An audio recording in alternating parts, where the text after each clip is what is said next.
Hello, fellow humans. This is a summary of the Beyond Growth conference that happened between May 15 and 17 of this year at the European Parliament. I know it's 7 hours, but I promise it's much more consequential for human life than anything you can find on Netflix. This conference was historical because it was the first time a president of the European Commission said this. That is the clear message that a growth model centered on fossil fuels is simply obsolete. This is not the most radical statement, and it doesn't mean Ursula von der Leyen fully supports degrowth, but it is a sign that top politicians are listening. However, the conference was organized by 20 members of the European Parliament from a total of 705 members. 20 is better than 0, but it's not 700. There is more work to be done to make more humans aware of the necessity for degrowth. Very heavy subjects were discussed at the conference and many received standing ovations from a full auditorium. I watched all 51 hours of all plenaries and panels at the conference and took out the best clips for you. You can find links to transcriptions below the video. You can also use the timestamps to jump to a specific topic. I will now go over some of the ideas presented. Economic growth must stop in order to bring back the economy within planetary boundaries. Warming beyond 1.5 degrees Celsius is catastrophic for all life on Earth. Capitalism is guilty for causing this destruction and the misery of humans. We must abandon GDP as a metric and GDP growth as an objective. Millionaires and billionaires are most guilty for this mess through their lifestyles and investments. We need a way of life with good jobs for everyone, but in sustainable work, not making SUVs, fast fashion, private jets, and other non-essential things. Green growth based on technological innovation and even more extraction of natural minerals is a delusion and it does not work. Dan O'Neill said in Plenary 4, if growth is a substitute for equality, then greater equality is also a substitute for growth, and a much better choice for the environment and for society.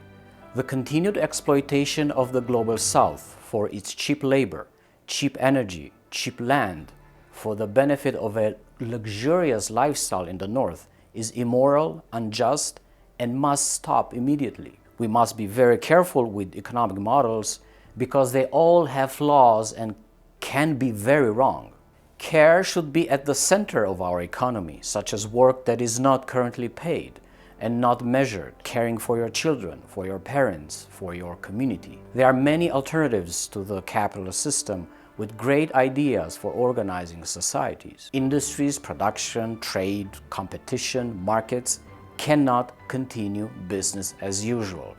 They will need to degrow and reorganize fundamentally. Democracy needs to move into the economy, specifically into business.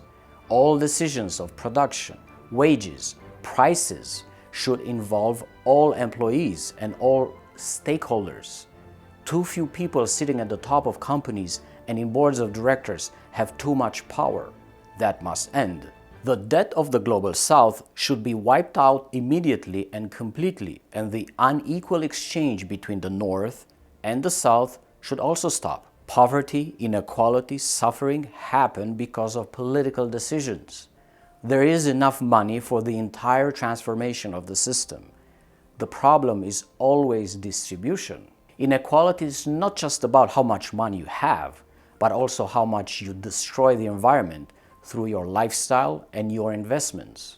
Universal basic income, universal basic services, maximum income, maximum wealth are very reasonable policies that are part of the solution.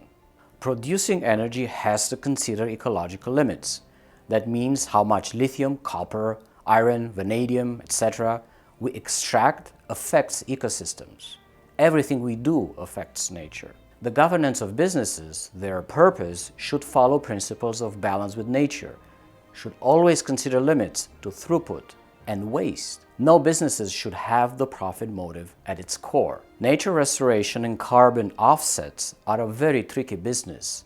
We cannot destroy an ecosystem in one place and pretend to fix it by improving an ecosystem in another place. The circular economy, in which we attempt to recycle almost everything we waste, is a very nice idea, but it will very likely not save us.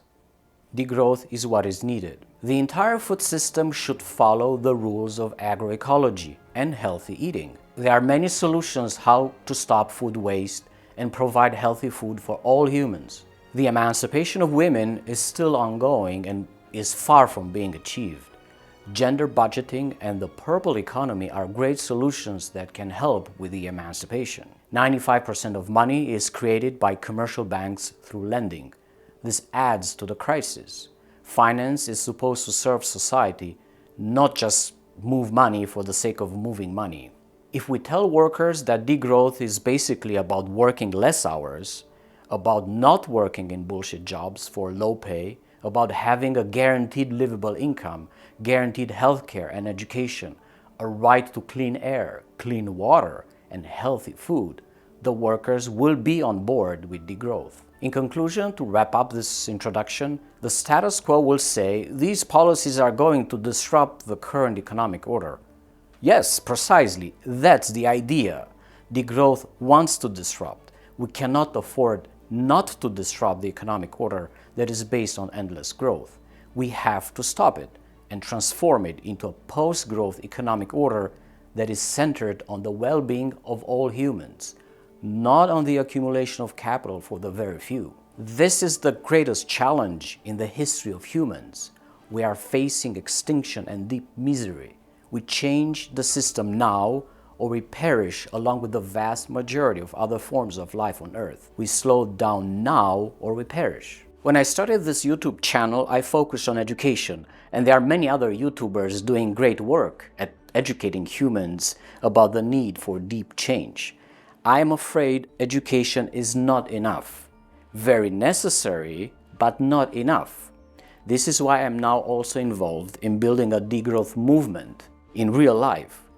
I would like to ask you to join the degrowth movement in a real capacity, in a real community of people.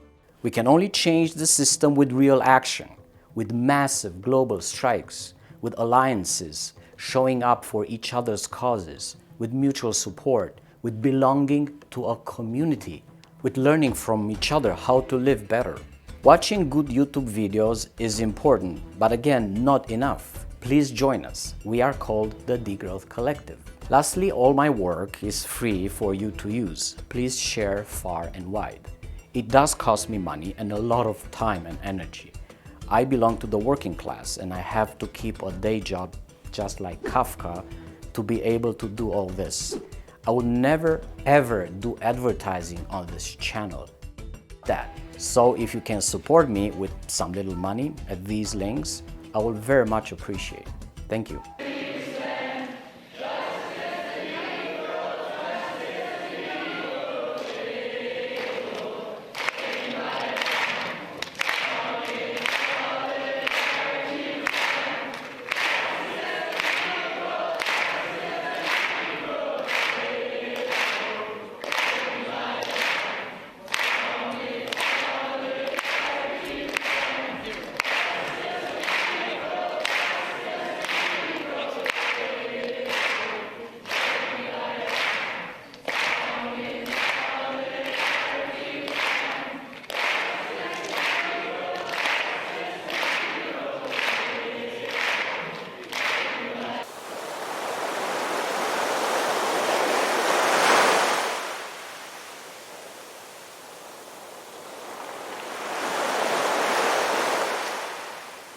The European Union can enact a massive amount of change in a short time.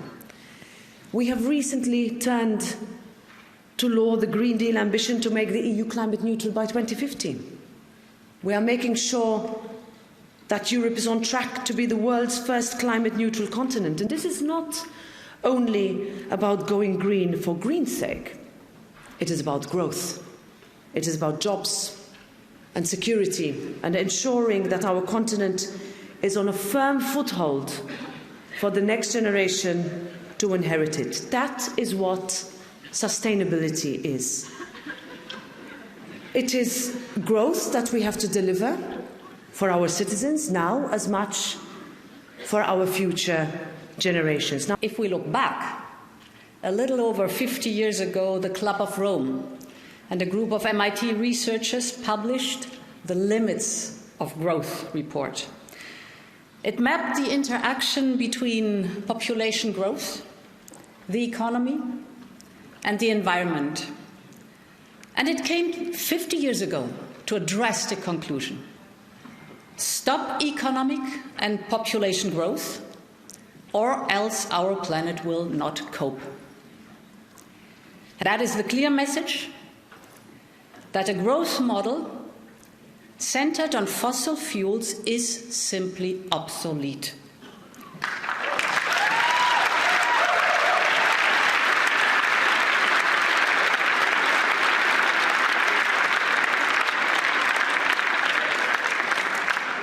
This assessment has been confirmed time and again. The recent IPCC report is just the latest reminder that we need to decarbonize our economies as quickly as possible. Social market economy was never exclusively about economic growth. It always was about human development. It never had the sole goal of market efficiency and liberalization. To the contrary, the social market economy functions in the interest of the worker and the community. Robert Kennedy, back in the 1960s, who famously said, and I quote, that GDP measures everything except that which makes life worthwhile, the health of our children and the joy of their play. And I'm sure, had he given his speech today, Kennedy would have included the sound of birdsong and the joy of breathing clean air. Today, on a very fundamental level, we understand Kennedy's wisdom. The economic growth is not an end in itself. We are all here to change that. We are all here to show that the emperor or the empress has no clothes. The obsession with economic growth is clearly failing the majority of people. In our scenario, we will cross the 2-degree climate limit within a few decades. And we know that there is a very high risk of crossing multiple tipping points, including the loss of the Greenland ice sheets and critical parts of Antarctica. In this scenario, business as usual, we destabilize the planet for all future generations to clean up the mess. We conclude that nothing less than the following 5 extraordinary turnarounds are needed to have well-being for all while respecting planetary boundaries. Ending poverty, addressing gross inequality, achieving full gender equity, transforming the food system and the way we eat, transitioning to clean energy and efficient energy. Who's taking the wealth now? It is not properly redistributed. This is not utopic. This is what is fair and just and what a society in transformation is all about. Why do we think this is important? We know the giant leap will be disruptive. We're talking about a complete shakeup. This is everything, everywhere, all at once. It will create shocks. But if it is to succeed, then we must bring the majority of people along the journey. It must be fair, and it must provide genuine hope for a better future for the majority. We will need green growth. We need growth in renewables, in regenerative farming. The least developed nations, of course, need to grow, but they need to grow differently. We need to work in tandem to enhance a different type of growth that fosters an economy that services people, planet, and prosperity at the same time. Not windfall profits, for example, on the back of energy, transport, or food poverty. We don't want economic growth. They want economic security. They want ecological stability. They want government investment in their future and economic and financial systems that foster their well-being. If we need growth, it is a growth in social cohesion to empower democratic governments to act. We are at 1.2 degrees of global warming, and already the effects are clearly disastrous. Devastating planetary changes are playing out before us in real time. It is critically important that we make every effort to limit global warming to as close to 1.5 degrees as possible, in line with the Paris Agreement. Scientists warn that pushing beyond this level towards 2 degrees is likely to trigger several major tipping points in the Earth system, and beyond this level, we will not be able to adapt. The EU has reduced its emissions. Some politicians have hailed this as evidence of green growth. But remember, when it comes to climate mitigation, what matters is speed. We must reduce emissions fast enough to stay within fair shares of the carbon budget for 1.5 degrees. Even if the Green Deal brings everyone to the speed of the best performing countries, Denmark and the Netherlands, the EU will still blow its fair share of the carbon budget many times over. There's nothing green about this. It's a recipe for disaster. What's more, the constant hunt for capitalist growth in the EU and other high-income economies relies on a constant plunder of goods and resources and labor from the global south.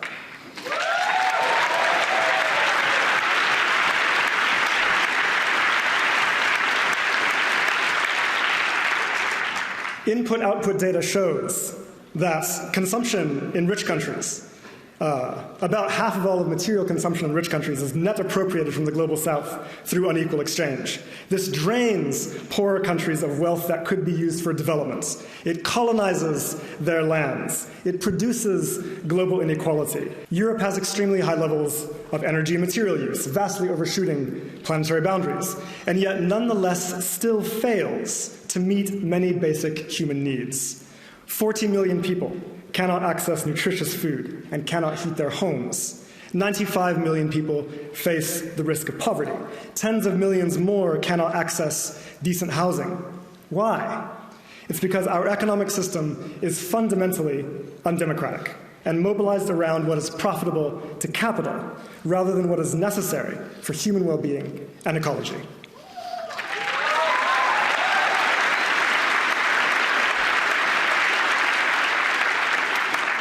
So we end up with perverse forms of production, SUVs and fast fashion and fossil fuels and advertising instead of public transit, nutritious food, renewable energy, affordable housing.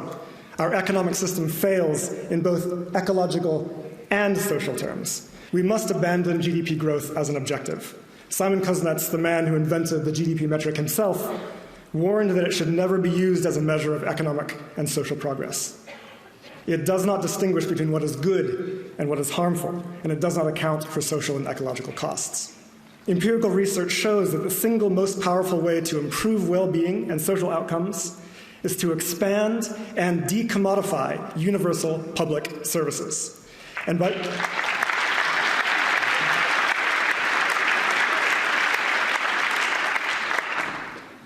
this I mean healthcare and education, yes, but also housing, public transit, energy, water, internet, nutritious food for all. High-quality, universal services should be a core objective of EU policy. But we also need to reduce production of private jets, SUVs, commercial airlines, mansions, industrial beef, fast fashion, advertising, arms, cruise ships. There are huge chunks of our economy that are mostly organized around capital accumulation and are wasteful and destructive and totally irrelevant to human well-being. We can also ban the practice of planned obsolescence and introduce policy to extend product lifespans. If our products last twice as long, we will need half as many. Finally, we urgently need to cut the purchasing power of the rich, using basic, sensible policy tools such as wealth taxes and maximum income ratios. Are on track to burn 72% of the remaining carbon budget for 1.5 degrees. This is an egregious assault on humanity and the living world, and none of us should accept it. We need to realize that it is irrational and unjust for us to continue devoting our energy and resources to supporting an over-consuming elite in the middle of a climate emergency. Unemployment is an artificial scarcity, and it can be abolished. Is it affordable? Yes. By definition, yes. As Keynes pointed out, anything we can actually do, we can afford. In terms of productive capacity, we can pay for it. And when it comes to productive capacity, we have far more than enough. For years, economic growth has been beneficial and brought prosperity to Europe. It created jobs, reduced poverty, stimulated innovation, mechanization, and productivity. While there is indeed a relationship between growth and human progress, beyond a certain point, and Europe has long passed this point, this relationship is broken. Beyond this point, economic growth is harmful. It damages the planet and human communities, increases inequalities, and generates stress and depression. But these youth refuse to believe that the geographers of these GPS will not pay attention to the IPCC warning.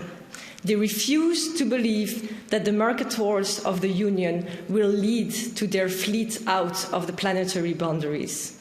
They refuse to believe that the democracy and peace guards are forgetful of their descendants. And that is why they are still mobilized today. There are those asking the climate and social activists, when will you be satisfied? We can never be satisfied as long as the planetary boundaries are not considered as a horizon not to be exceeded for the good of humans and living organisms. We can never be satisfied as long as our economy is not organized around human prosperity and ecological stability, rather than a constant accumulation of capital. We cannot be satisfied as long as Europe does not recognize its historical responsibility, not only in the CO2 stuck in the atmosphere, but also in the exploitation of resources from countries that are today mostly suffering from the consequences. I have a dream, like many other youth. It is a dream deeply rooted in the European and democratic dream. I have a dream that moving away from the business-as-usual model of infinite growth is possible for all European nations.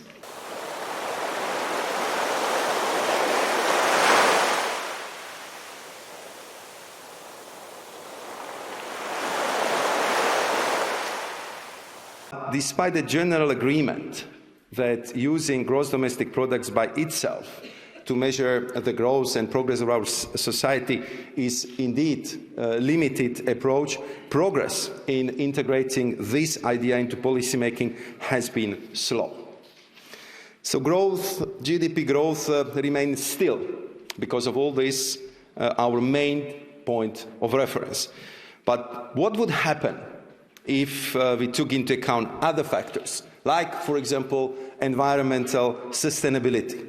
Would the world ranking change for, say, Saudi Arabia, whose GDP was the 18th highest in the world in 2022, but almost half of which was due to the oil extraction? The only donut that actually turns out to be good for us, because you don't need to eat this one, we just need to put it into practice. The goal? Leave no one in the hole in the middle of the donut, falling short on the essentials of life, and leave no one without life's essential resources. But at the same time, do not overshoot that outer limit. That is where we destroy the life-supporting systems of the only known living planet in the universe. Meet the needs of all people within the means of this living planet. Surely this is our existential shared goal.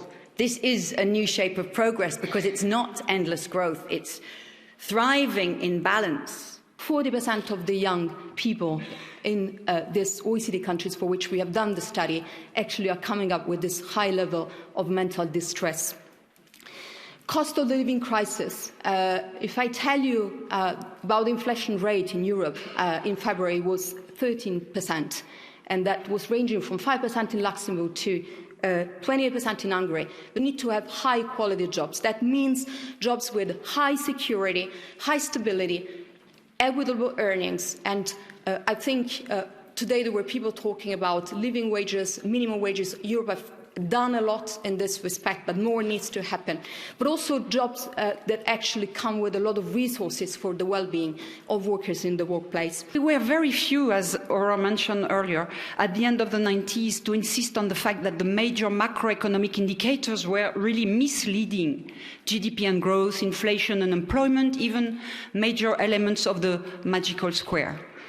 Misleading because growth has been imagined after World War II to follow a specific political project to track the expansion of material activity and the expansion of the market. From Buen Vivir and Summa Causa in Latin America to Ubuntu in Africa, Swaraj in India, Ibadism in the Arab world, or Hurai among the Chinese Tuva people, I didn't know all these different visions of well-being, and I learned them by reading this book by my colleagues. But what makes people happy is not money, is not class, but it's social relations, it's social bonds, it's family, community, and friends.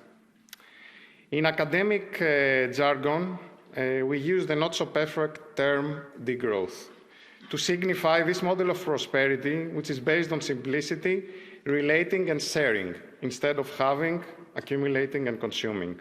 When I was presenting degrowth in a public event in Ikaria, when I was doing my research there, a local interrupted me protesting. But this is how we have been living for ages. What are you presenting to us here, you know?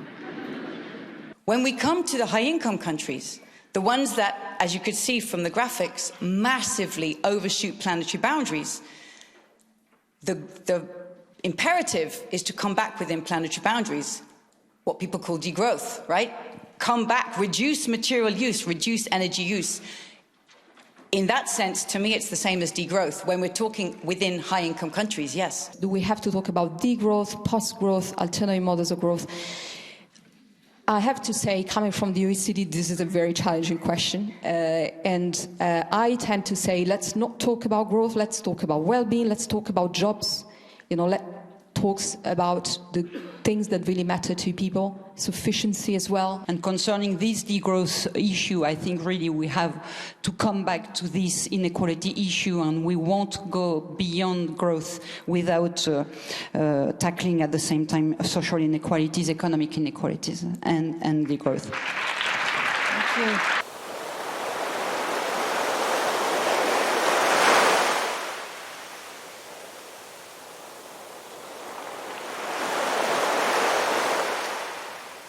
Sufficiency is not included in the Commission modelling at all.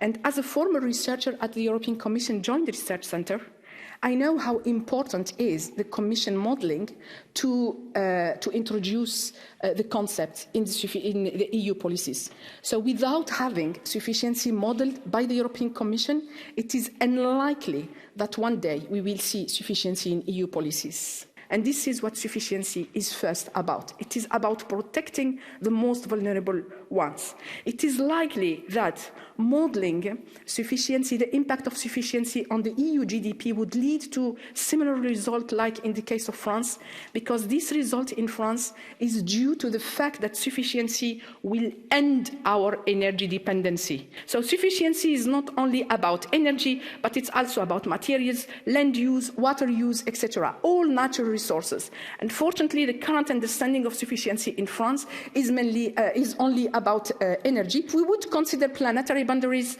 the EU should be climate neutral early 2030s, not in 2050.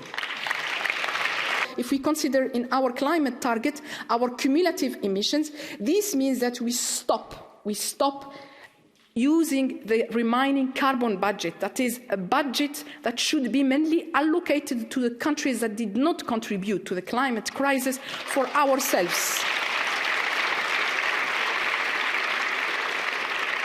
In other words, we would stop our neo-colonial approach to climate policies.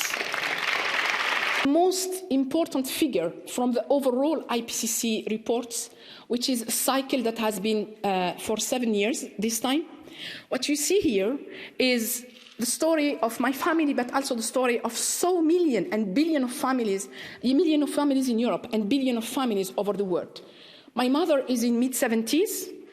She is from this lucky generation who had a good life. She was born after the war, and she experienced a bit of heat waves, But she is from this lucky generation that can afford today to have an air conditioner that works, because the global warming is not that high.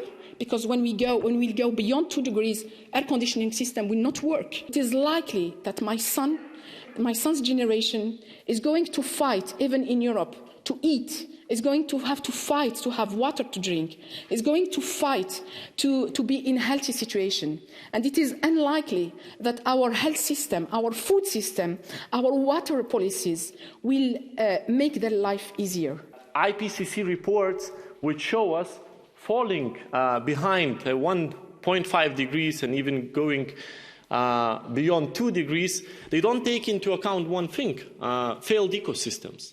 Oceans that are not able to absorb the carbon, that they are not able to mitigate the temperature, forests that are no longer there, soils that are not productive enough. All this is not included in IPCC report. So manufacture one cotton t-shirt, it takes close to 3,000 liters or 3 tons of water, as much as one person needs usually in 2.5 years. You can buy a cheap t-shirts in a bulk and just throw them out after using them once or twice, or you can buy one and use it for years. Can we really say that's a simple question of consumption? Not really. The price of t-shirts will always include labor costs, transportation costs, material costs, advertising, and so on. However, most of the time, it will not include the credit that we take from the nature. And it is not simply wrong, it's very dangerous. Around half of the world's total GDP, roughly 40 trillion euros, is dependent on biodiversity and ecosystem values. And this is the reasoning behind the EU strategy for sustainable and circular textiles. We are asking the producers to reduce that credit in 3 ways: by making products more durable, by making products free of hazardous substances, and by ensuring that they can be recycled, reused, and upcycled. With the circular material use rate, we see the share of material that gets recycled back in the economy. Our own rate has risen since 2004 to 2021, and finally reached almost 12%. It's still very marginal. It means that almost 12% of material resources used in the EU are coming from recycled waste, but the rest, 88%, is just wasted. There's a rumor that is picking up speed in the media, affirming that it is possible to both produce more while polluting less. Some people call it green growth. This rumor is not only a rumor, it's also a belief deeply embedded within our current environmental strategies. The idea of an economic growth fully decoupled from nature is a fairy tale. It is scientifically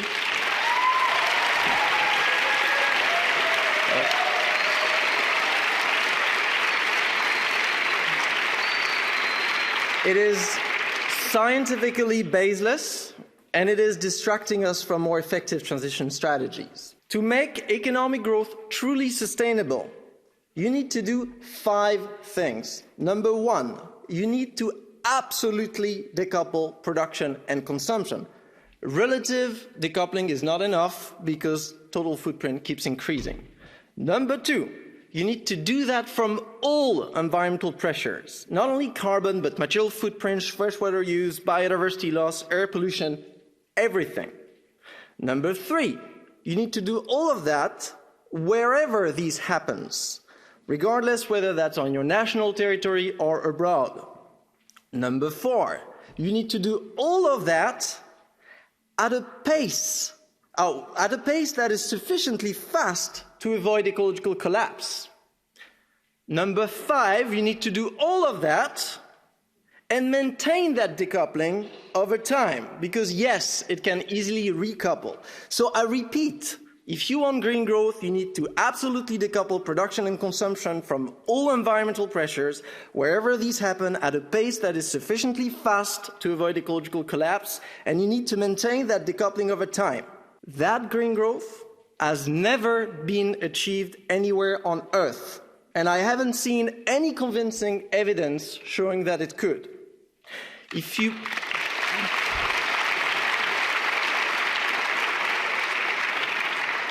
If you believe in green growth, the burden of proof is on you. And you need to show us that these 5 things are possible. These reductions are very, very, very, and to be mathematically precise, very, very, very tiny. Calling it green would be like me saying I've done a diet after losing 200 grams. It's tiny and it's concentrated during a few years, especially years marked by a significant slowdown of economic growth. The data supposedly demonstrating that economic growth can be green actually shows the precise opposite. The best way to green growth is to take growth away. So,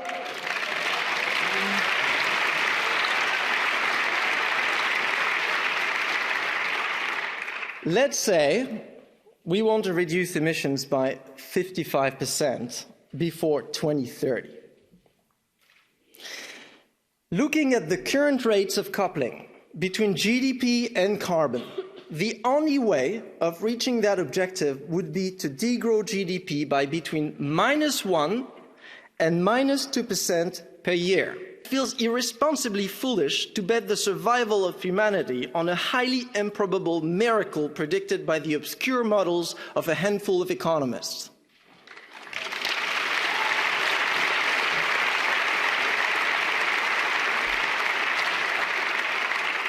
So here's a more realistic strategy for Europe. Degrowth to a steady state economy. The ultimate goal is to decouple well-being from environmental pressures. Not GDP from carbon, well-being from environmental pressures. We want to move or stay in the green corner that is not green, in the upper left corner, let's say, where you have high quality of life, temporary degrowth in the global north, temporary growth in the global south, then both meeting at a sustainable steady state, securing well-being for all within planetary boundaries. Rich countries today still look like seesaws. When GDP goes up, nature goes down. The real question is, which one do you really want to save? Nowadays, more than 100 billion tons of resources enter the economy every year, from metals, minerals, fossil fuels, to organic materials from plants and animals. And just under 10% of that gets recycled and used again. Emissions have doubled in the last 20 years and are projected to grow even faster than they already have. We are not on track. And when we're looking, and this was kind of the same slide that was just shown, when we are looking at the causes of this, there is no doubt that the economic model is at the heart of this. This model, perpetually bound to growth, has depleted natural resources and nature itself. And GDP growth says nothing about the quality this delivers for society. And that is what we should be focusing on. GDP growth says nothing about who benefits and who actually pays. A rich businessman from an oil company may see his profits double at the same day that a poor fisherman sees all of his belongings swept away by ever bigger hurricanes. 49% of all emissions on the planet are caused by the richest 1%. On the other hand, 50% of the least wealthy people account for only 10% of the emissions. And projections, we are about 600 million hectares short of land on this planet. We are short of land. And if we don't change our paradigm, we will not change this shortage. So if not simple GDP growth, what should we be striving for? If we start trying to design cars that are maybe more efficient in the materials that they use, that are cleaner in the way that they drive, we still haven't tackled the fact that we're actually still making people to need cars. What if we can cut out the very need for those cars? The green dots that you see on the map show many of the different critical minerals the world needs and relies upon for the energy transition, their deposit size and their location. This is an estimate of geological formations, and critically, it doesn't show the deep sea reserves that everybody is competing for at the moment. Outside of China, Australia, the US, Russia, and Canada, countries that are well endowed in critical minerals find themselves in majority in Latin America, Africa, the Indo-Pacific, and Central Asia. They are regions that have already suffered various waves of resource scrambling, which were themselves happening as a result of previous historical security dilemmas between different parts of the world. This map also shows the historical results of those previous waves of resource scrambling. If you look behind the green dots, you will notice various shades of red and brown. Those indicate levels of fragility. What this map conveys is that countries that are still suffering from structural inequities because of previous resource plundering may find themselves at the very heart of another scrambling wave as a result of the energy transition. Benchmark Minerals has estimated, for example, that we should open at least 336 new mines only for battery-related supply chains by 2035. China has built a near hegemony over critical minerals on the back of vertically integrating supply chains from extraction to processing to export. On rare earths, as we all know, China controls over 90% of supply chains. China has also perfected economies of scale at a systemic and global level. Minerals such as nickel, cobalt, copper, lithium are cheaper to process in China and therefore to import within Europe. It therefore controls on average 70% of different mineral supply chains. And the problem is that China has demonstrated that it can weaponize supply chains when it suits its political needs, including on how to shut criticism over security and territorial breaches, as well as human rights regime breaches. Europe is stuck in an economic model where it needs to prioritize security dividends through economic growth and stability of indicators and find ways to ensure its own social contracts on the way to meeting its climate law. But in the meantime, yes, it contributes to less planetary security.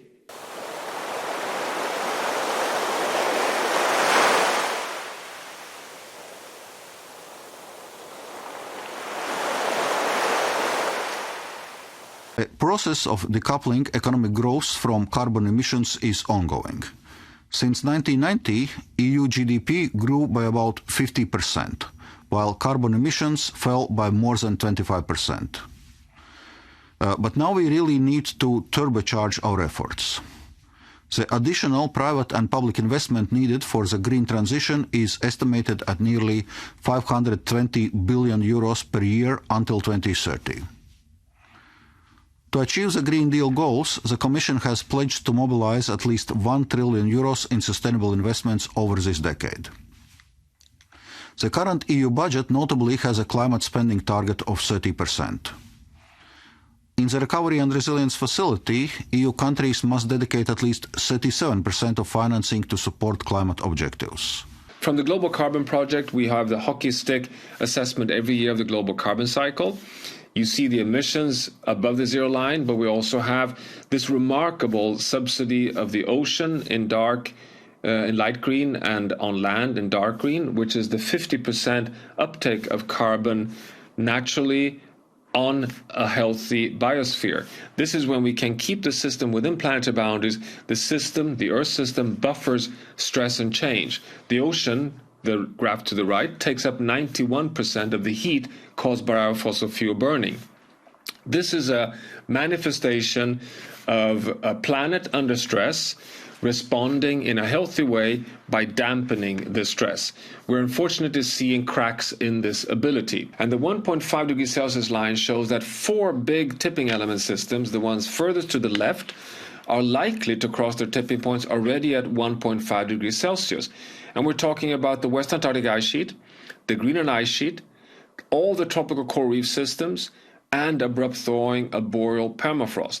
Just the two ice sheets host more than 10 meters sea level rise in the Greenland ice sheet and West Antarctic ice sheet.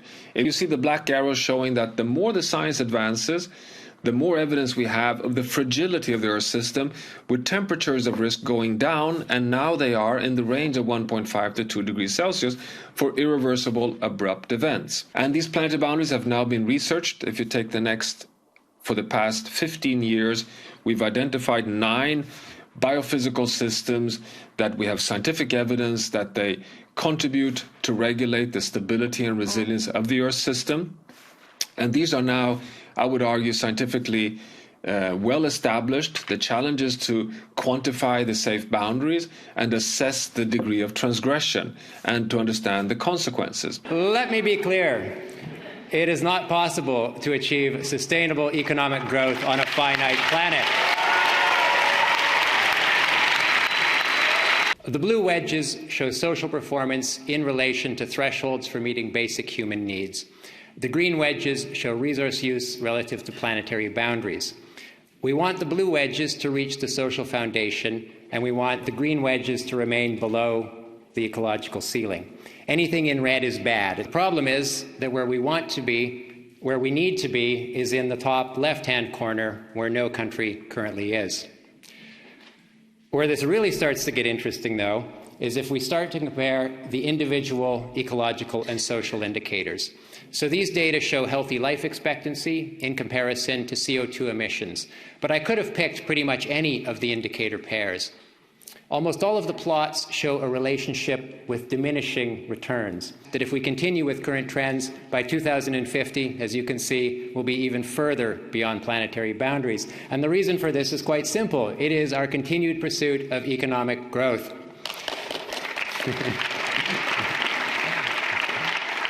We shouldn't be cheering the continued pursuit of economic growth.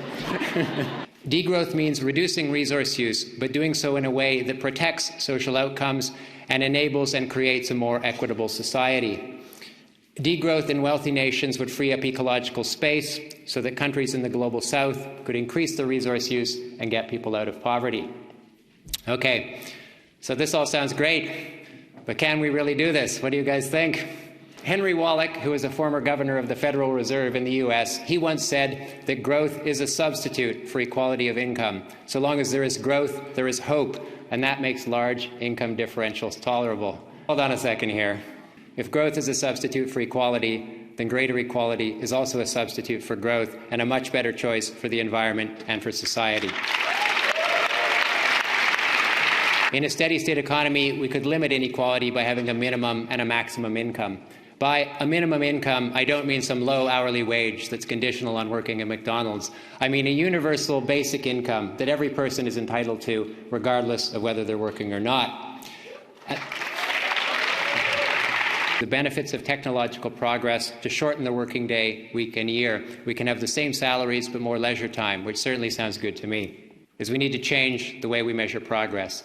At present, we rely on GDP, which we all know is a poor measure of progress because it doesn't distinguish between good and bad economic activity. If the police came to your door and said that activity in your neighborhood had gone up by 3% last year, you'd want to know what kind of activity. Was it more children playing in parks or more break and enters? We should replace GDP, not complement it with additional indicators. We have forgotten that growth is just one means to an end, not an end in itself. But once we let go of our obsession with GDP, we can focus on what really matters, the health of our societies and the ecosystems that contain them. Thank you. And what you can see sort of here is that the purple bar that is very equal among income deciles, so the top is the top income decile, the bottom is the bottom income decile in the UK, is that housing is fairly equally distributed. And the categories of energy footprint that are vastly unequally distributed are transport, it's cars and flights. And so we really see not just that energy inequality exists and is massive, but we also see where it's being consumed that's different. Rich people overconsume, they buy big cars, they fly a lot, and that's basically what they do with their extra money, and we need to stop that. We need massive investment, and this is something that Jarmo's paper from 2020 Run really shows. On the left-hand side. On the left-hand side, you see the investment energy necessary, so the investment in technology and infrastructure necessary for people to reach this decent living energy. And it's a lot. It's 290 exajoules, roughly, which is a good chunk of our annual energy use. But this is over a period of decades that we would do this investment. And then once you invest in that, your energy use afterwards is lower. Nobody is a price maker. Nobody has control over the market, neither producers or consumers, and everybody is delightfully happy drinking Belgian beer. However, the reality, when we look at the political economy, at the reality of markets, what we see is that it's a bunch of vertical supply chains that are very much tied together. So here we have oil, roads, cars, and suburban real estate, which is one of the things we studied in our political economy of car dependence. The market ends up being more of a funnel from those overproducing sectors to creating dependency on their product. So in this sense, the way forward has to be taking power back. It has to be taking our governments back, our budgets back.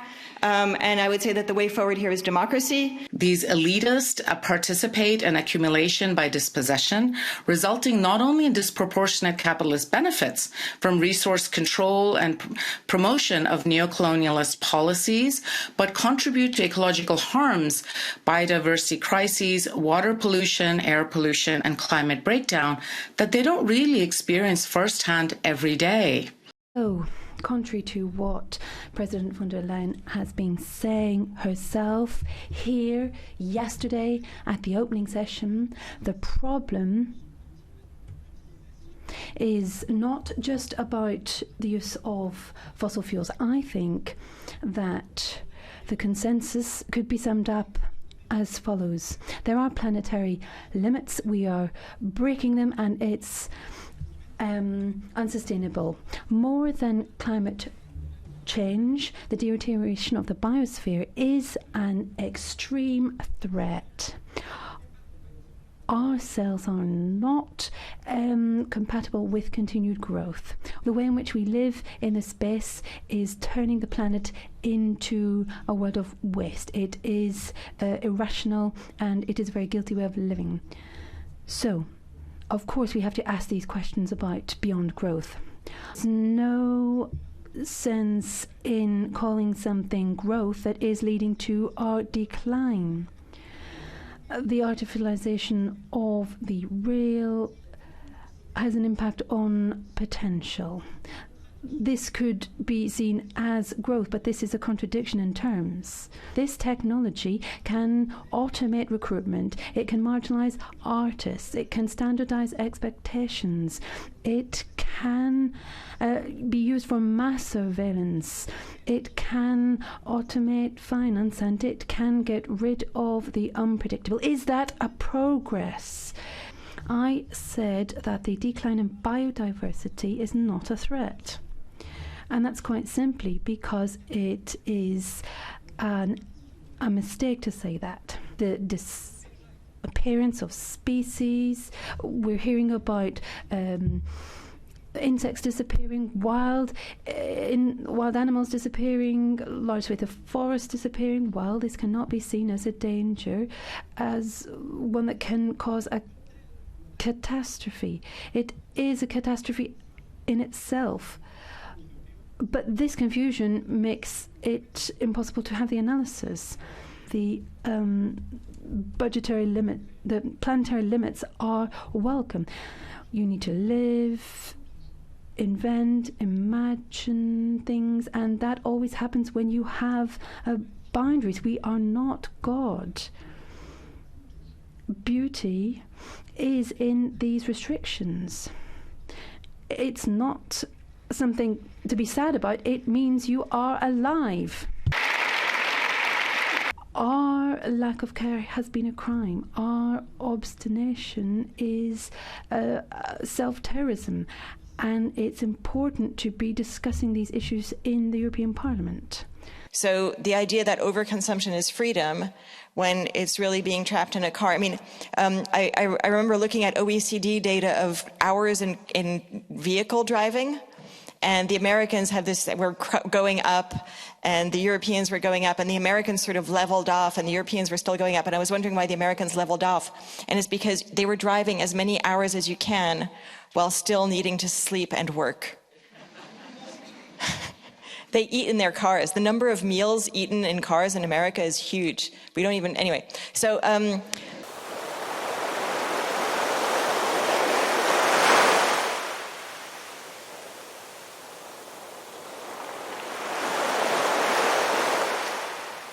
pretty much every single legislation that goes through this institution and in every corner of national policy making. But this silver bullet might eventually kill us. You've all heard yesterday Vice President Dombrovskis of the European Commission saying again and speaking again about fair and sustainable growth.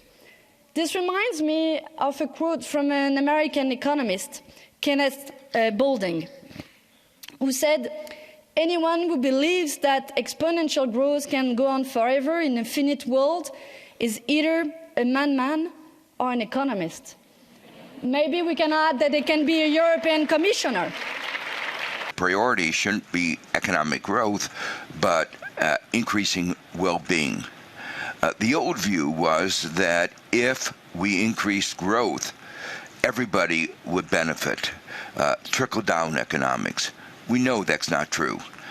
We've seen growth with increasing inequality, with all the benefits of the growth going to those at the very top, those at the bottom actually getting worse off. People ask, how long does it take for an energy transition to take place? We don't know, because we've never done it. And that's why we hear scientists tell us we need a rapid degrowth of fossil fuel energy consumption to avoid climate chaos. Yeah? And because at this stage, decoupling between GDP growth and CO2 emission is also a fantasy, this has been documented, that we get the conclusion we need a good chunk of GDP degrowth, and quickly. So can we afford to save ourselves, meet the needs of all human beings? Do we have the money? Of course we do. Money is a social construct. We could do everything without money. We could create all the money we need. As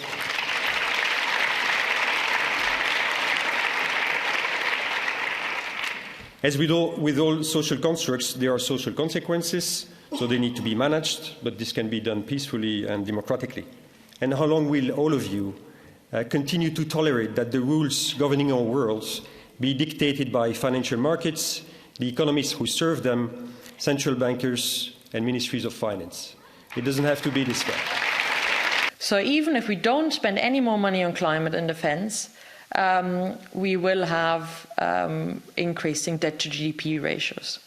Now, the top line is if we do spend 1% of GDP on climate and we try and reach the 2% NATO goal for defense, which everybody wants to reach. So if we're trying to make the climate goals, I don't think spending 1% of GDP is overly generous. We're not going to have falling debt to GDP stocks. Never, ever. It's not going to work. It remains highly unsure whether any kind of capitalism, meaning any growth regime, would do, even an inclusive, green, sustainable, net zero, nature positive, choose your favorite bullshit keywords growth regime.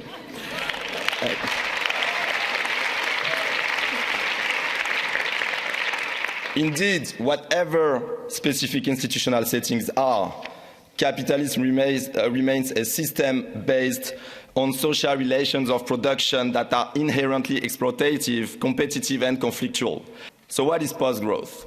It refers to a society that is emancipated from the need to grow its economy to ensure political stability, social cohesion, and individual and collective well-being. And therefore, post-growth really refers to the destination. The welfare state is, or could be, a very powerful vector of emancipation and of social-ecological transformation. However, In capitalism, a key function of the welfare state is to redistribute income, not so much for emancipation, but so most of the population accesses mass consumption. And this is needed to ensure the synchronization with mass production and is thus an essential component of the stability of growth regimes. And this creates a contradiction between the capitalist welfare state and the environmental state, which refers to the set of laws, rules, and public administration managing environmental issues. So first, we must collectively decide what is green and what is not. Currently, green is a very wishy-washy notion that is at best decided upon through opaque, technocratic, and inconsistent taxonomies. So we need democratic processes informed by science to decide what kind of production and consumption are useful, sustainable, and needed, and to what extent they are. In short, we need democracy. So we keep growth, the full of it, as a key priority, and then we add to it, sustainable indicators, well-being indicators. And so it made me think about something like you have a program to end alcoholism, right? You call it Beyond Alcoholism, and someone would tell you, oh, yes. So of course, we keep alcoholism, we keep drinking as much, but then on top of it, we'll add a bit of meditation, yoga, and vitamin intakes. So can we say that the European Commission, can we say, Benoit, that the European Commission is drunk of growth? Right. If it was just the Commission, so we need to stop the madness, right? You need to stop the madness and shut the tap. So.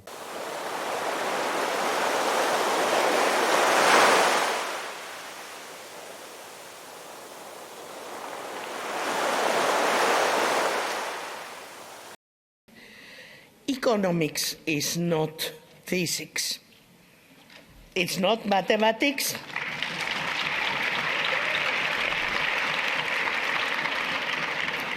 And it's not natural science where 1 + 1 can only and always be 2, and where if you prefer A to B, you always prefer A to C. And this is what the whole profession, right, actually is trying to do.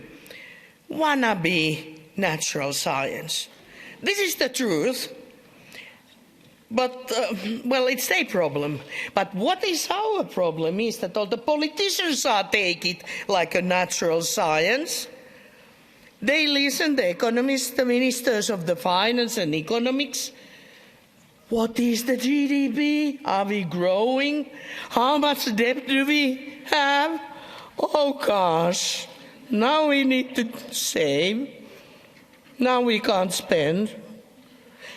But I want to be clear that the alternative to a traditional growth model cannot be a degrowth model. A shrinking economy will have fewer, not more, resources to invest in environmental protection, in healthcare, education, infrastructure, and the likes. Economic growth remains an essential engine for positive change.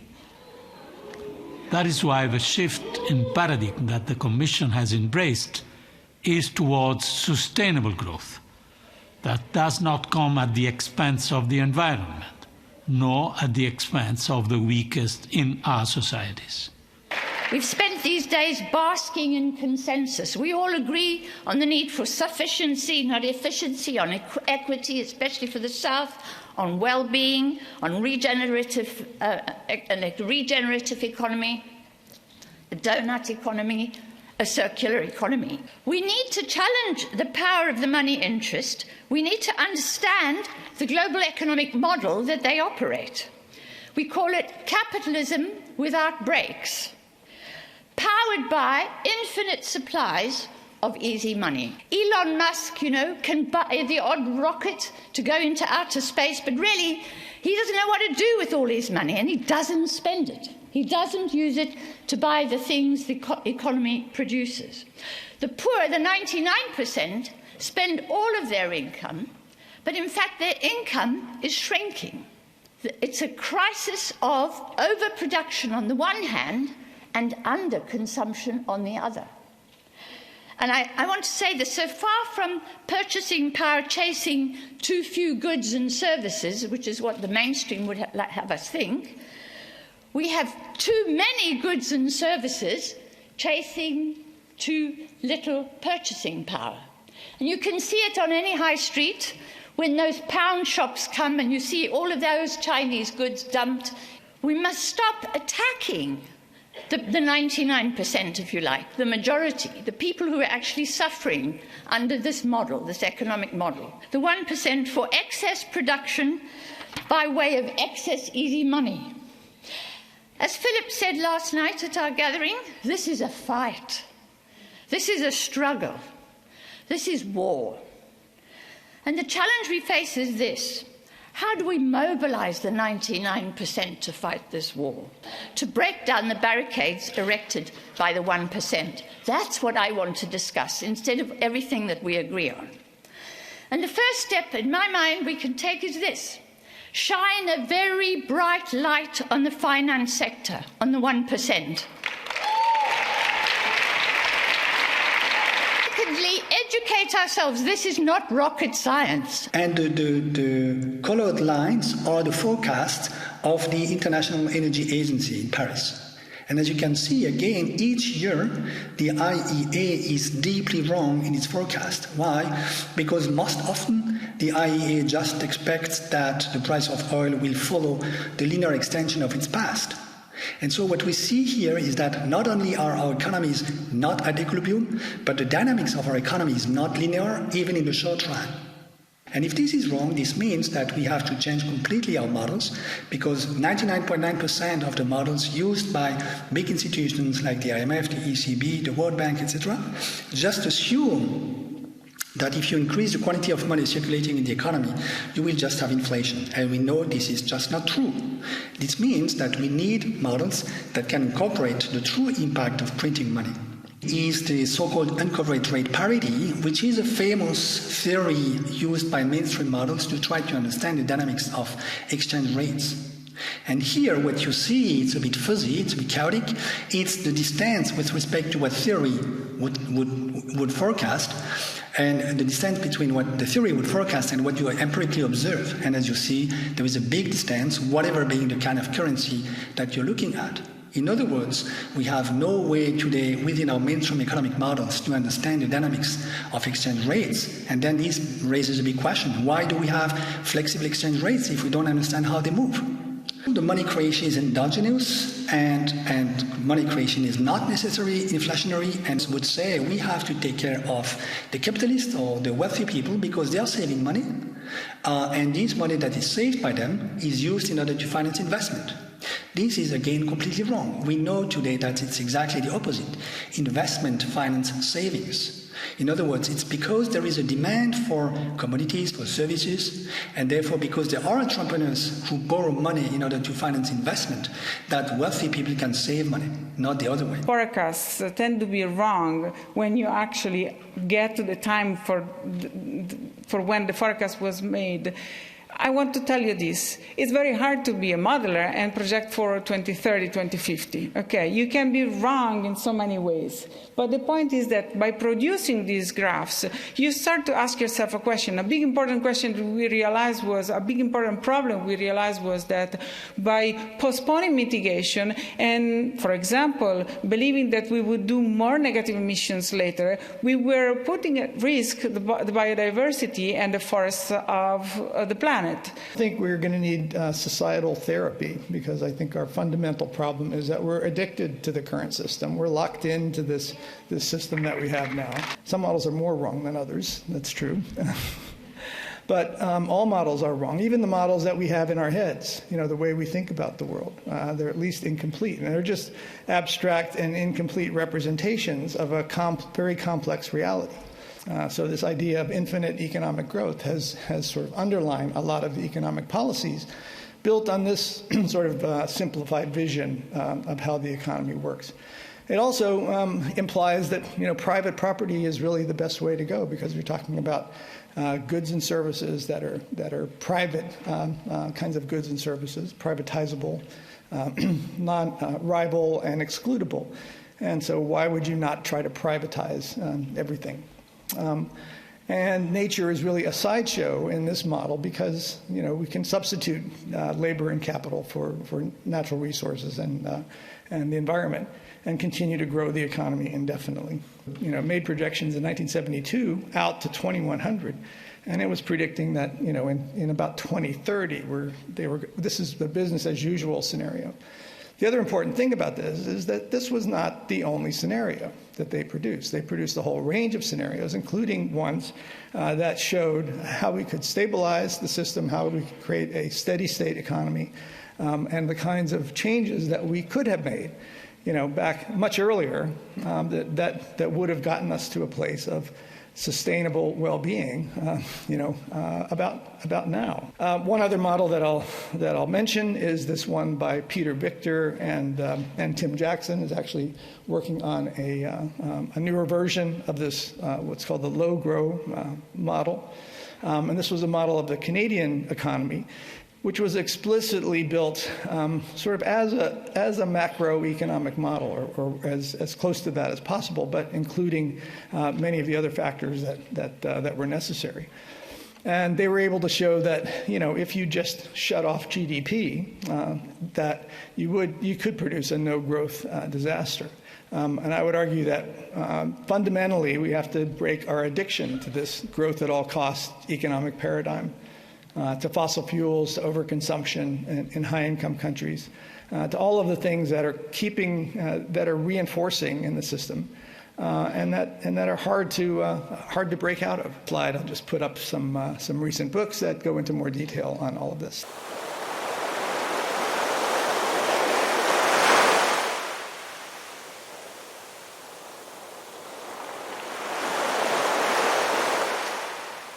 It's easy to see that anxiety is in part a reflection of the deeply dysfunctional nature of our economic system. It's in part a result of a kind of dream we have tried to sell our kids, sell ourselves, a fantasy that it's always possible for everyone always to have more and more, that there are no limits to our aspirations for material progress, that technology can solve all our problems, that the economy can expand forever. This is the myth of our time, the myth of growth, the mantra that guides our political thinking, our economic science, our sense of progress, that more and more is always possible. This new world is one we are totally unprepared for, a place where conventional economics has no real answers, a place where fairy tales of eternal economic growth, as Greta Thunberg called them, are leading us not towards paradise, but towards disaster. When the Club of Rome published its Limits to Growth report back in 1972, economists and politicians lined up to condemn it. There's a famous quote from Ronald Reagan. "There are no great limits to growth," he said, "because there are no limits on the human capacity for intelligence, imagination, and wonder." Characterizing prosperity as the relentless accumulation of wealth is nothing more than a denial of our humanity, a denial of the interdependent web of life on planet Earth, a denial of death. It appears to offer us consolation, but it cannot extinguish the anguish in our souls, the longing for something deeper. The foundation for all our prosperity, the foundation for all our wealth is health. Health is one of the things people identify when you ask them about their priorities in life. Our own health, our family's health, our community's health, our planet's health. The care economy is not just a sideshow in the search for a post-growth world. It is the blueprint for it. Feminist economists have been making this argument for decades. The lion's share of care work, paid and unpaid, is done by women, and quite possibly because of this, care work has been denigrated in modern society, not accidentally, not inadvertently, but systematically. Growth is unsustainable, but the world beyond growth is frightening. We have built an economy that's dependent on growth. We must learn anew how society works when the economy is not growing, how welfare systems work, how financial systems work, how government works, and we need to confront the impossibility theorems presented to us by those who resist change. If you think you are looking at a dysfunctional system that benefits no one, then you are probably not looking hard enough. That social dialogue and the involvement of workers and their trade unions is essential for a successful transition to a beyond growth economy. When they come to work, they need to have childcare, they need to have transport, they need to have affordable housing, they need to have training, they need to have a place where they can live and work. So our message is very clear: there can be no return to austerity. So in 2022, Europe's largest firms paid out record-breaking dividends of 230 billion in dividends. And dividends increased by 14%, whereas wages only increased by 4%. So I ask you, who's driving inflation? It's not working people. According to EU estimates, we need an additional investments of 520 billion to deliver the Green Deal, yearly, additional, on top of what we're already doing. According to others, McKinsey, for instance, they say we need 930 billion of additional yearly investments on top of what we're already doing. And the thing is, 60% of that, 60% of those investments that we need, they don't have a business case right now. So they won't generate profits, so the markets won't deliver that. But we need them, otherwise we won't get the transformation done. It's pretty simple. I think the money is already there. It is. It's really there. It's just sitting on the Cayman Islands and not doing its job.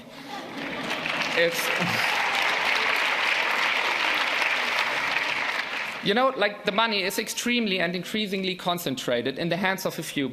And I'm going to add some numbers to yours, between 2020 and 2022, in 2 years, roughly 26 trillion euro went to the richest 1% on top of what they already have. 26 trillion. We need, in the EU overall, around exactly that amount to finance the full green transformation, Young people and future generations are on track to inherit a planet that is uninhabitable. If we don't act, by 2030, billions of people will lack access to clean and safe water for their needs, and more regions will face acute water scarcity. By 2040, the increasing frequency and intensity of climate-related disasters, such as hurricanes and floods, will leave billions displaced, causing immense suffering and loss of homes. We're calling for absolute reduction of our resource consumption, for slashing production of resource-intensive goods and services such as the meat industry, automotive industry, and fast fashion.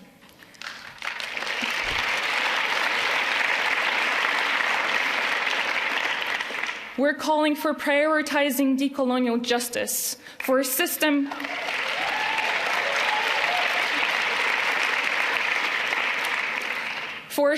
of universal basic services, including affordable housing, high-quality healthcare, accessible education, and public transportation. I'm going to say something that is unfortunately controversial to this institution, but it really shouldn't be. If we move beyond growth, we have to acknowledge what lays below our growth: white supremacy, colonialism, and imperialism. I often hear people tell me that change is complex and therefore slow. I disagree. I don't think change is complex. I think enacting change is simply about changing the stories we tell ourselves to make sense of the world. The idea of scarcity is artificial. The obsession with growth is artificial. And the whole concept of development, and whatever that means, is artificial. What are you, commissioners, parliamentarians, council members, concretely committing to when we demand you to escalate our struggle, to cancel all completely illegitimate debt, and to stop cycles of oppression and repression, and to move from the beyond growth towards the degrowth? I loved this intergenerational audience, and without being patronizing, I find it remarkable that so many young people came here, to me it's really a beacon of hope and provides us with incredible energy. Because we together are sending a message to political parties, including mine, starting by saying, it's the economy, stupid.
That might make it hard to break loose from this idea of eternal growth, because growing is good.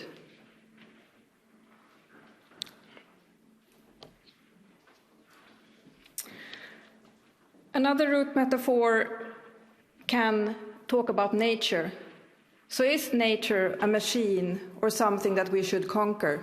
Growth gives us the profits, let's be honest, the capitalist profits that go into the pension funds that anybody who has a pension has, and we need them to grow in order to provide pensions, particularly when our economies are relying on fewer and fewer working age people. And of course, if we want better welfare benefits, if we want better public services, we want improved health services, education and so on, which we still have a lot to do, if we want to protect public goods and so on, it's very helpful to have growth. So let's not, in our determination to move beyond growth, to forget what GDP growth in general gives us. We need to get to a sufficient, absolutely decoupling, where our use of resources and the flows of energy through our economic system globally are at sustainable levels within planetary boundaries. And so this is the crucial point. It isn't just a direction, it's a destination. Because in order to have less environmental impact, without simply shrinking the economy to a level that would not be publicly acceptable, we have to do a huge amount of investment in those techniques which reduce environmental impact, in renewable energy, in demand management, in the greening of industry, in the greening of agriculture, in transport systems. That investment is growth producing. That investment will generate growth. Now, it may be that the things we also have to degrow, because we will have to degrow the fossil fuel economy, that will definitely cut GDP. I think unless we let go of a GDP growth narrative, we're risking democracy. Because from my point of view, the GDP growth narrative is so broken in society from three different angles that are particularly linked to those values, that unless we do that, we are really risking being able to govern into the future in democracies. And this is why the post-growth narrative for me maybe is the one that doesn't even put growth in its name anymore. To just say it's been tyrannies, and we want to know whether we are on the path on a well-being society within planetary boundaries. Basically, what we see the evidence of, and it has been already brought up at this conference, is that the pursuit of economic growth comes together with the use of energy and resources and with environmental pressures. And the evidence of decoupling at the global level, which is something that we need to address, the ecological crisis, so climate emergency and biodiversity loss and other problems that we are facing. So this is something this is the kind of global decoupling which we would need, but there is simply no evidence for this thing. And something that the growers have been bringing up a lot also is the rebound effect. So even if there are some kind of efficiency gains in the economy, they will basically, when an economy is oriented at growth, there will be rising growth of production and consumption, in the end negating these efficiency gains. So this is not also enough. So hence, this is this, let's say, environmental critique of growth that has been very important for the degrowth discussion. This pursuit of growth, it also comes with a lot of injustices. So you can look here at the Environmental Justice Atlas that maps the different conflicts around the world in the pursuit of growth, in capital accumulation. So, and these are not all the conflicts, these are just the ones that are on the map. And we can also see here the unequal exchange between the global north and the global south, so something that has already been mentioned today, with a lot of kind of so-called imperial mode of living and this consumerist way of living in the north, depending on extraction and violence and dispossession in the south. Well, there is an assumption that growth somehow will bring the benefit to all, and its good effects will trickle down, but it's not really what has been happening. So since around the 80s, the growth, it has been trickling down to the richest groups in the society. So, and with the 99%, so people have been suffering dispossessions, austerity, and the very negative effects of growth or recessions in growth-focused economies. So, and we also see a global trend of inequalities rising in societies. Really, corporations and for-profit enterprises are so key in economies. So they really drive the whole kind of green growth agenda. The lobbying of corporations is so much present in institutions like the European Commission. The thing is that there are really many alternatives out there already.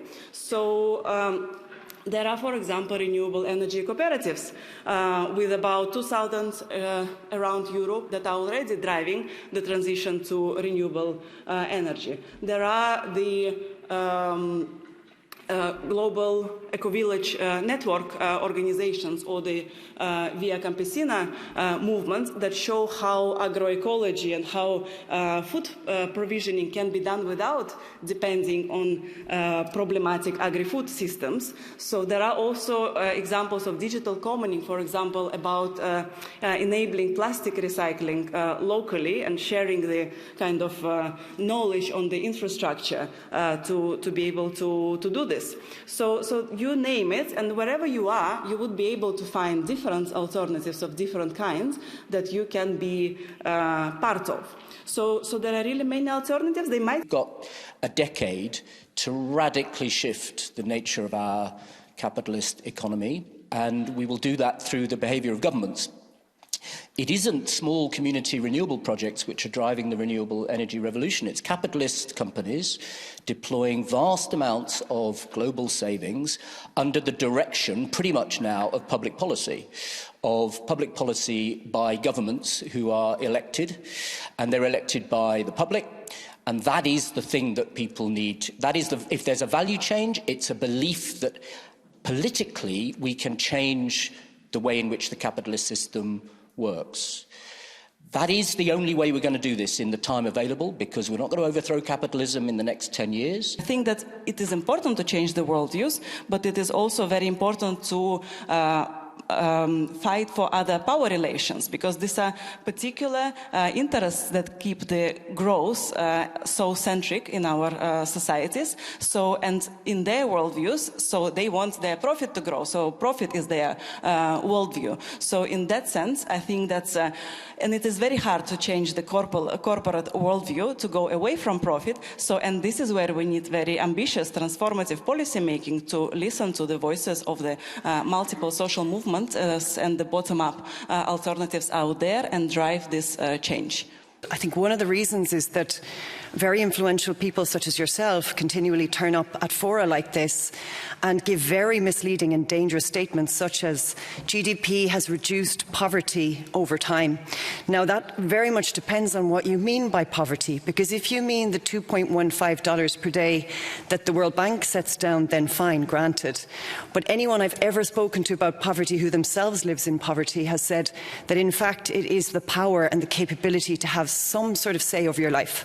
And in those terms, GDP has not changed anything. In fact, the only thing that's growing is inequality. You did not mention redistribution. You did not mention power. I'd like to know your definition of poverty, and I really worry about the idea of rising tide lifting all boats, because all those boats are on fire right now.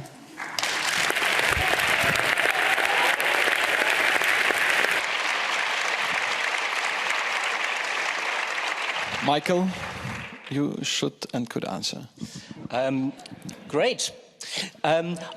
Just so that people know, if you want to know what I think about these things, read some of the stuff I've written, because obviously we can't talk a lot about this, and I think you'll find that I'm not where people kind of assume that I am. So let's be very clear. If you have been living on a couple of dollars a day, you're a Chinese peasant 20 years ago, and you're now beginning to enter a kind of life in which you are now on $25, $30, $50 a day, you're better off. Now, that doesn't mean we've abolished poverty, because poverty is always relative, so there will always be, as long as you've got deep inequalities. I care deeply about inequality. You didn't hear me talk about it because you didn't hear.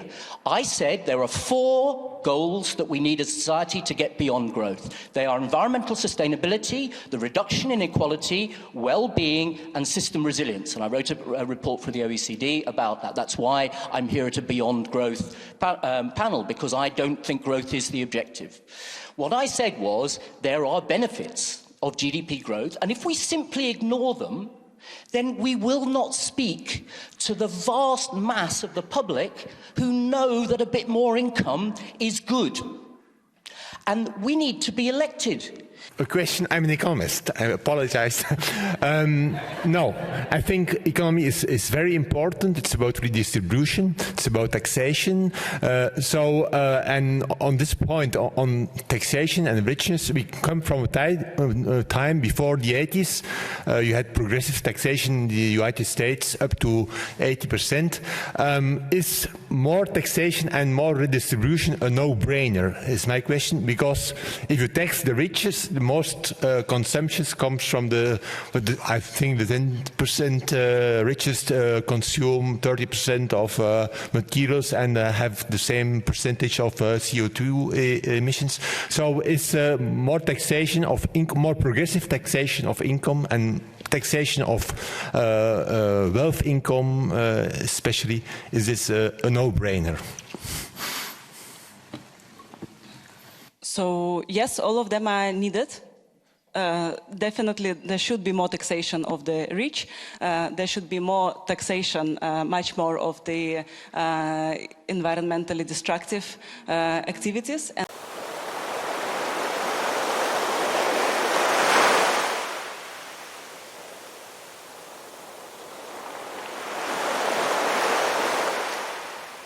When I was Minister for the Environment for Finland 10 years ago, companies came to me to say that you can't push for these environmental goals because it will kill our jobs. Now the same companies come to say you have to do more because it is good for our competitiveness and innovation and for our markets. It's been a huge shift in 10 years. Is our industry cleaning up fast enough?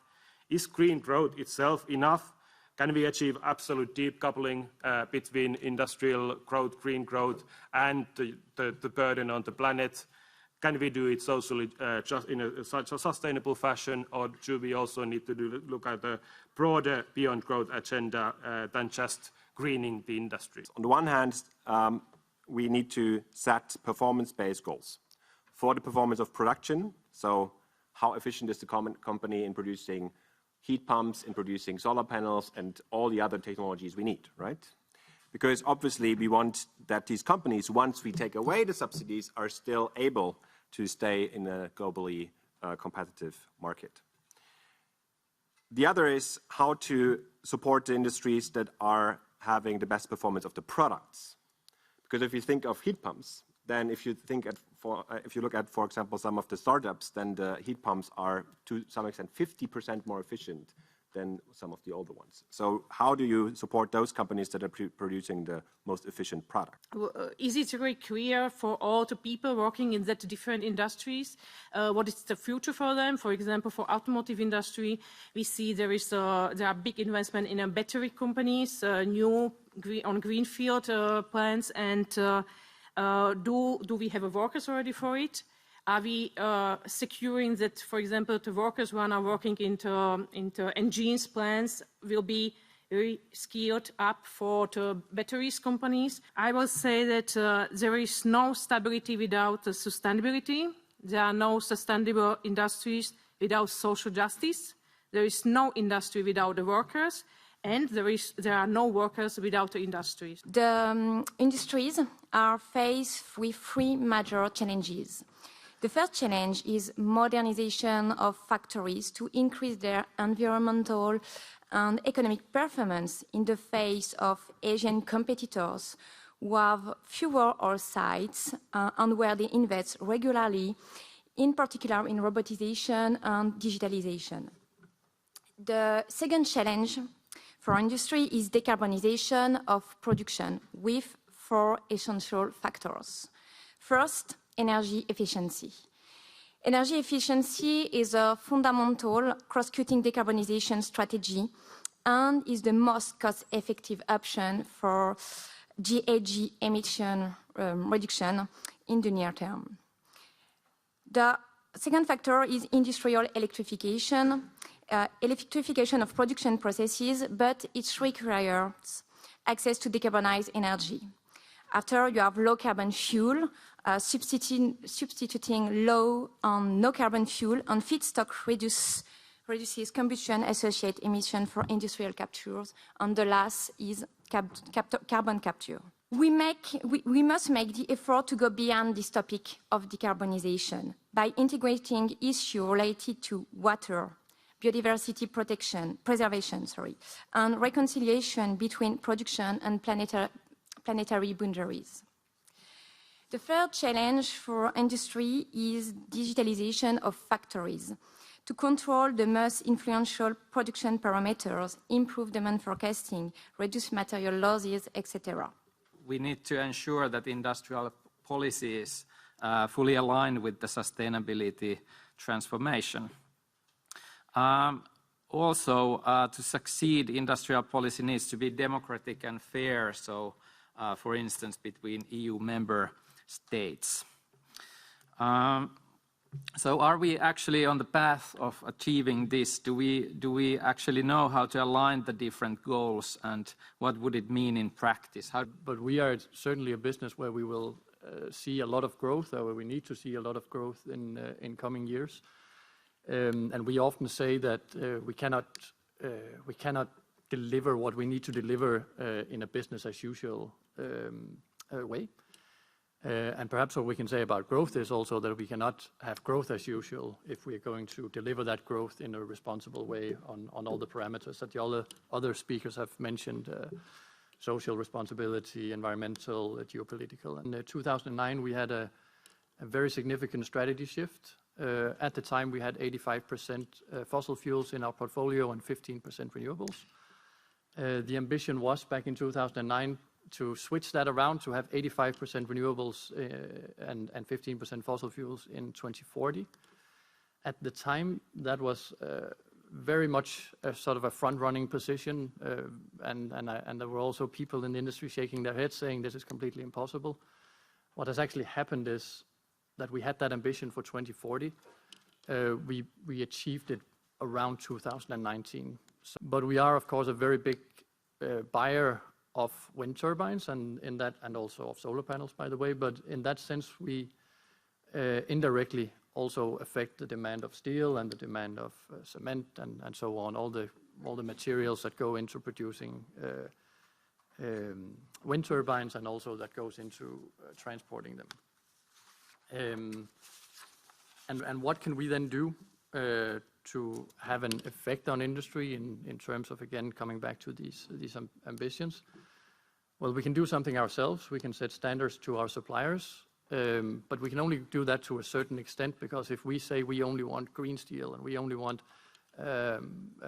certain working conditions, or we only want, let's say, high levels of tax transparency in our suppliers, if we set all of these demands, which we do to some extent, but if we move too far ahead, then in the end, we will, at least in short term, we will not be competitive, because we will be adding costs that our competitors will not have. I think only some companies will have the capability and also ability to actually be able to, dive just into a different kind of business model, because ultimately it's about changing the business model, right?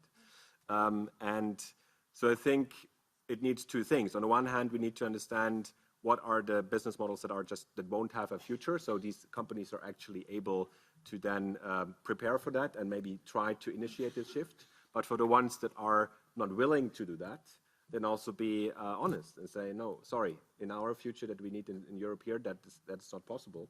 And then you need to support the workers, how they can transition to another sector. Opening new coal mines is not the right way to accelerate this transformation, for example, but it's a reality. We are talking about a Fit for 55, and some countries in Europe open new mines.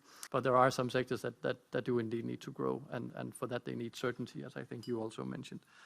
And I think also the other speakers have mentioned this issue of competitiveness, and for industry to be competitive in Europe, they need some kind of certainty of what is coming, and having targets in 2030 or in 2050 is important.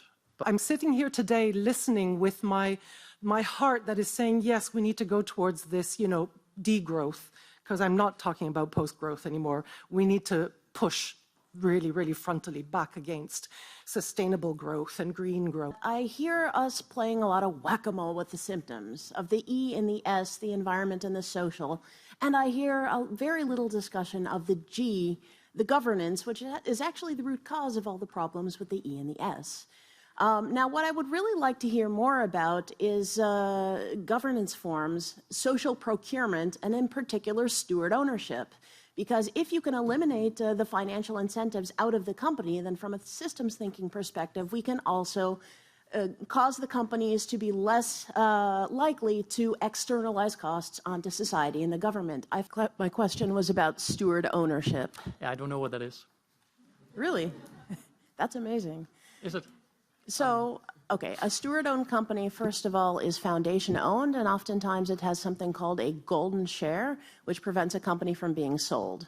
The whole idea is that we are trying to create non-financially extractive businesses with the idea that if we realign the incentive structures of businesses, then we get fundamentally different outcomes for society, and all of the money gets put into that company to create that product or service that we need for society, but furthermore to make sure we're not pulling that financial value out to enrich a 1%, and also we want to eliminate the perverse incentives that cause us, again, to externalize the costs onto everyone else in the first place. So we are, and a lot of the Danish energy sector, actually, we are owned primarily by the Danish state.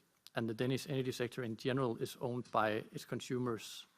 There is, of course, also other types of ownership, let's say. On the particular, let's say, ownership structure you were mentioning, or sort of the policies around it, I'm probably better off not going into that. But I'll just say an increasing share of our owners, or sort of the, let's say, investors. I don't remember the exact name of it now, but they are basically like pension funds who ask very, very directly not only what do we generate in profit, but how do we do it. And that is an increasing trend. Hope that I personally don't think, if also we think about added value, that we start to shift an industry like the Finnish forest industry that now produces huge amounts of cellulose. We export it to China. They make cardboard boxes, and we buy consumer stuff from China, and then that box is just wasted.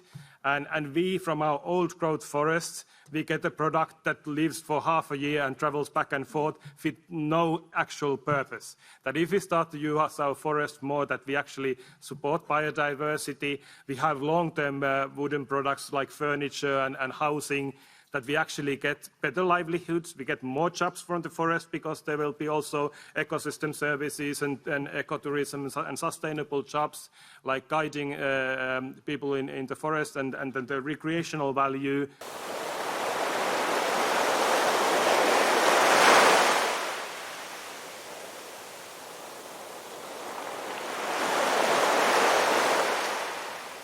Entry point into degrowth, such as it is, post-growth and beyond growth, is really the construct of well-being economics, which understands that we can't continue as we have been, but also because I'm also very interested in power relations between the global north and the global south.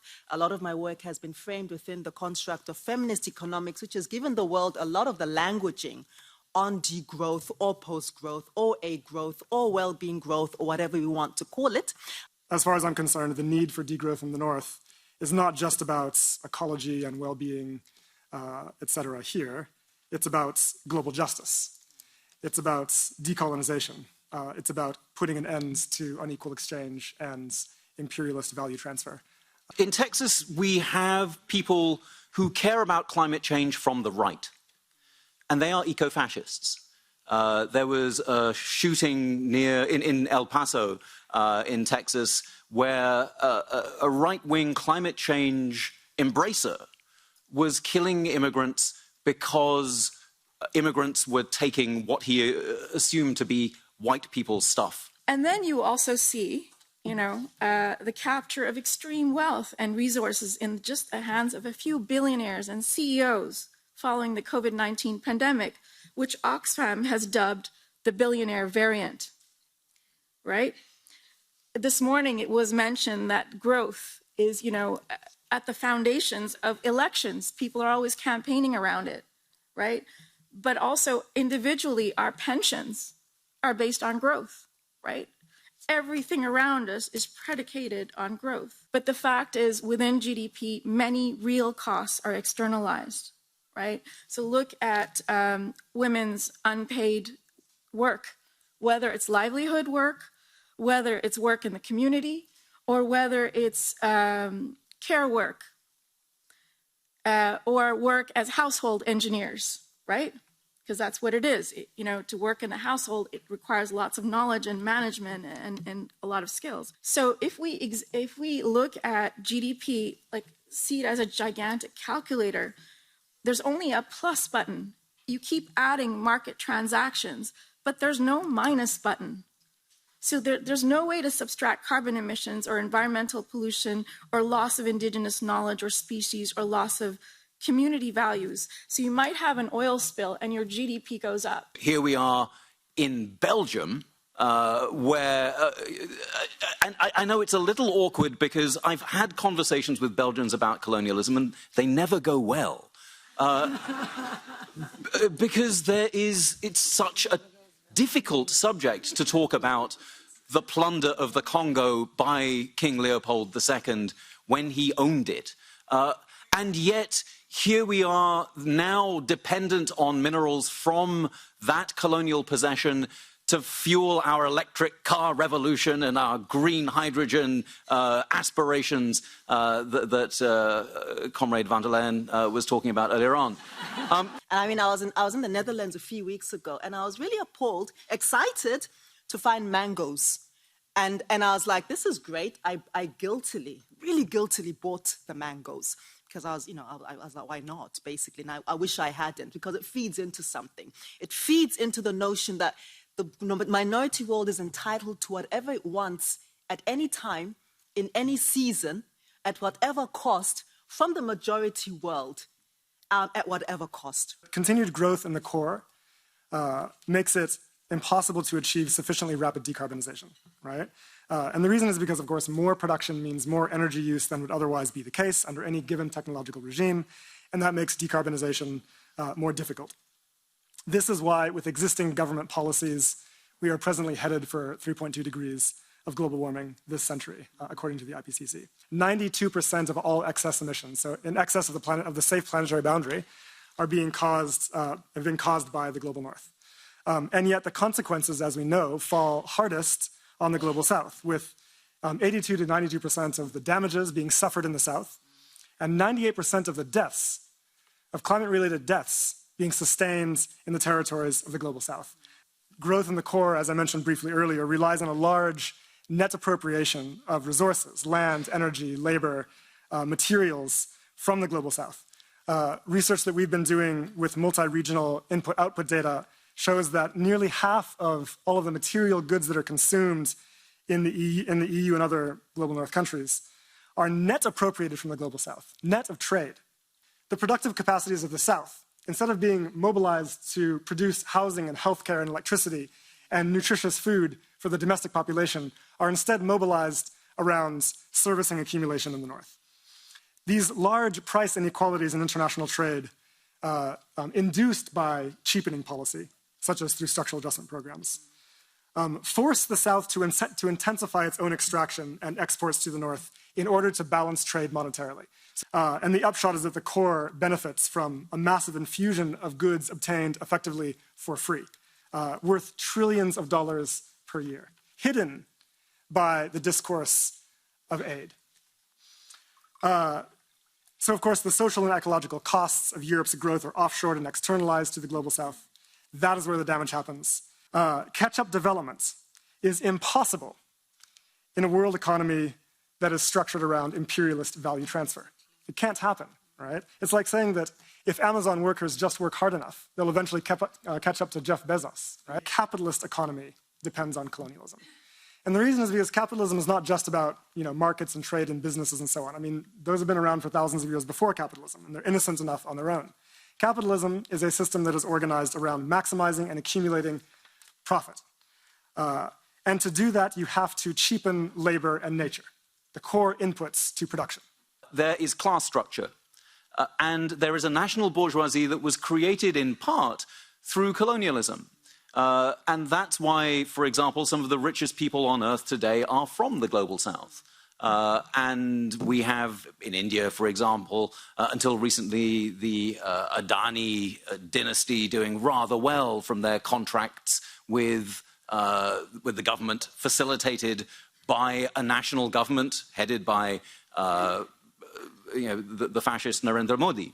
Degrowth has its enemies here, and it does in the global south. How does degrowth fit into these anti-imperial movements, and can it be done with capitalism? I'm with Jason in thinking that capitalism is a way to avoid paying your bills. Another Jason Moore and I did a study where we were looking at other ways that capital avoids paying its bills. Cheap care, the work of reproductive labor, which under patriarchy is gendered. That is taken for free by capital. There is cheap food. In order for workers to carry on eating, their calories are subsidized by the state, by the machinery of capitalism itself. There is cheap energy and cheap money, which in the US we just had a bank collapse, another one. And all of a sudden, even though interest rates are high, those depositors had their money guaranteed tens of millions of dollars by the federal bank. When the rich need money, it's there and it's cheap. Is degrowth the sort of thing that stands in useful solidarity with movements that are anti-imperial and decolonial? Because if it isn't, then I think it is bullshit. We need to abolish toxic work systems like the sort that people like Jeff Bezos want to promote. I don't think that we want to create a world where we're all going off to space for afternoon naps. I mean, that was just so surreal. We need to abolish and deconstruct the notion of toxic work, the kind of work that is unkind, the kind of work that is undignified, the kind of work that is indecent, whatever indecent actually means. We need to recognize the huge reparation that is owed, particularly to Black and brown women in this world, and for historical debt, for the debt that you owe us, me. We need to rethink the definitions of work. We need to redefine the definitions of well-being, of prosperity. We need to racialize and problematize the gendered and the race relations that define and underpin the toxicities of growth and degrowth in the first place. We need to think around what we're growing. Are we growing the ability of a few people to go to space in a phallic symbol, once in a while? When it comes to social progress, innovation, well-being, all the things that we like, what matters is not aggregate growth, but rather what we are producing and whether people have access to the things that they actually require. So in the Global South, we should not be producing sugar for Coca-Cola and T-shirts for Zara and H&M, subordinated within global supply chains. We should be producing for national needs, healthcare, education, housing, internet, transit, sanitation system. While post-growth transition in Europe is clearly a necessary condition for decolonization, it is not sufficient. A reduction of demand in Europe could, in the existing status quo, negatively impact southern countries that rely on exports to Europe, right? If that possibility is not part of our discussion, then we're missing the point. But we're not asking for the status quo of the world economy. Again, the obvious solution is that Global South countries should be free to remobilize their productive capacities away from exports to Europe to produce instead for national needs. Okay? You can democratize the IMF and the World Bank and the World Trade Organization. By the way, these are, at least the World Bank and IMF, these are colonial institutions that have remained colonial in structure. They're deeply anti-democratic. Global South social movements have been demanding democratization for a long time. The G7 has the majority of votes in the World Bank and the IMF. These are the institutions that govern the world economy, global economic policy now. The Global South, which has the majority of the world's population, 85%, has less than half of the votes in these core institutions. If this was the case in any European parliament, we would call this, or any national parliament, we would call this apartheid. How is this okay? Again, it should be an outrage to all of us. Anyways, so we can democratize the World Bank and the IMF. We can cancel debts. We can abolish structural adjustment programs, etc. Or it can be done unilaterally. Global South governments should be free to and should consider taking steps towards economic sovereignty themselves, right? Using tariffs and subsidies even though they're not allowed, reducing reliance on imports of energy and food, mobilizing productive capacities around national needs, and defaulting on debts if necessary to do so. I mean, the fourth king of Bhutan in 1979, was asked about the GDP of his country, and he said, well, we're more interested in gross national happiness than we are about GDP. There already are alternative well-being philosophies, indigenous cosmologies, alternative well-being measurement and indices in place in the South, right? And I think those should come to the center. They're there. Go Marin asks, the EU is seeking raw materials for its industrial needs. It also wants to create partnerships from sourcing countries in the Global South. It seems to me that the objective of economics, the objective of production, should always be to improve specific democratically ratified social outcomes and ecological goals, right? So that should be, of course, production is what we do. It's our material relationship with the living world and with one another. What do we want out of that process? We need to have a democratic conversation about this. I mean, in my talk, when I said that the economy is fundamentally anti-democratic or undemocratic, I mean that very seriously, right? Like, we talk about having, democracy in Europe. We have political democracy, but the economic system, the realm of production, is not democratic at all. I mean, this is why you don't talk about degrowth when it comes to the Global South, right?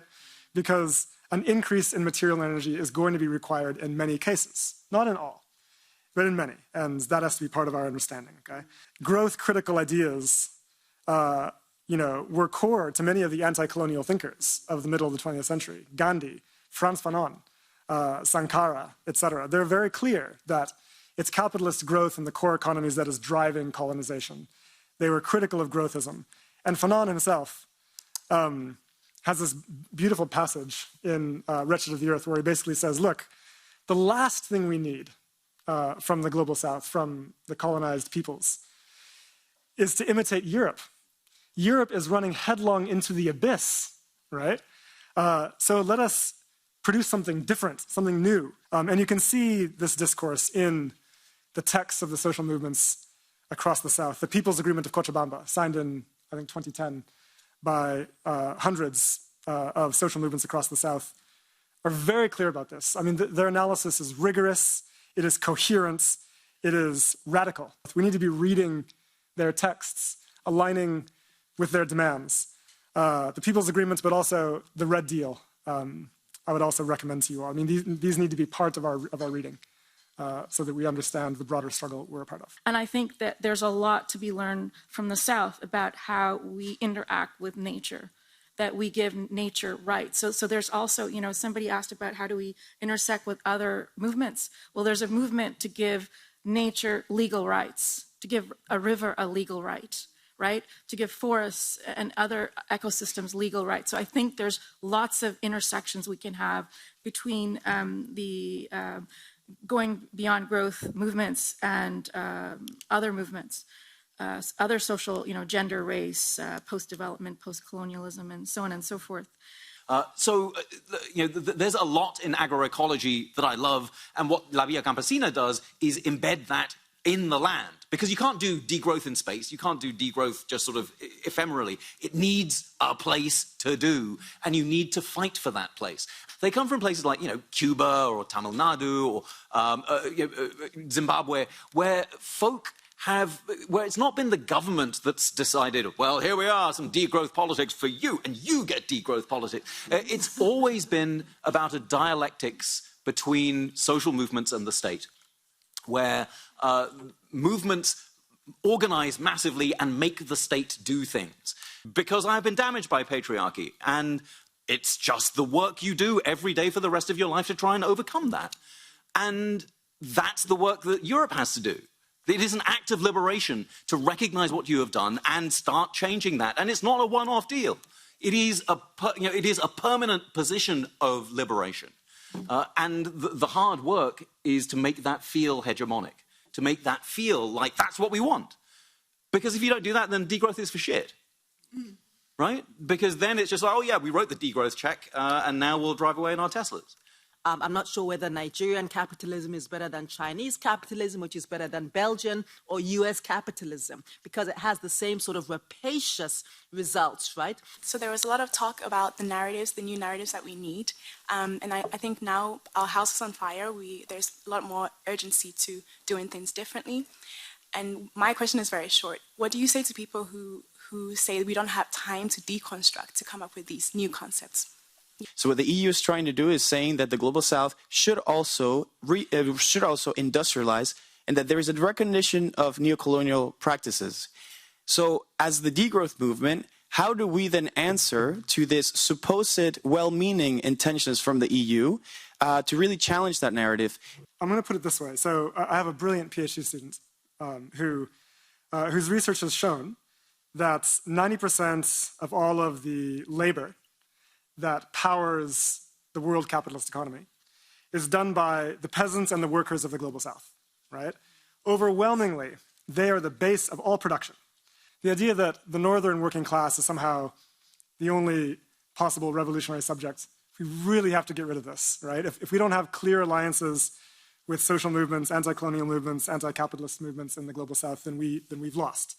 The revolutionary subject cannot be environmentalists and students without some kind of connection to working class formations, which have the power of the strike and significantly more political leverage. So that is an alliance that urgently needs to be built. I'd like to share one quote by the late anthropologist David Graeber, who was a colleague of mine. And he says, quote, "The ultimate hidden truth of the world is that it is something that we make and could just as easily make differently." Unquote. A bunch of, a list of things, you know, climate action, divest from fossil fuels, loss and damage, debt relief and debt forgiveness for the South, IFI, international financial institutions, and aid organizations.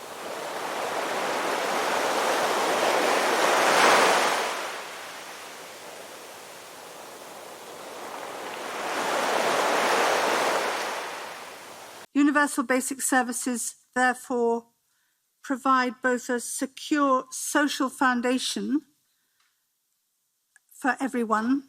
They help to promote equality within that safe and just space for humanity, and proactively safeguard environmental limits.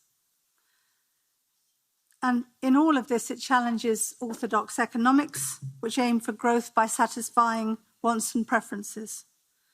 And these have no limits, making sustainable futures impossible. As you have mentioned, my field of expertise is feminist ecological economics, and I've been working on feminist degrowth for about the last 7 years, both individually but also collectively, for example, in the network Feminisms and Degrowth Alliance, or FADA. So within those fields, universal basic services have gained increased interest as an at least potentially transformative policy that can pave the way for a careful social ecological transformation. And when I say careful as in full of care, what I mean is hinting to a very important topic in feminist economics, namely the topic of both paid and unpaid care work. Putting care and care work in the center of societies and economies beyond growth requires a double strategy. On the one hand, paid care work needs to be thoroughly revalued in terms of fair wages and dignified working conditions.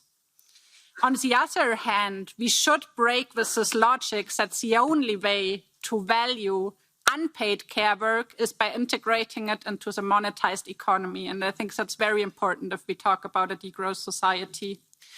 So linking this back now to universal basic services, I think that universal basic services have the potential to contribute to the revaluation of both paid and unpaid care work. Additionally, the freed up time enables participation in all other forms of unpaid but socially useful work, such as subsistence work, community work, or also political activism for social ecological transformation. To benefits to social protection and social and essential services, ineligibility criteria, territorial equality, insufficient investment in green and digital infrastructure makes access harder, with long-term effect actually on poverty and social inclusion. And the unequal access to certain services can generate serious consequence for access other services. One that we can all think of is energy. Once you don't have access to energy, you can probably have access to other services such as food, health, education during the COVID pandemic is a good example. So feminists have frequently shown, and I think we will talk about this later on also in this care panel today in the afternoon, that putatively gender-neutral policies often have highly gendered effects.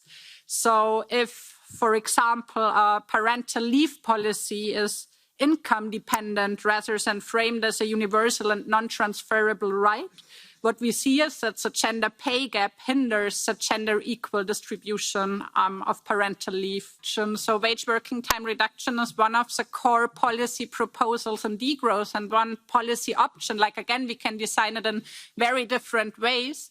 And the most popular, I would say, is the Friday off proposal. So we work 4 days and then the Friday is off. But if we really, in the design of the policy, we're already considering unpaid care work from the beginning, we would know that unpaid care work arises day to day to day and not only on Fridays. So...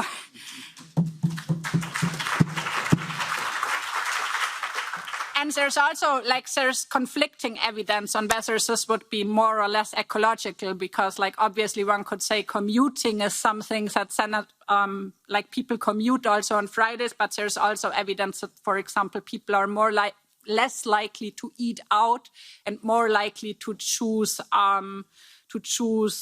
less ecologically harmful modes of transport if they work less hours per day. During the pandemic, again, it became evident that many categories of essential workers were undervalued and socially marginalized.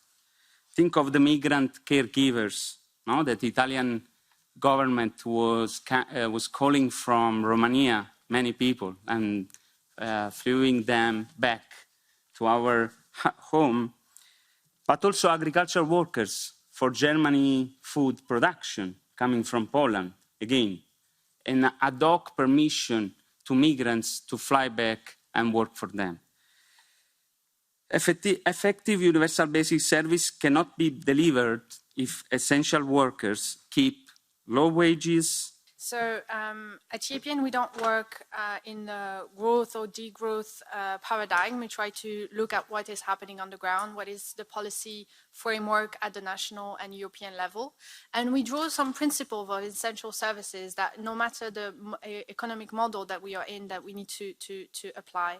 And I'm not going to go through the list, but there are a few points that I want to mention on the list: the quality, the affordability, accountability, transparency of rule and access condition, access to information, non-discrimination in provision and access, coverage of all, continuity of the services, the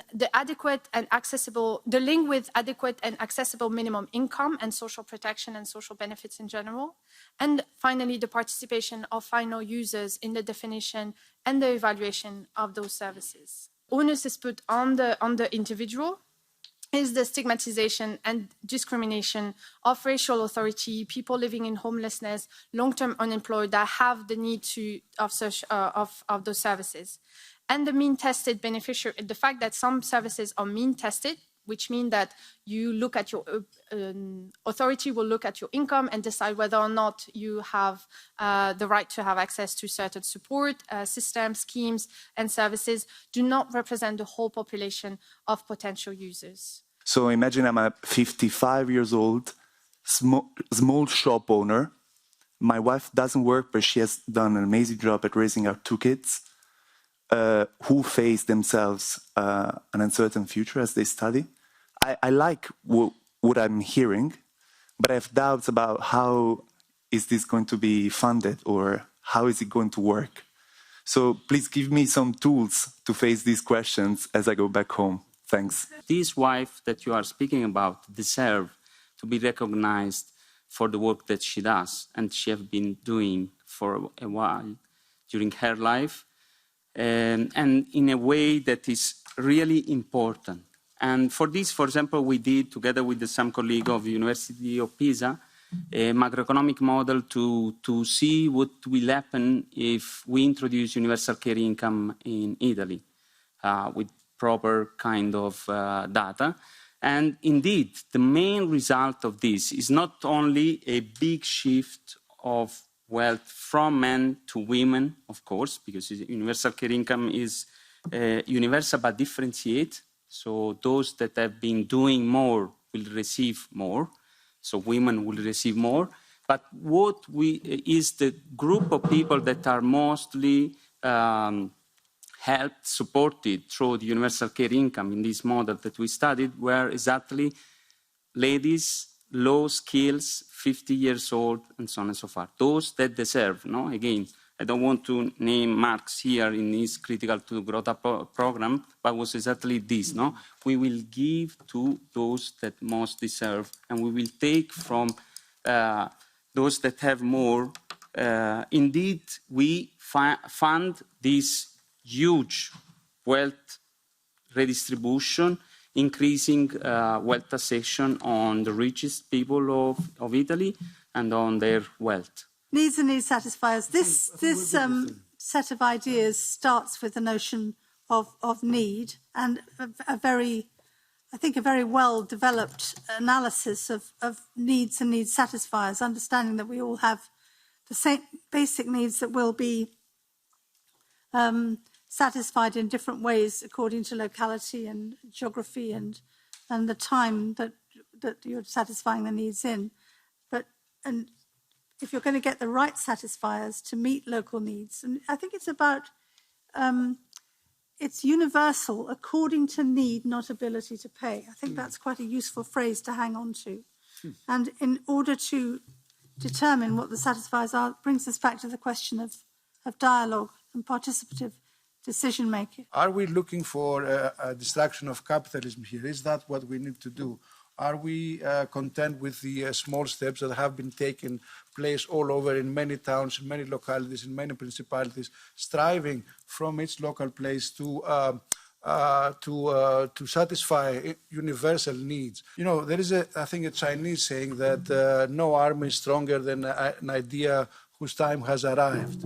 And it's clear from today's conference here that this is an idea that it has re-arrived.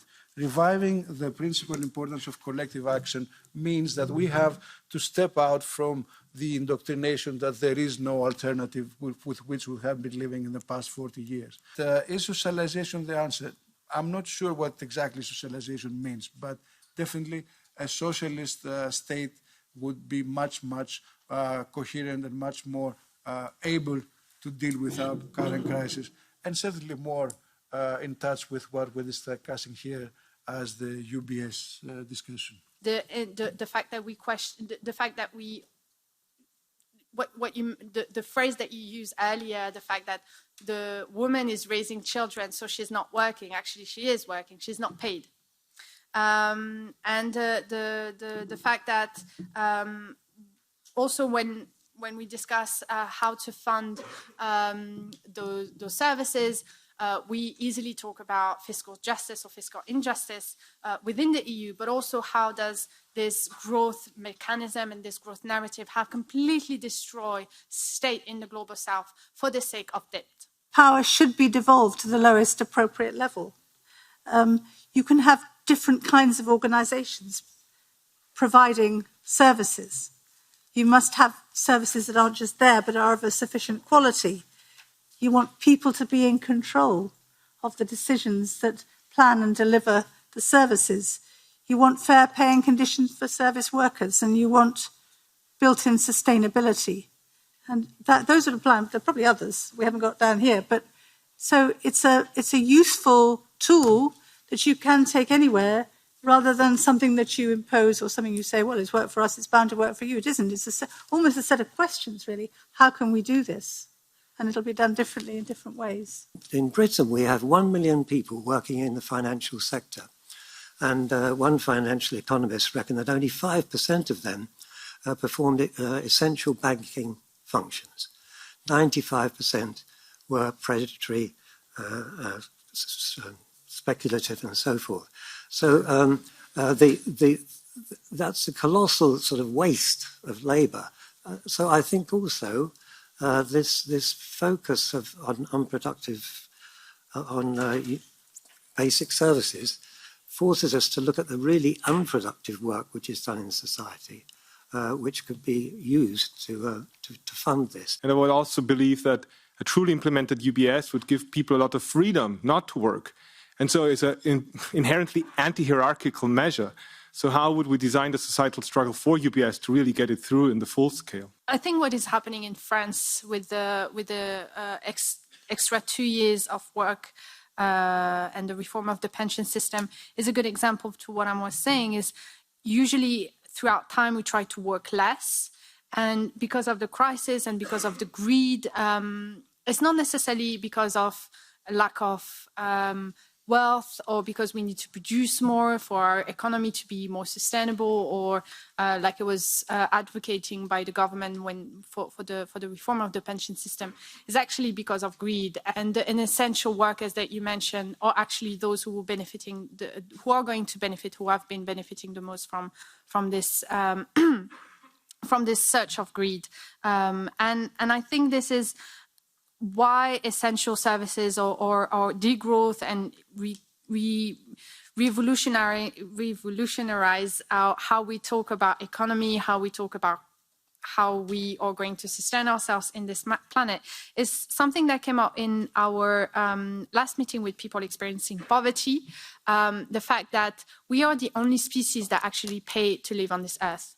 We are talking about cost of living as if something normal. Like, how is that normal that we actually are talking about cost of living in 2023? That's...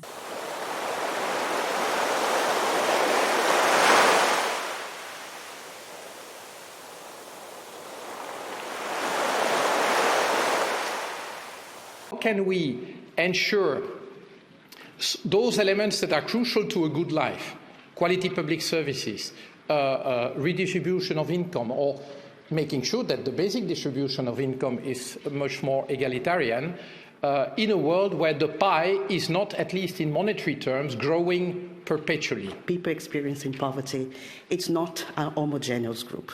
We have to think about their different intersection with age, race, ethnicity, disability, gender expression, sexual orientation, disability, and others. But why the current welfare state is not working? Well, because there is growth, but there is growth in inequality. First of all, it's not working because it's benefiting just a certain group of people and not the most vulnerable amongst us. Measures are often not targeted. They lack of a person and right-centered approach. Second, welfare state interventions address the emergency rather than preventing issues and eradicating poverty and inequalities. We fail to address the structural dimension of social exclusion. Third, is not working due to the accessibility and adequacy conditions of social protection welfare. So growth, first of all, involves structural change through which people lose their jobs and skills get outdated. And so the welfare state obviously needs to provide social security to help with that. Growth also increases inequality. Many researchers have shown this. Piketty shows it for the United States and for Europe. For the last few decades, inequality has actually increased. So sustainable welfare beyond growth offers a very different vision. It offers a vision of a fundamentally different economic system. So this is inspired by Kate Raworth's work and many others who have worked in this space. An economic system that provides need satisfaction now and for all, for everyone, within planetary boundaries. So greater inequality, this is the idea, would reduce the need for failure demand, as the Wellbeing Economy Alliance, for example, have called it. So failure demand is demand on public services that is created by a dysfunctioning of the system. And in a special Eurobarometer last year, actually 88% of the European population said that they believe the green transition should leave no one behind. Taxing wealth could be a more stable source of funding the welfare state, because wealth is a stock and not a flow compared to income and consumption and so on. So in a recent study that we've just got accepted by Nature Energy, we show that if we target very high energy use and reduce it, we can actually generate quite significant emission reductions while it provides room for addressing energy poverty. So 89% of the EU population wishes that governments invest more into public transport and insulating people's homes. Economic growth is necessary to finance welfare, which makes degrowth undesirable. That's the problem we often hear, and I think there's a few issues with the way that Rubik's Cube is framed. First problem, and we need to be very clear on that, we often ask, can we afford degrowth? But that's a problematic start, because we don't really have a choice. It's a bit like you're driving a car towards a wall, and you're like, I would slow down, but like then the music of the radio will stop. Like, well, yes, but if you don't slow down, you will hit the wall, and the radio will stop anyway. You need to brake, and then you need to find another way to run the radio.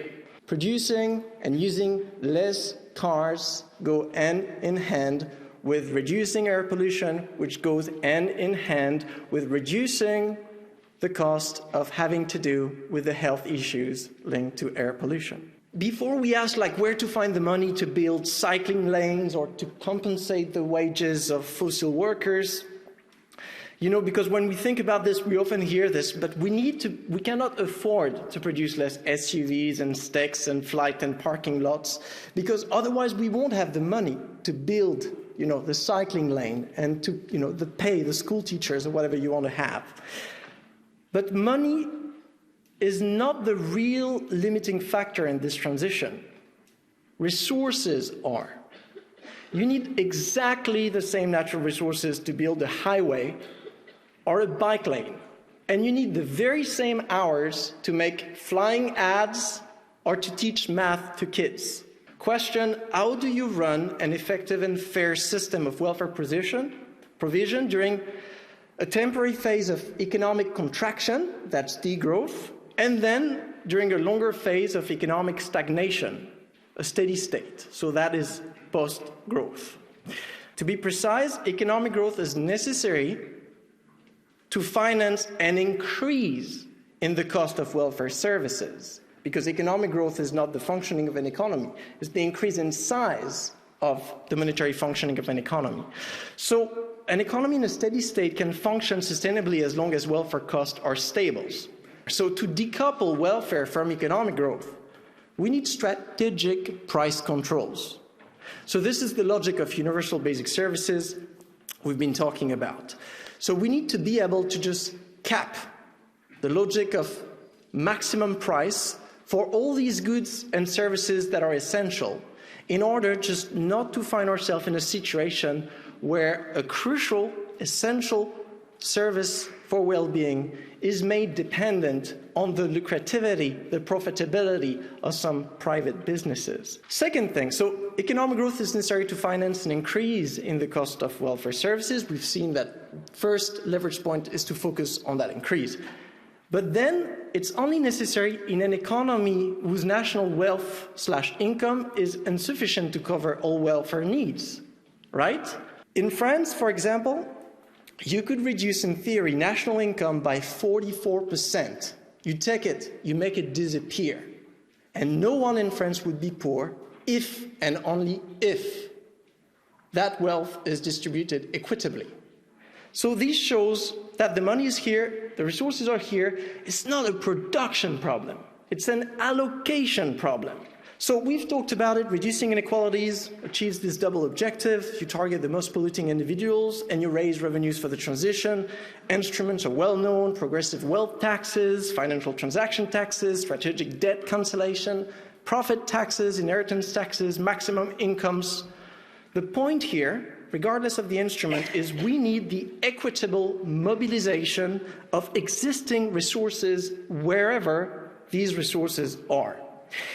And we need to keep in mind, in doing so, that not all resources are money, okay? Instead of just entrusting, paying for for-profit businesses to run elderly care and paying other for-profit businesses to run childcare, let's just invest in public infrastructure so that people can organize their own welfare provision in the spirit of commoning.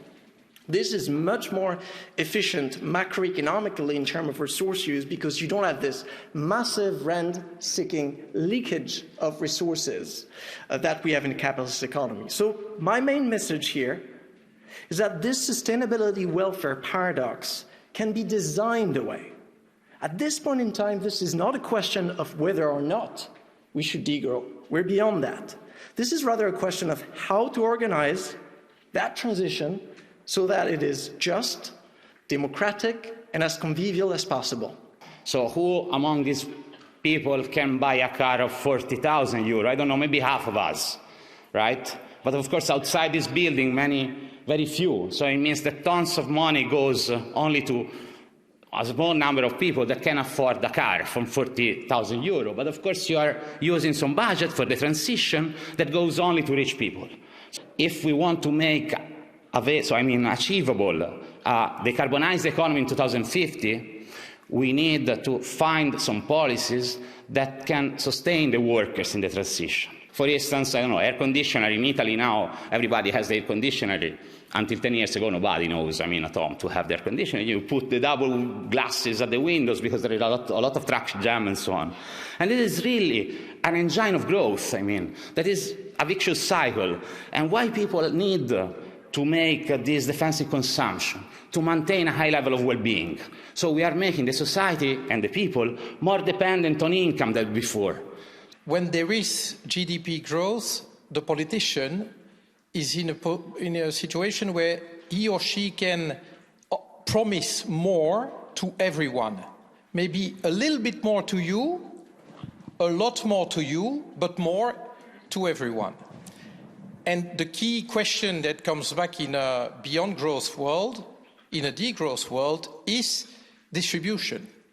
That indeed, if I want to give you more, if the system needs to give you more, then it's going to be less to you. And to ensure a just transition, it is, in my opinion, fundamental that the European Pillar of Social Rights maintains a central place in EU policy making and it is fully implemented.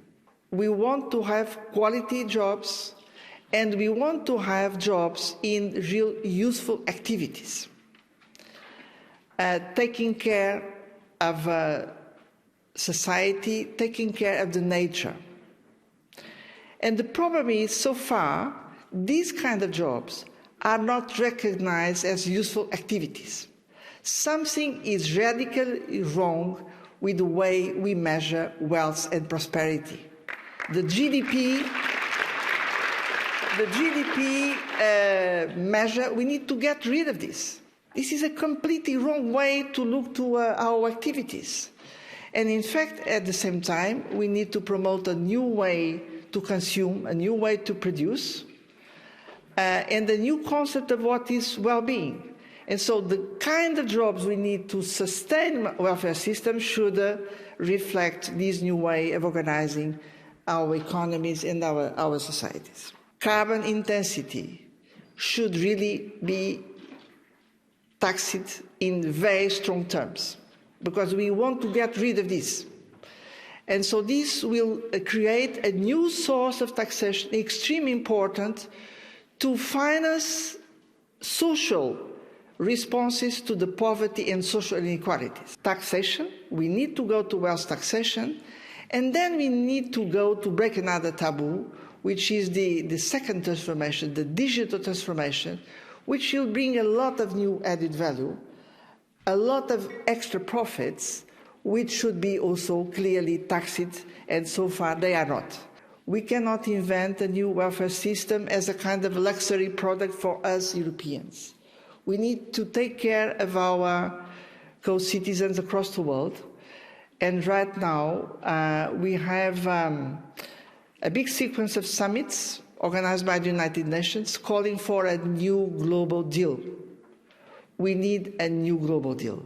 And the new global deal must be a social and green one. All the crises we've been through and the ones that we're still facing have shown increased inequalities, poverty and social exclusion.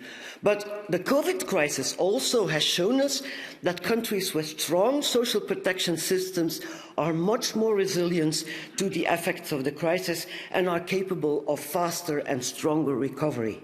That is why it is important to implement the European Pillar of Social Rights, again, the Pillar of Social Rights, through concrete legislative proposals and measures, such as like was done with minimum wage, minimum income, access to social protection for workers and self-employed, and platform work. Science tells us that we have less than 10 years to ensure just transition. At the same time, we know that there is a triple inequality in climate change. First, those who contribute least to global warming. Second, risk to become the hardest hit victims. Third, and will have to pay probably a too big price for the climate policies that are now developed and that we will need to develop in the future. Knowing that 10% of the richest in the world are responsible for 50% of the emissions and that the 50% poorest only for 12%, makes climate change a real social question of the first order. The issue of money is not a meta-issue in the sense of when we're talking of universal basic services, when we're talking of decommodifying certain basic services, I think that also includes access to money. So the general discussion about MMT has to be reframed with what kind of democratic governance is there on the creation, destruction, and allocation of money as a means of doing certain things. So discussions about central bank digital currencies, for example, as a way of funding more easily a universal basic income, are just here within that discussion. But again, we tend too often to be like, oh, well, but that won't be possible in Europe because guess what? We have lost our national monetary sovereignty. Is degrowth compatible with individualist lifestyles prevalent in the EU, or do we need social transformation to achieve its goals? And how do we reconcile with the fact that the welfare systems and well-being in the global north is actually based on harm to people and the planet of the global south? It's a bit... a Europe that is fully decarbonized is a Europe that is very different from the one that we know today, no? And of course, it's different also in the lifestyle. I'm pretty sure about that. I came here. I have to say, I apologize for that, but I came with the flight, and of course, I apologize for that. Maybe I pay some carbon budget, but I don't think it's the solution. Let's say. So, but the problem is that we have to imagine a society that works without producing emission that is fully decarbonized means really something different in the lifestyle. We know that in the south we need to increase education, we need to increase the street, we need to increase hospitals, and these are things that require material production. So in order to do so, if we really want to be consistent with the social justice for all, we need to shrink a bit our economy, and so to understand which are the lifestyle that can matters. So although we need to support and restructure a change to the south, we need to address the historical inequalities and how this extractivist approach of economic really impact the reality of the global south today. So debt policy reparations is important to be in a post-growth society. Is thinking about freedom. So what came up a lot in our data in our research is that people are concerned about, freedom, that sort of any measure that restricts high energy use, for example, restricts people's freedom. But I think it's so important to remind ourselves of this distinction between freedom to and freedom from. And that includes the freedom of future generations to have the resources to satisfy their basic needs, third car or whatever. So I think rationing luxury goods is much easier to sell to people, again, for the reasons that we discussed earlier in terms of equality. Yeah, but then heating my home can be seen as a basic need. If we admit that somehow we have limited biophysical budgets, then we acknowledge the fact that this is going to be, as you said earlier, a zero-sum game. If you have access to an immutable ton of carbon, it means someone else won't have to. So we need to take this into account and not believe that macroeconomically this kind of zero-sum game kind of disappeared, which we economists are very good at creating these kind of tricks. But then just something else about rationing, because everything is rationed already. How many of you in the room have a Ferrari? Well, Ferraris are rationed. Except to have them, you don't queue, you don't sign up, you don't do something specific. You just need to have a lot of money. And like Polanyi used to say that there's like different modes of allocation, meanings like ways goods and services move, basically rationing at the macroeconomic level. Market exchange, reciprocity, gift, and political rationing, deciding, oh well, it's more equitable that you have access to a larger car because you have a specific disability than me, and this like this. Today, we need to decommodify certain resources, which means like the allocation of this and that cease to be monetary rationing and become political rationing based on well-being and not only purchasing power. We have a demand actually for more care work, for more environmental protection, etc., etc. But that is exactly the point that we are discussing here. I think that a reorganization of the economy should ideally happen in a way that we free up resources by taking them away from destructive activities and put them into activities that are, socially and environmentally worthwhile. And what I don't want, and that's my final remark, is a sort of 2 or 3 class society. People having a job that they enjoy and that is well paid. People having a shitty job or a bullshit jobs, a la David Graeber. And people having no job and we keep them quite with basic income. And some of you spoke about working time sharing and distribution. To me, it's really crucial. Katsudem Vladimirova, University of Geneva. I have a question about the raison d'etre of enterprises in the future economy. Today, the raison d'être, the mission, the ultimate goal for companies to exist, the thing that makes people that run these companies wake up in the morning is profit. If in the future it's not profit, what should it be? And how can we convince the community, the business community of today to switch? I think this question really goes to the core, in a way, of what we're discussing here, because, you know, we are discussing a fundamentally different economic system. And so, yes, I think producing for profit would actually have no space, I think, in that economic system, because enterprises would need to be oriented at contributing to increasing welfare and obviously ecological goods as well, and staying within planetary boundaries. And so I think that requires just a fundamentally different way of organizing the economy. And I think this is where democracy comes in, and sort of, the role that citizens have in actually participating, giving input, keeping enterprises accountable for what they are doing. I think that is partly what needs to happen. Profit motive should be completely phased out. First step, and what I expect of politicians, is to identify all the sectors that are essential for well-being. Childcare, elderly care, mobility, telecommunication, all of that. If you want to create a business in that, you need to be legally a not-for-profit cooperative. Period. There are already many not-for-profit cooperatives around the world, and how do they function? Well, they just meet cooperatively, meaning democratically. They invite with a multi-stakeholder board involving local municipality representatives, people representing your customers, other stakeholders, your investors, NGOs, and we sit around a table and be, okay, what should we produce and how?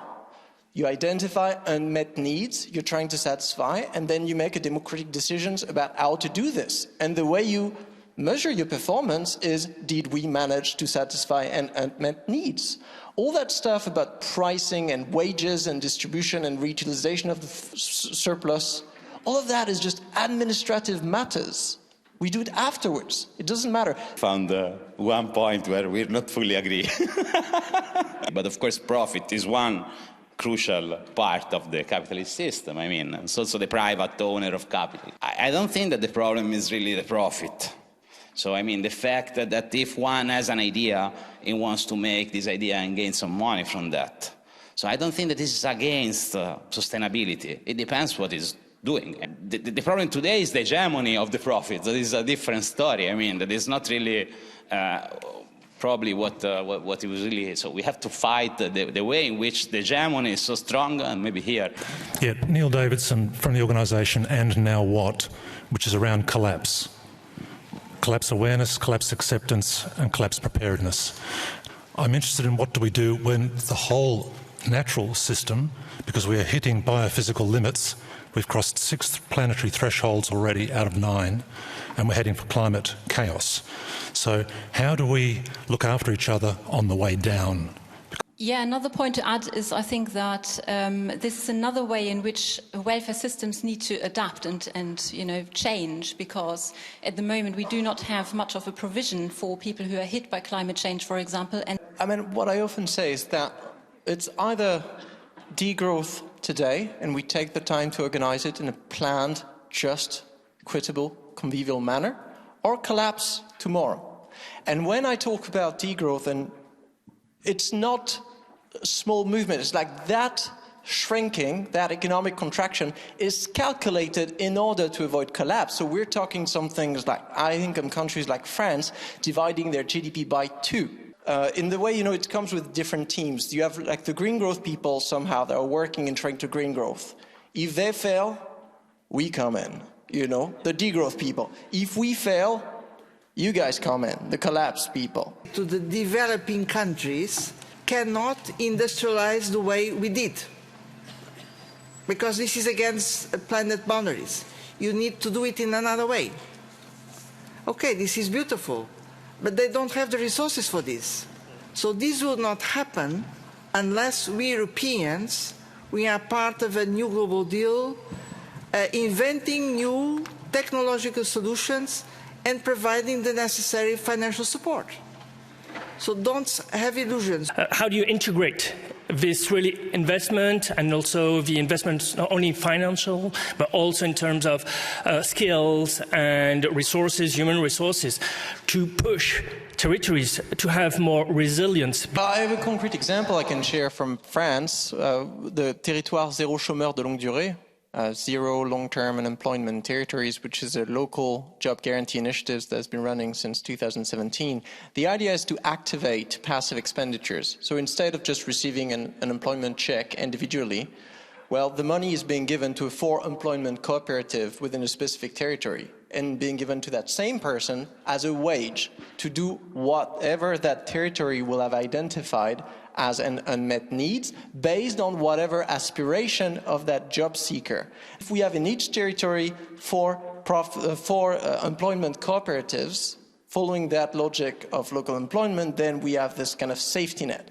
And just adding to that, just the logic of alternative currencies that are managed locally is a very good way of creating social-ecological multiplier effect within a specific territory, making sure that instead of investing in euros into a territory and then it all leaks up and end up being invested somewhere else into just oil drilling, you make sure that the money remains circulating within the kind of sectors you want to nourish. Does money become obsolete in a degrowth society? And it's maybe partially motivated by the fact that I'm struggling to imagine what this degrowth society would look like. Imaginary of the degrowth society, money is dead, I mean. As long as price reflect value, which indeed, I find it remarkable that in orthodox economic theory, we are basically driven by our utility function, and actually the only stuff that enters this function is stuff that has price, and so stuff that is literally priceless has no value, whereas priceless means it has enormous value in our common language. And, well, if your economy does not reflect that, then something must be wrong.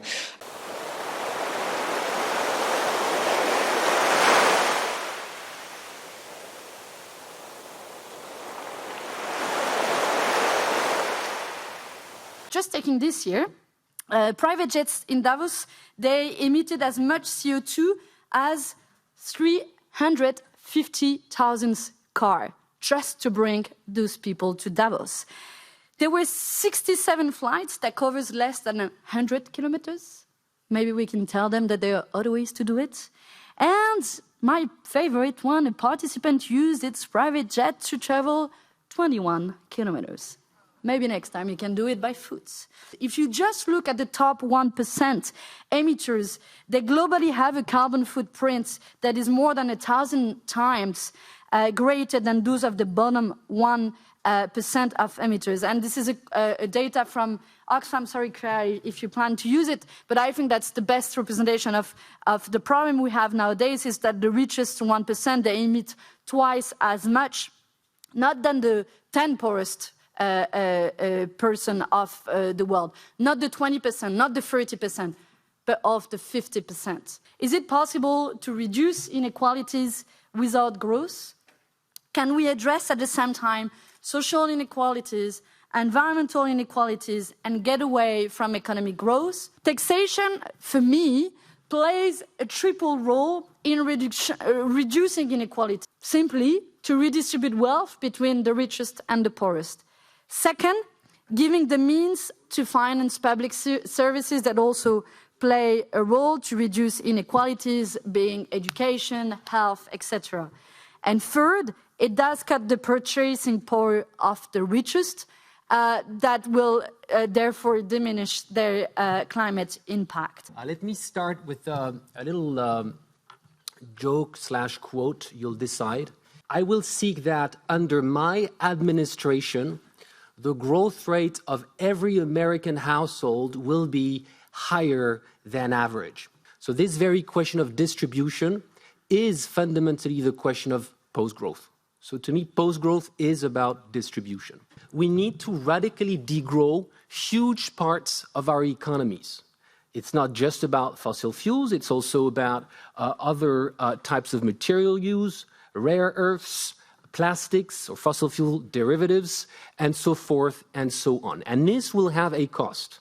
These high growth rates that we observe in rich countries from, let's say, 1940 to 1970s are also associated with the rise of the social state or the welfare state. Strong rise of what's socialized in the economy.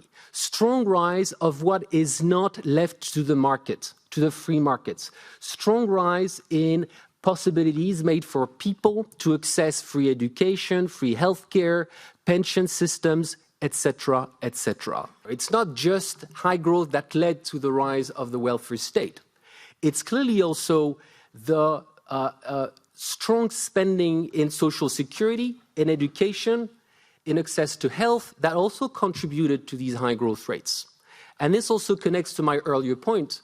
Basically, if you increase the wages of people in essential services, in the education sector, in the health sector, this might also contribute to growth positively. What happened is basically what Manon was referring to, very strong decline in top tax rates. That's the blue curve that you see here, top tax rates for basically multinationals. And the green curve is the rise in the VAT tax rate, so whatever low-income group, middle-income groups are going to pay in consumption taxes. Very regressive taxes had to increase if you wanted some taxes to be reduced at the very top. So whatever is going to happen in a post-growth society, whether it's a growth rate of 0.5%, whether it's 0%, whether it's -1 or -2% in the coming 3 decades, really needs to take this into account. And here comes my final point. The final point is growth is really about redistribution. And from a tax perspective, the question is, where do we want to rise this? Where do we want to go from this picture? And so let's say that the objective, and that's one option among many, but would be to, in 2050, be at 10% of GDP, 10 extra GDP points that are socialized. So let's move from 45% of GDP to 55%. Let's assume that this is the way forward to basically achieve a green transition in a socially sustainable way. If we want to do this, well, we need significantly more progressive taxes. By significantly more, I mean that we should definitely have taxes on billionaires, and with relatively small tax rates on billionaires and centimillionaires, tax rates from, let's say, 0.5% of their wealth every year to 3%, relatively small tax rates, we can get 2% of GDP every year to finance whatever we want to finance. If we want to move from 2% to 10%, which was my starting point here, we need to develop tax systems that are radically more progressive than anything we've seen over the course of the 20th century. And we believe that inequality is intersectional and that the different kinds of inequality reinforce each other, whether it's gender, whether it's social, whether it's economic, etc. We are working as FIA or Fight Inequality Alliance with others to break the cycle of extreme concentration of power, because we also think and know that inequality is about power, it's about control, it's about access and influence. Pan-African activists and organizations meeting in Harare in 2018 and discussing these issues articulated the situation as follows, and I quote, "While poverty and inequality are a global challenge, their experience and expression in Africa are a reflection of the continent's unique history, the dysfunctional political and economic structures, the trajectory of development, as well as Africa's relationship and place within the international political economy. In Kenya and in many African countries, the things that people need to survive, from food to fuel to cooking for, to transport to get to their jobs, to get to the places where they make their living or and their livelihoods impact. We've seen floods and cyclones, in droughts, we've seen massive hunger and starvation across the African continent. Public services are underfunded, debt repayments are being prioritized over the rights and needs of people. And the young, the informally employed, the underemployed are suffering. And those living in informal settlements in remote and vulnerable areas become more and more marginal. Somehow some people fall through the cracks. It is designed to do that. So in that context, then how do we talk about growth? How did we get here? And then finger pointing, who do we blame? Inadequate and disastrous responses where banks and banks are bailed out, too big to fail their bailed out, and meager debt relief, but nothing really changes. We may talk about being in the same boat, or we may talk about being in the same ocean, but we are actually not in the same boat. Some of us are in leaky canoes, some of us are in big, luxurious yachts. They talk about growth. The question is grow, and how do we grow? Then the farmlands being polluted by factory effluents, the rivers and lakes and oceans being polluted by oil and chemical spills, the number of species going extinct. Can we measure it differently so that perhaps we get somewhere? There is something wrong with the economic policies that we continue to pursue. We need to feed the hungry and house the homeless, stop pollution, heal the planet and her peoples.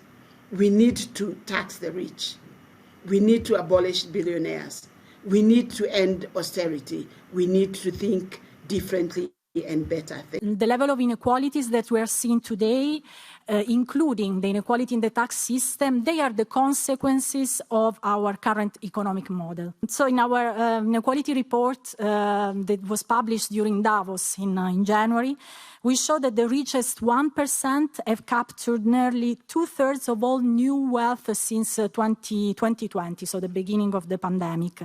And this corresponds to nearly twice as much as money as the rest of humanity. And if we look at the last 10 years, the richest 1% captured 74 times more wealth than the bottom 50%. On the 1st of May, we published new statistics showing that the CEOs the top CEOs across 4 countries got a real-term pay rise of 9% in 2022, while the workers worldwide, they experienced a 3% pay cut. Food and energy companies more than doubled their profits in 2022, and 84% of their windfall profits went to their shareholders. So there are different causes for that, but the tax system has contributed to the concentration of income and wealth. Mention another figure that shows that a billionaire emits more than 1 million times more than an average person, and this is because of his investment in polluting companies. We need an economic model that don't depend on the GDP growth, and we like to call it, usually in Oxfam, a human or well-being economy, that basically is an economy that doesn't have as objective the GDP, but rather the reduction of inequality and the eradication of poverty, the provision of services, of public services, social protection to everybody, and respect the nature. And taxation can serve all these objectives. And so, if we tax the windfall profit, we can also discourage inflation and discourage speculation on the prices. And if we tax more dividends, so we can discourage companies to fill in the already rich pockets of their shareholders and instead invest in green technology or better labor conditions. As an example, we estimated that in Mexico, a 5% tax on the net wealth of just one man, Carlos Slim, could raise $4.1 billion. And this would be enough to employ 250,000 Mexican teachers. And globally, a tax of up to 5% of the world multimillionaire and billionaire could raise $1.7 trillion a year, and enough to lift 2 billion people out of poverty and fund a global plan to end hunger, and also a lot more. We've actually been thinking about inviting Jeff Bezos to our conference, but as I said at the beginning, there were no amenities to welcome his jet, so therefore it did not come. That 2% wealth tax will be enough to avoid the pension reform in France, so to avoid working 2 years later. Again, that's a national perspective. And I will argue that wealth tax, which is an effective policy tool in order to achieve certain goals, to which I will come on the next slide, in order to make it effective, it needs to be progressive. So it means that a wealth tax needs to be one where the very rich pay a higher tax rate than, let's say, the modestly rich. Point here, many of you might have seen these figures. In the context of the European Union for 2017, which is the last year where we have reliable microdata from the central bank, I mean, it's not the only microdata, but the one from the central bank, there we estimate the share in wealth owned by the most affluent 1% to be 32%. So these are our own estimates. The other papers in the literature put that number slightly lower. The starting point of the top 1% in the EU, and that is roughly in the region of 2 million euros net wealth, meaning if your net wealth exceeds 2 million euros, you belong to the richest 1% of households in the EU. Of course, net wealth, meaning we take the value of all your assets and subtract your liabilities. So if you have a house and the mortgage and no other assets or liabilities, value of the house minus the mortgage is your net wealth, right? And in addition, the 0.1%, the most affluent 0.1%, that starts at a net wealth of about 10 million people. So when you hear wealth tax proposals talking about only taxing billionaires or starting at 100 million or so, what that means is we are starting well into the 0.1%, right? So this gives you useful reference points when it comes to talking about specifics of wealth taxes. As a point of reference is a flat tax where everyone is taxed at 2% if you have net wealth in excess of 2 million. So this applies to the top 1%, but within the top 1%, everybody is taxed at 2%. Our estimates suggest that you would be able to generate revenues of about 200 billion euros annually in the EU, which amounts to about 1.6% of GDP. If you compare that with a strongly progressive tax design, also starting for the top 1% with a tax rate of 2%, but then tax rates increasing up to 10% for net wealth holdings in excess of 500 million, you would produce revenues in the area of 350 billion annually, or 3% of GDP. The required investments in order to reach the Paris goals, the Commission itself puts that gap between historic rates and what is needed for Paris, so to say, at 460 billion euros, which falls short of these revenue predictions, even of a fairly progressive one, right? So in that sense, we say, okay, it can make a significant contribution, but really only if you also design the tax in a fairly progressive way. Progressivity is key for wealth taxation to be an effective policy tool along these three dimensions which I have discussed. And especially what it means is that kind of a 1% flat tax, of course, is better than nothing, but won't be very effective as a policy tool in order to achieve these three goals. Actually, we've tabled last week an amendment in a report on own resources to propose a wealth tax. It has not been adopted, but I would say this time we've been only missing 107 votes. I just checked. Post-COVID, I think the wealth tax can be one of the avenues to explore. So food for thought and for fight over the coming months and years here in the European Parliament. And a simple arithmetic of growth is that at 3% growth per year, which might seem a little if it has to do with your salary, but if it has to do with the global economy, it means that it will be 10 times bigger by the end of this century. So is it possible to reduce inequalities without growth? This question, we addressed it in a recent paper that I was invited a little bit to reflect on what we learned there in this presentation. And it's, but we organized our thinking about a well-known identity or well-known identity for economics and inequality nerds like many of us here, which is Thomas Piketty's famous formulation that as long as R is the rate of return to wealth, so how much money you get back on the wealth you have and you're saving and investing. If R is higher than G, the rate of GDP growth, then income inequalities increase. This happens because the income of wealth holders rises faster than the income of society as a whole, the average that Lucas talked at the very beginning. So if Jeff Bezos or Carlos Slim, or you can substitute the name with whatever you want, if his return to his investments are 7% every year, his or rather his grandchildren's income from wealth by the end of the century will be 180 times bigger. This is just to understand what it means compound growth, like 7% per year. If the economy instead grows at 3%, a level that is considered a healthy rate of growth for an economy, it will be 10 times bigger. So compare 10 to 180.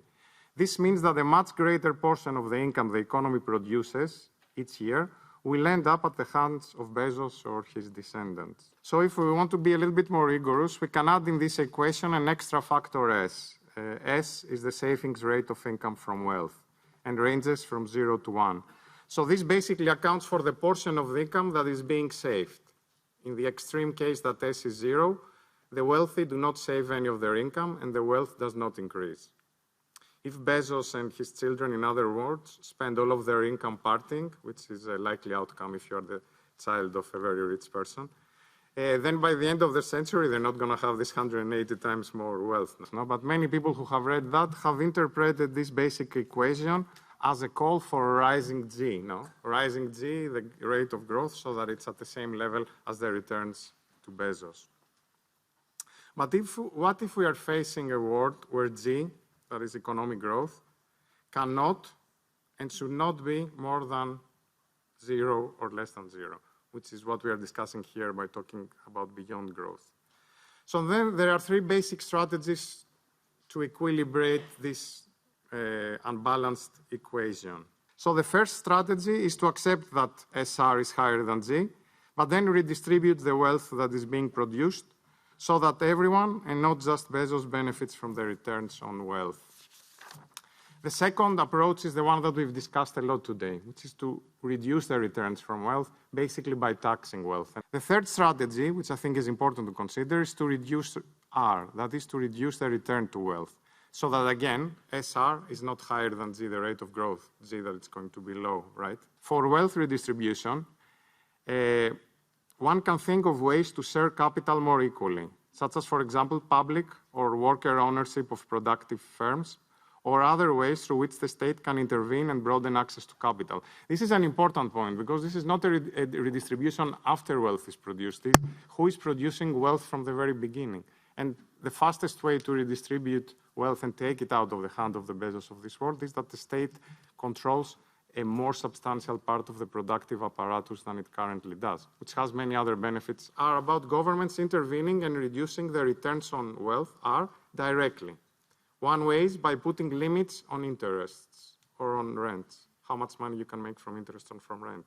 They can tax, for example, progressively incomes, or they can tax the income from unproductive rents, say by taxing the ownership of land or of resources such as fossil fuels. But it's not only unproductive, it's destructive.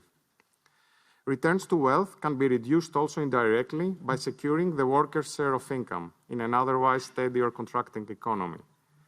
This includes policies for stronger organizing and bargaining rights, or social policies such as job guarantee, a universal basic income, or free public services that effectively secure that there is a real income of working people that is guaranteed. There is not a silver bullet of a wealth tax. And all together can work to decrease inequalities in a context of low, zero, or negative growth. This is why we call such policies post-growth policies.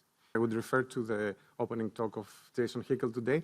You understand that the type of change that he was describing is quite radical. It's about control of certain parts of the productive capacities of countries, reducing certain activities dramatically, redistributing dramatically, changing the type of economic structure that it's there. So it's a very, very different model than what we understand currently as the growth-based economy. So this is what we are signifying with the word degrowth.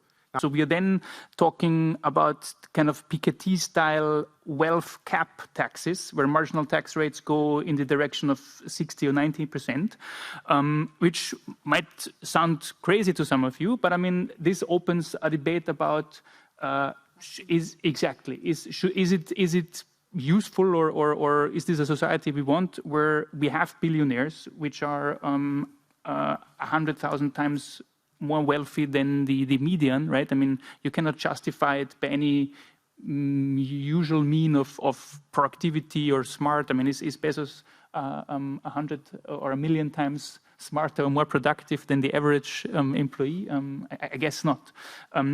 Before I said that the contribution of wealth tax and the corporate income tax to the overall tax revenue decrease, and this is also because of corporate tax tax avoidance. And are also in this case the richest, the big multinational companies, the wealthiest individual that can access this kind of practices. They are full of tax advisors, and they can pay a lot them to advise how to pay less taxes, how to shift their profits to countries with low taxation, or for the wealthiest individual, how to hide their assets in countries that are not so much transparent. We are working also at European level to have asset registry, so to have a registry of all the assets and all the owners connected to these assets. I was having lunch at one of the cafeteria 2 hours ago, and I had the choice, maybe you were there, and you had the same choice between two sandwiches that looked almost alike. And they are not good. Yeah, well, I won't comment that. I will just comment as a basic economist about their prices. One was 2.45 euros, and the other was 4.20 euros. The difference was that one was organic and the other wasn't. It was exactly the same ham and cheese sandwich from the outside. So the question here is, how do we make sure that in such a context, some groups in societies can actually access the organic sandwich? And one way to do that is indeed to reduce the price of the sandwich through, better production. Societies decide to put more efforts into producing organic stuff, and we can reduce the costs. Another way would be to tax the let's say, non-organic sandwich. So here taxation can help, but really how, basically, back to my initial point, we get the equality discussion right as well. And so in that context, I think that one clear solution is tax the rich, to make sure that you're not ending up in situations where basically there's this fear that if you tax the rich more, they fly away to other countries. There are some relatively simple fixes that you can have.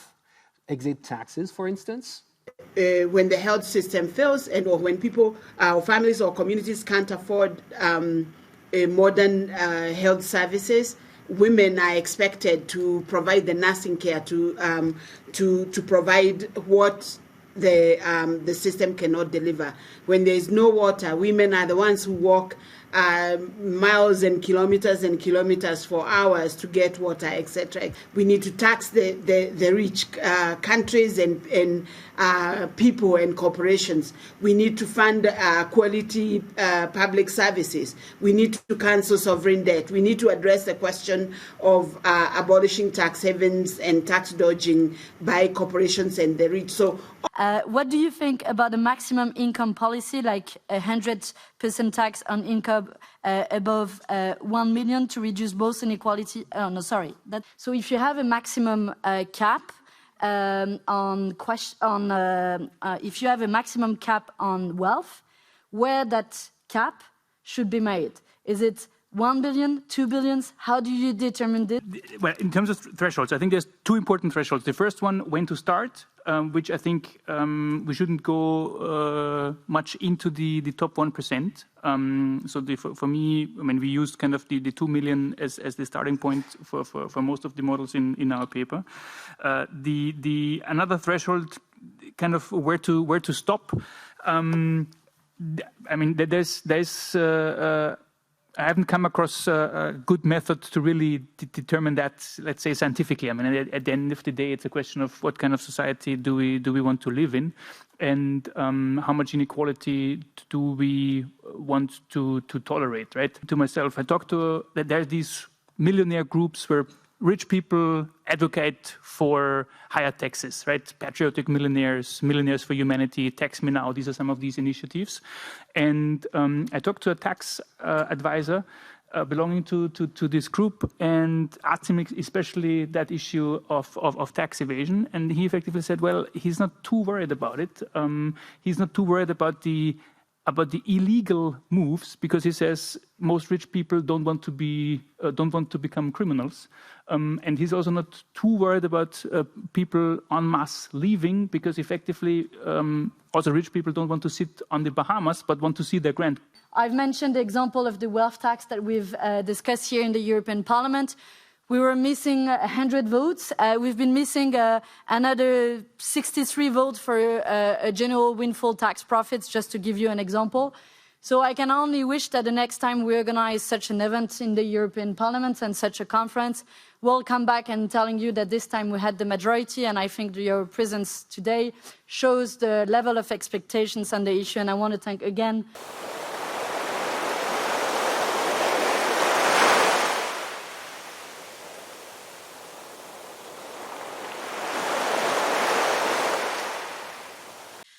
80% of all long-term care in Europe is provided by informal carers, overwhelmingly, again, women, who are deprived of fair working conditions, mostly unpaid and without adequate social or any form of support.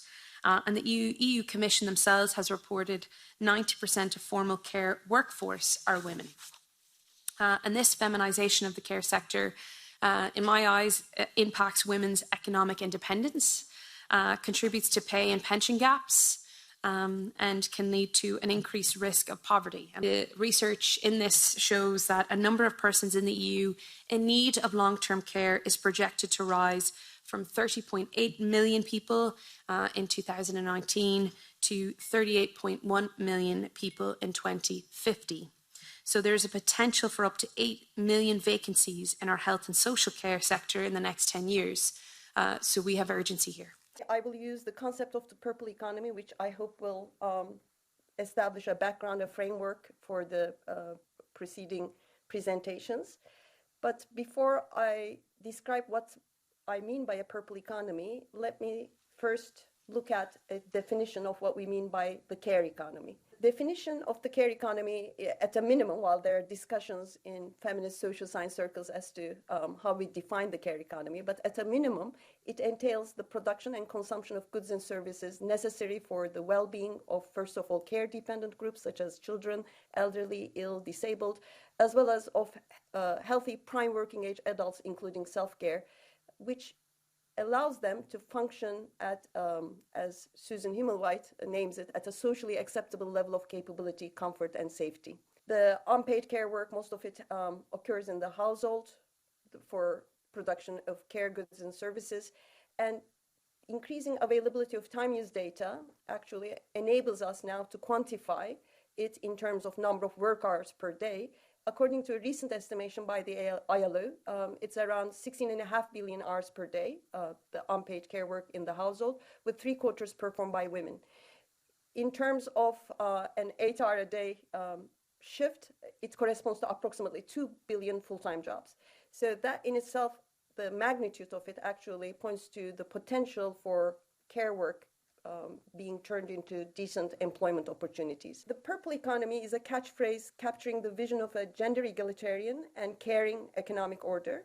It appeals to the popular concept of the green economy and uses purple, which is the symbolic color of women's movements in some countries, in fact, in many countries around the world, including where I'm based, Turkey. So when we look at the policy agenda, what we see is discussions around part-time, flexible, home-based, hybrid forms of employment, particularly for women, in order to allow women to reconcile unpaid and paid work, or extended maternity leave for mothers without any discussions on paternity leave, or cash for care transfers. We call the 4 pillars of a purple economy. 3 of particularly relevant to the European case, where one is more, particularly the one on rural communities is more relevant to less developed rural settings. So the starting point is the construction of a universal social care services infrastructure, which is also the source of purple jobs, as we call them. And I will also note that care jobs, these purple jobs, care jobs, are also green jobs, because necessarily they're local service jobs with low emissions and relatively low waste. Complementarities between green economy and purple economy, I think first start off in that they both account for what is invisible in mainstream economics, with the green economy pointing to the value of nature and the purple economy pointing to the value of unpaid care work. Green economy acknowledges that human well-being depends not only on consumption, but on access to sustainable ecosystems. In a parallel manner, purple economy emphasizes the importance of quality care systems for human well-being. Potential of the purple economy, or investing in care in employment creation, has a synergy with emerging macroeconomic policy proposals vis-a-vis deepening economic crisis and structural change, technological change, with the prospects of jobless growth. A recent simulation that we did for the ILO for their report called Care Work and Care Jobs for the Future of Decent Work, which was published in 2018, compared different scenarios of care investments. So our starting point was the baseline was 2015, and we compared 2 scenarios into 2030, which is the future vision for the Sustainable Development Goals. One scenario we called the status quo, and the other one, high road scenario. The status quo scenario assumed that the countries involved in the study, which were approximately 45 countries making up 85% of global GDP and employment, if they were to stay within the similar constant provisioning rates, even then, due to changing demographic composition, particularly with the increasing need for long-term care, there would be approximately 152 million new jobs added in the care sector and indirectly in other related sectors to the care sectors. For me, the care economy is more than just a side panel in the Beyond Growth debate. It's the blueprint for a post-growth economy. Prosperity is about wealth, and in particular about accumulating wealth, about having more. And when you don't have enough to survive, when the harvest has failed again, the sanitation is non-existent, the house is falling down, the well has run dry or become polluted, then having more, having anything, makes a lot of sense. But what next? When do the fairy tales of eternal economic growth, as Greta Thunberg has called them, stop being a reliable formula for well-being and become a recipe for disaster? The heady rush towards more and more, the relentless terror of status competition, the never-ending acquisitiveness of the consumer society stimulates the flight or fight response, a continued state of heightened anxiety. Or let's take nutrition. When you're forced to the food bank just to survive, as many care workers still are today, then having more is a no-brainer. But today, across the world, according to the WHO, more people die from diseases of overconsumption, obesity, hypertension, diabetes, than die of malnutrition. Care is something that can meaningfully be taken as a quality of the economy itself. At least it can when it is. In our economies, it isn't. The US political scientist Joan Tronto suggested something similar when she defined care as an activity that includes everything we do to maintain, continue, or repair our world so that we can live in it as well as possible. Maintain, continue, repair, nurture, nourish. The attention of one human being to another lies at what Nancy Folbray called the invisible heart of the economy. While Adam Smith's invisible hand is busy insisting that we are all self-interested producers and consumers, Folbray points out that without care we are nothing, our societies are nothing, our progress is nothing, is an anathema to capitalism. Its virtues are capitalism's vices. Its employment-rich foundation for well-being is capitalism's productivity crisis. To the mainstream economist, employment intensity translates directly into low or stagnant productivity growth, the very thing in that view that is holding us back from the economic growth we are so obsessed with. Capitalism condemns care workers to pitiful wages, insecure jobs, impossible working conditions, and, pandemic aside, the lowest ranks in the status game played out in modern society, forgetting that without care, we are nothing. You don't need me to tell you that the game of productivity is rigged. Rigged in favor of men, possibly. Rigged in favor of what the late Herman Daly called uneconomic growth, probably. Rigged in favor of those who profit from distress and ecological devastation, definitely. Our job is to reconceive economy as care, to equalize the horrendous health inequalities that condemn so many to unhappy, unhealthy lives, to build a concept of universal basic services, to protect the rights, wages, and living conditions of care workers, to reform the distorted productivity that robs care of meaning, to constrain the rent-seeking behavior of private firms intent on extracting value from people's infirmity, to reframe primary health care as a lifelong strategy of positive health. So we must make sure that we have a gender lens through those funding mechanisms. And what we see is that there is gender mainstreaming, as we call it, is missing. But that also includes gender budgeting. We need to know how we're spending our money. Is our money actually meeting our values, our objectives, and our mission as a European Union? And absolutely, we need to have that inside. So we need to ensure that we move from an equal earner, equal carers model, so that both women and men can step in and out of caring roles at different stages of their lives without being punished. And therefore, we call for care credits for both women and men. 38% of long-term care workers are aged 50 and over, compared to 33% of all workers. A 10% point increase, which is more than any other sector. Now, amidst this incredible change, there has been one very stable factor, and that's that precisely 81%. A good example of a childcare system in Ireland, especially historically, is typically given as a bad example.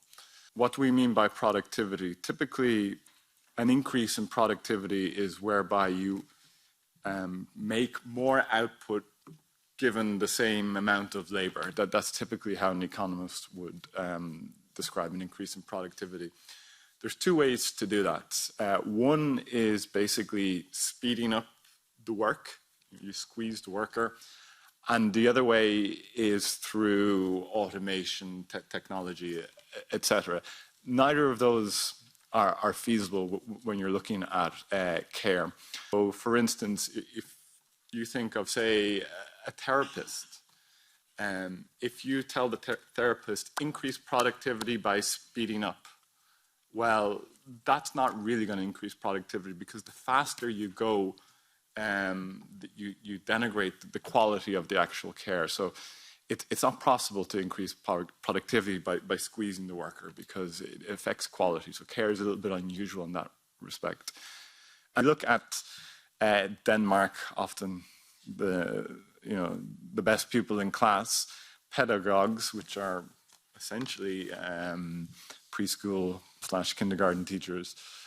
They earn between 70 and 96% the national average salary. 96% is more for managers, and they earn very similarly to what teachers earn. And there's a couple of historical reasons for that. Strong social democratic institutions. Basically, you had a number of disparate private providers up until the 1960s, and then in the 1960s it was taken into the public sector. The childcare system. It wasn't until the 1970s that childcare and female labour force participation became strongly associated with gender equality. You compare that to Ireland, if you just look at pay, it's only 50 to 65% of average.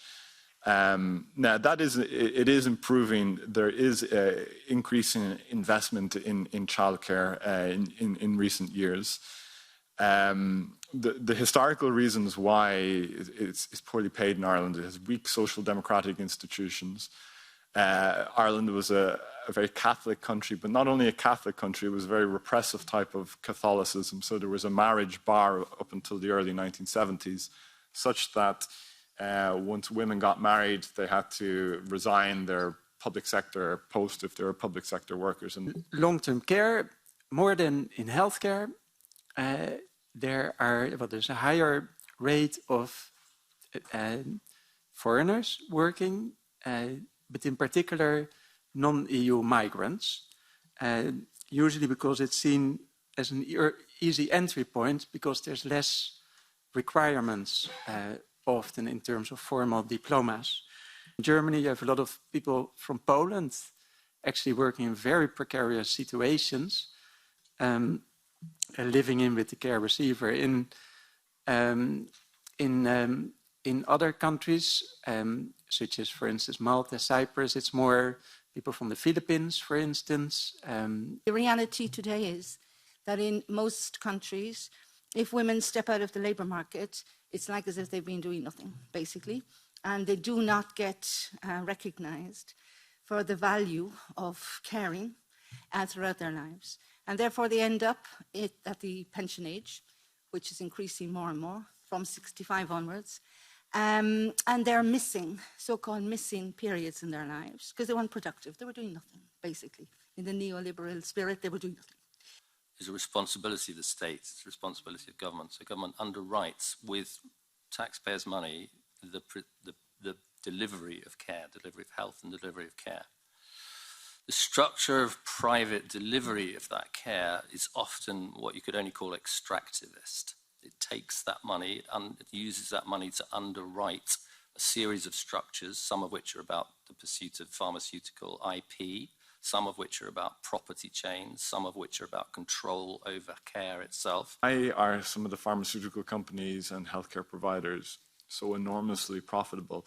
I'm not saying that we don't need patent protections to encourage research, but there's good work done on this by Dean Baker and other progressive economists, and he shows that a lot of the patent protections are not very necessary, and that there's other ways of funding scientific research, including medical research, and potentially that could be just you pay companies, or including drug companies, to do research. The state already does a lot of the research, but often it's the pharmaceutical companies that benefit, and you saw that in particular with the COVID-19 vaccines. A lot of the spending on R&D for these vaccines was undertaken by the state. Women produce value for society, but also beyond care, and they provide a wider creative workforce. In fact, economic statistics should capture these activities, and therefore women do make a real difference in decision-making, but also in organizational dynamics, and so therefore diversity should be encouraged so that issues are examined from a gender perspective. Women should not just be seen as a token representatives, but also as a way to increase visibility, also of bringing them from the margin to the center of politics in order to collect those relevant data that are so problematic in also eliminating the persisting gender inequalities, and also living up to the statement that not everything that counts can be counted, and not everything that can be counted counts. And we looked at the potential gains of moving to a different reality, where care work is more balanced within the households, and the sector is more modern, meaning that the working standards are better, and also it's able to attract more workers to meet the unmet needs, because the unmet needs are very high currently. Overall, we estimate that there's about potential gains of 114 billion, at least actually. We have a range of 114 billion to 200 billion euros each year. 14 billion is about how much the EU has spent on digital in the next generation EU. So this is big. And the second thing is that if we could be gaining this each year, how come we're not doing it? How can we justify our inaction?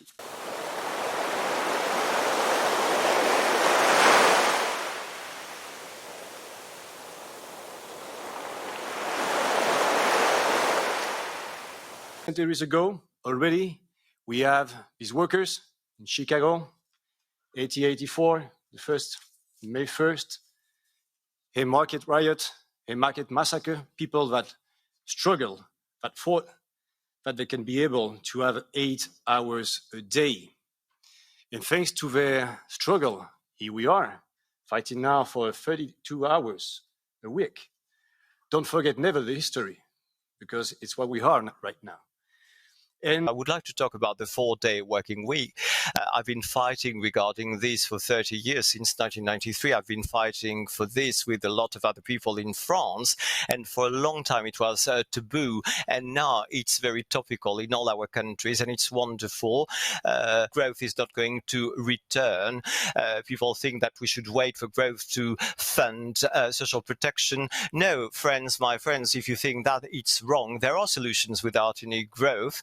And this is the curve of growth in France since 1960. In the 60s, the growth was 5.6, then 3.7. It's very difficult to think that growth is going to come back in Germany. So relying on growth is not possible. And the 4-day week is to show that you can create jobs, you can protect social protection without any growth. This is one of the key messages. The 4-day week is a new balance for everyone. From a macro point of view, the first argument to move to a 4-day week is that growth is not going to come back and we need to create jobs without growth. The second argument is the productivity revolution. Over the past 30 years, we're using robots, computers, and digital machines, and there is an intellectual revolution in our countries. We've seen an increasing number of who go to university in the States. Robert Reich, the ex-secretary of Labor for Bill Clinton, shows that industrial production in the US has increased by 80% in 30 years, but with less with 30 people working. When we need 30% less work, there are two solutions. Either you leave 30% of people in the lurch, they are unemployed, no job or odd jobs, or we are capable of doing what Reich is offering, to negotiate, to move to a 4-day week. And it's not very an unusual idea, because our great-grandparents used to work 7 days a week, 12 hours a day, with no paid holidays. This is an agreement for Maminova, 800 employees. You can see the agreement. First year, second year, third year, fourth year, fifth year. You can see the number of newly created jobs, 15%. Then the exemption, they didn't have to pay unemployment contribution. It's 8% for 7 years. And the first year, it's a bit more generous. It was 10 years. So no pay cuts, just a freeze for a year. And then wages started to increase again. And this 4-day week is possible. It's not a dangerous utopia. It is possible. It would be wonderful for us to benefit from this, to have a new balance, to facilitate recruitment, to give jobs for those who do not have any jobs, to fight inequalities, gender inequalities at home, in society. 84% in France want to move to the 4-day week.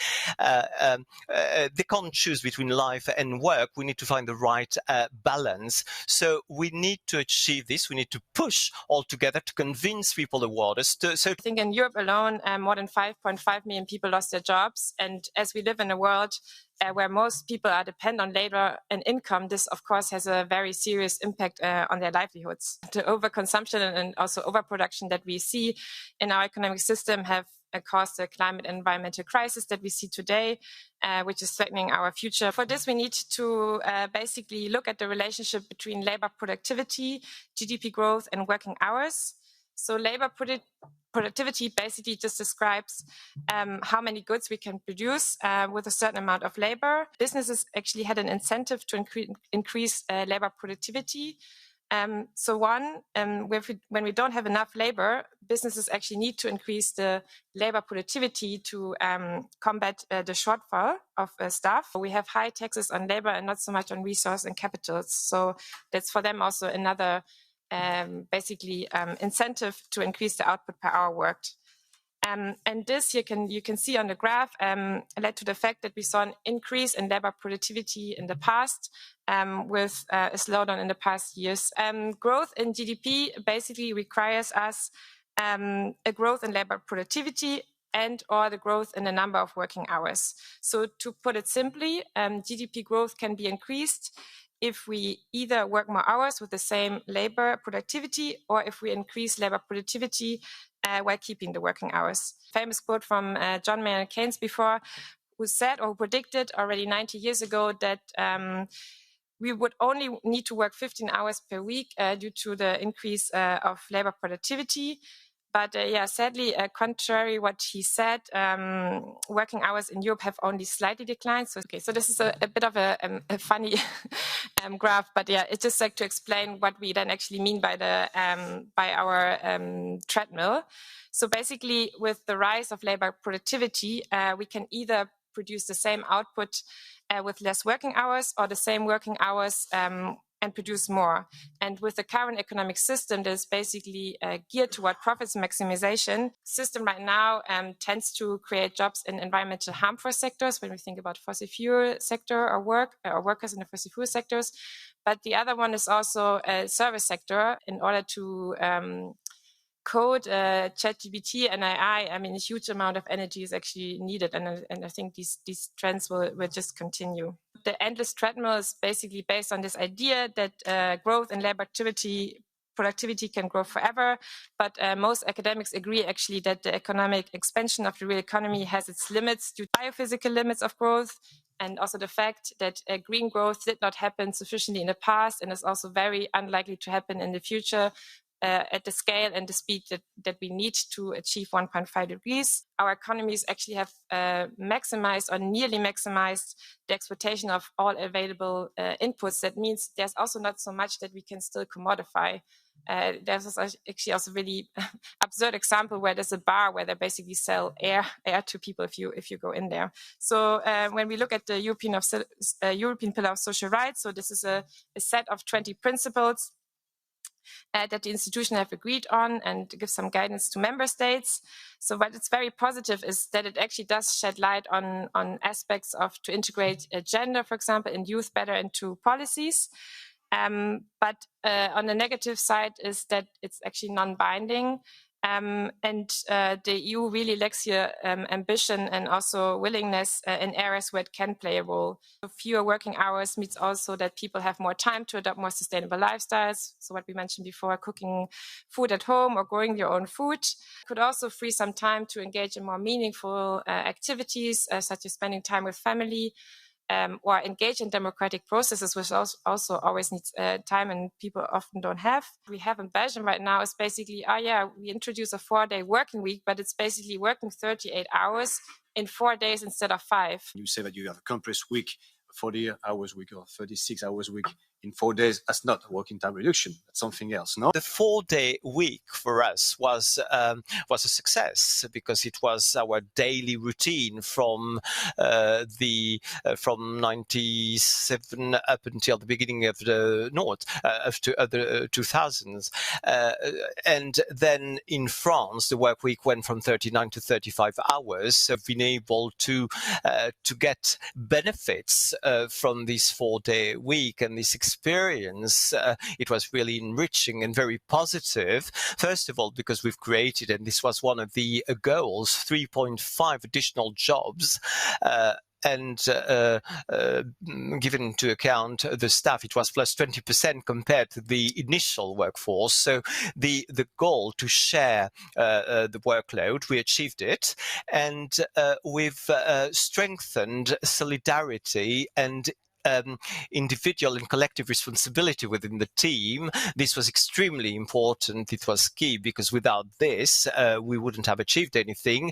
We operate off the 100-80-100 model. So that's 100% of the pay for 80% of the time in an exchange for a commitment to delivering 100% of the output. So we're absolutely not talking about a pay cut, and we're not talking about a condensed work week either.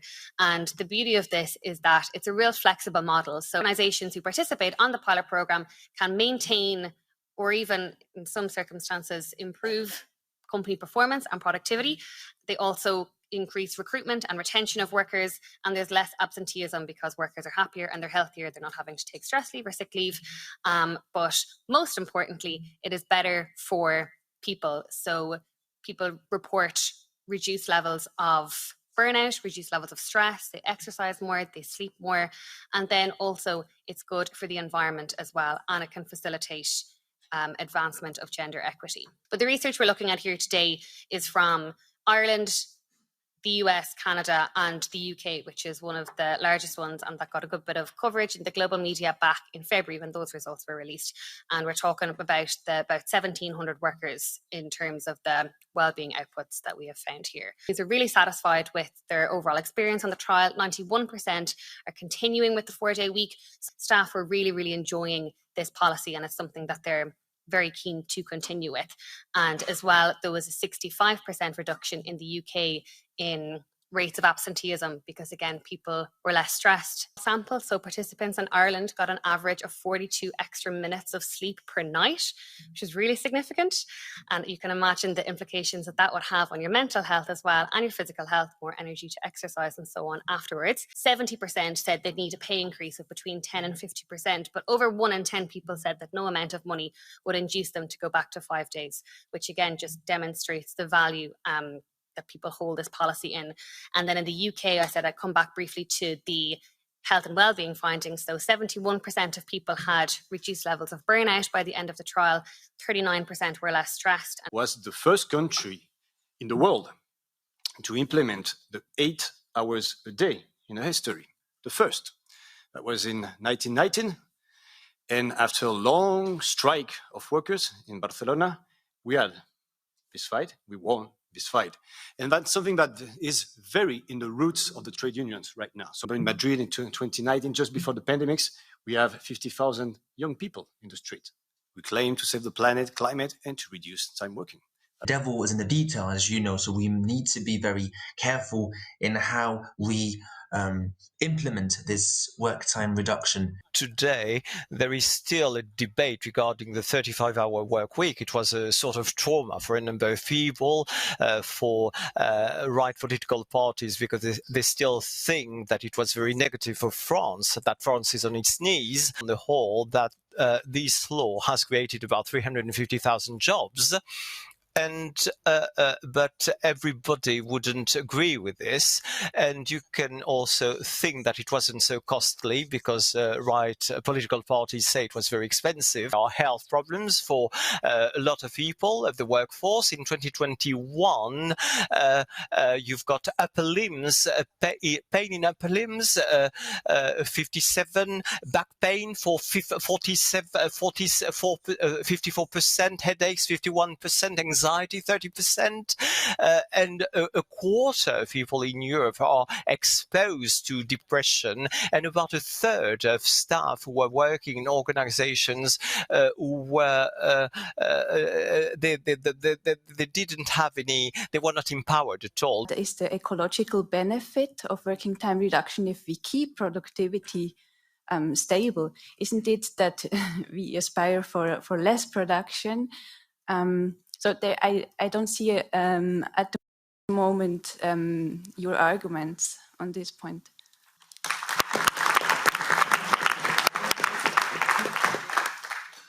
Continue like this. So in a steady state economy, we have to rethink and reorganize work. And working time reduction, I think, is one of the solutions, but it really needs to come in the package. And we also have that in a report with, for example, a universal basic income, or with more democratization at work, or with a job guarantee scheme where the government is, so to say, the last resort, and they can also allocate jobs in more sustainable sectors, and also, yeah, kind of forbid in a way jobs that we don't want to see. So what I've tried to say, my narrative is regarding the obstacles, the hurdles we have to fight against. Capitalism is one of them. This capitalism we are part of that is pushing to accumulation, but also the presence and economists, their vivacity, they tell you that the heart of progress is productivity, to improve productivity. And at the moment when it's being reduced, economists are crying each day in newspapers, all over the papers. So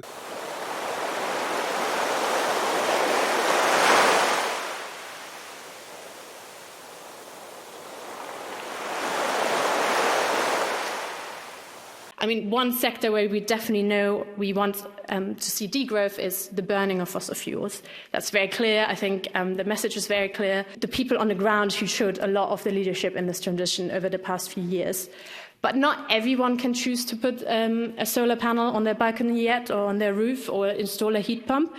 And we have put mechanisms in place, like the Social Climate Fund, which will kick in over the next couple of years. That today, our energy system, the way it is constructed, is made of roughly 60% of waste from the primary energy.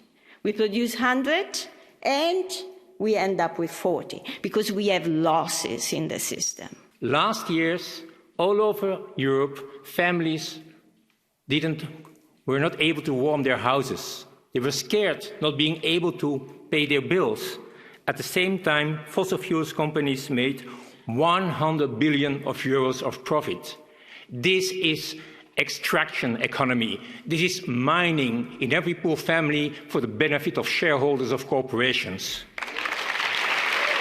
So what we need is to look at not only the market, but also the state, but also at citizens, how they self-organize in commons. And so what we need is a transition of a centralized, profit-oriented, fossil fuel-based and corporate control energy system to a decentralized, sufficiency-oriented, publicly community-owned, renewable-based energy system. I'm a member of the biggest co-op in Belgium, EcoPower.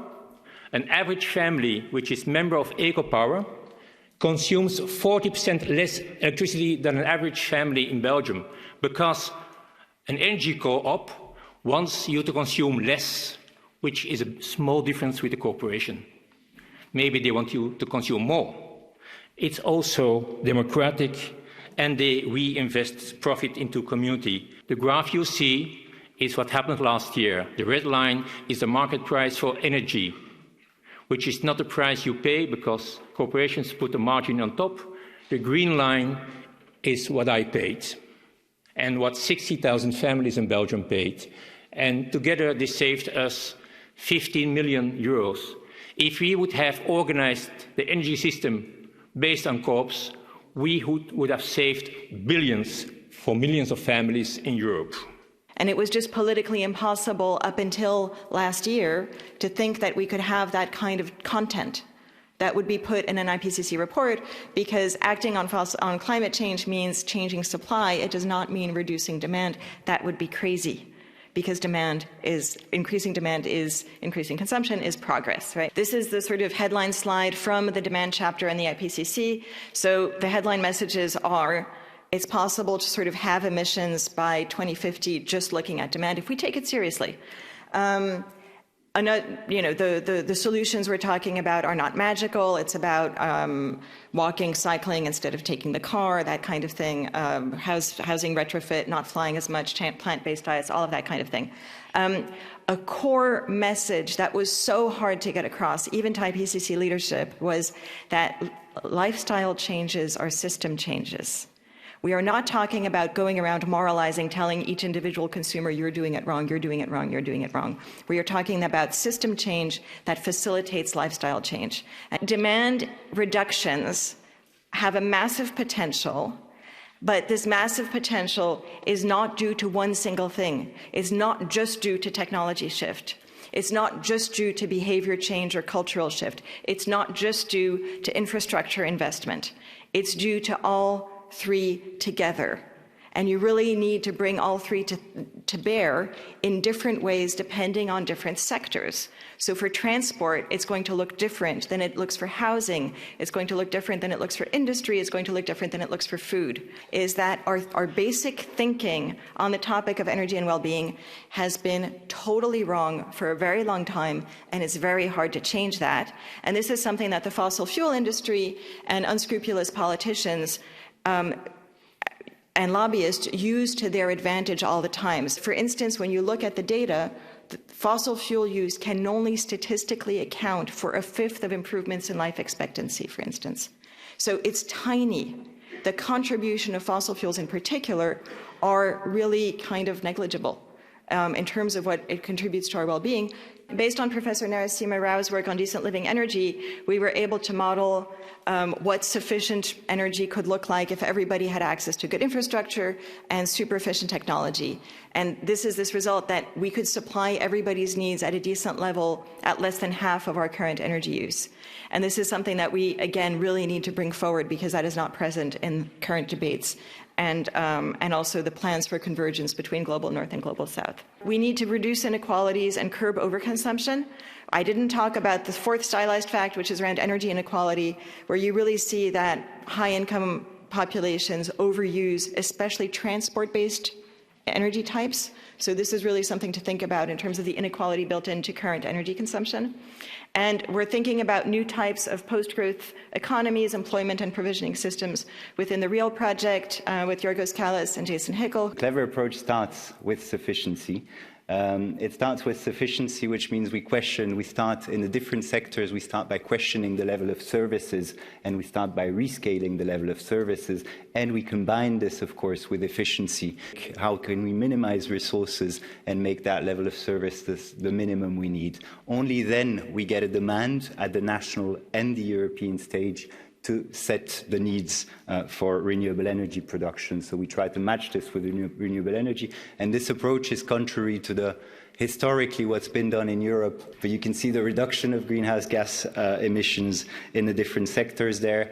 This is leading us to, quite ambitious targets for Europe. But what I want to stress here, which you can't necessarily see here, as much as possible, we tried to integrate our trajectory in a 1.5 context. So whatever that means, it's very complex to have the fair share of Europe. But we came out with a carbon budget for Europe, which is which is very much consumed by 2030. And this for us is already a call for action now. And we find a role for biogas, which is important.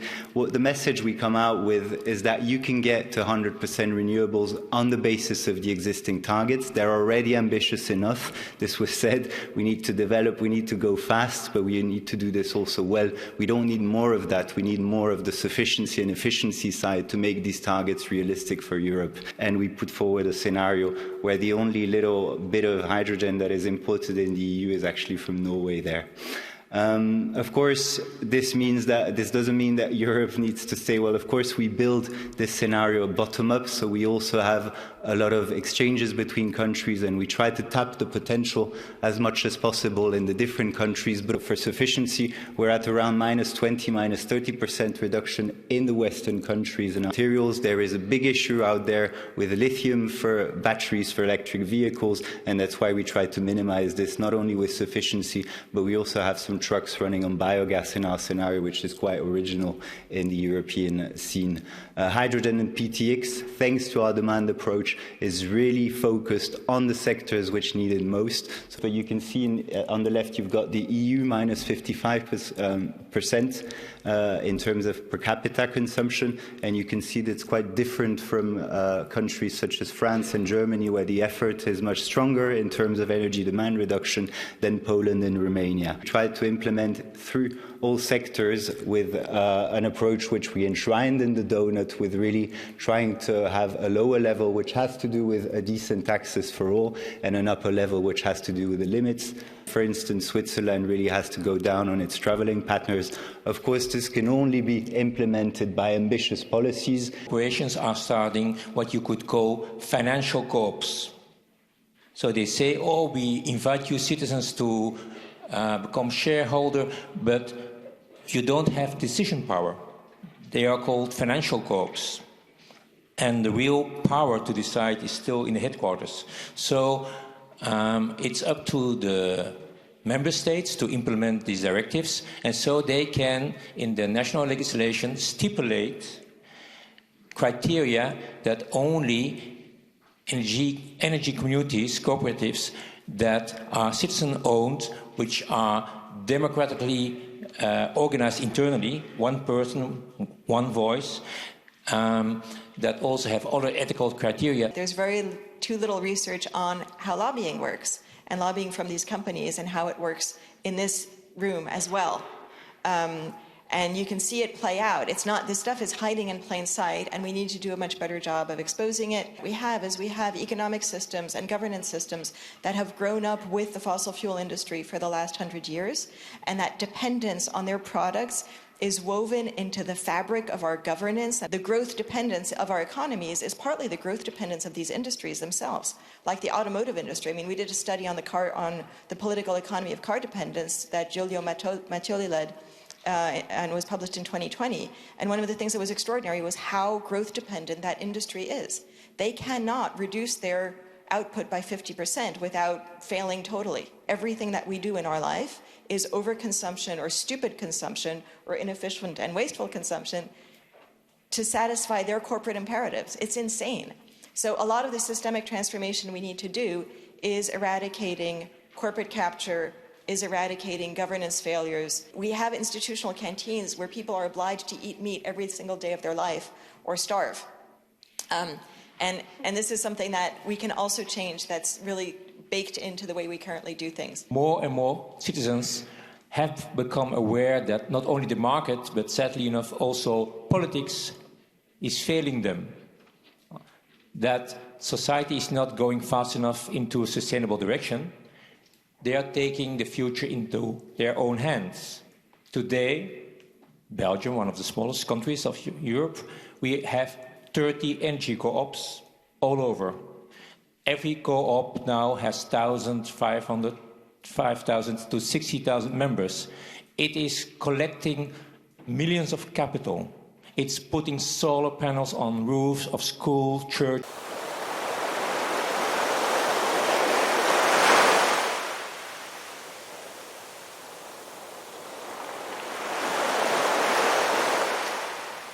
A new topic that we're discussing a lot.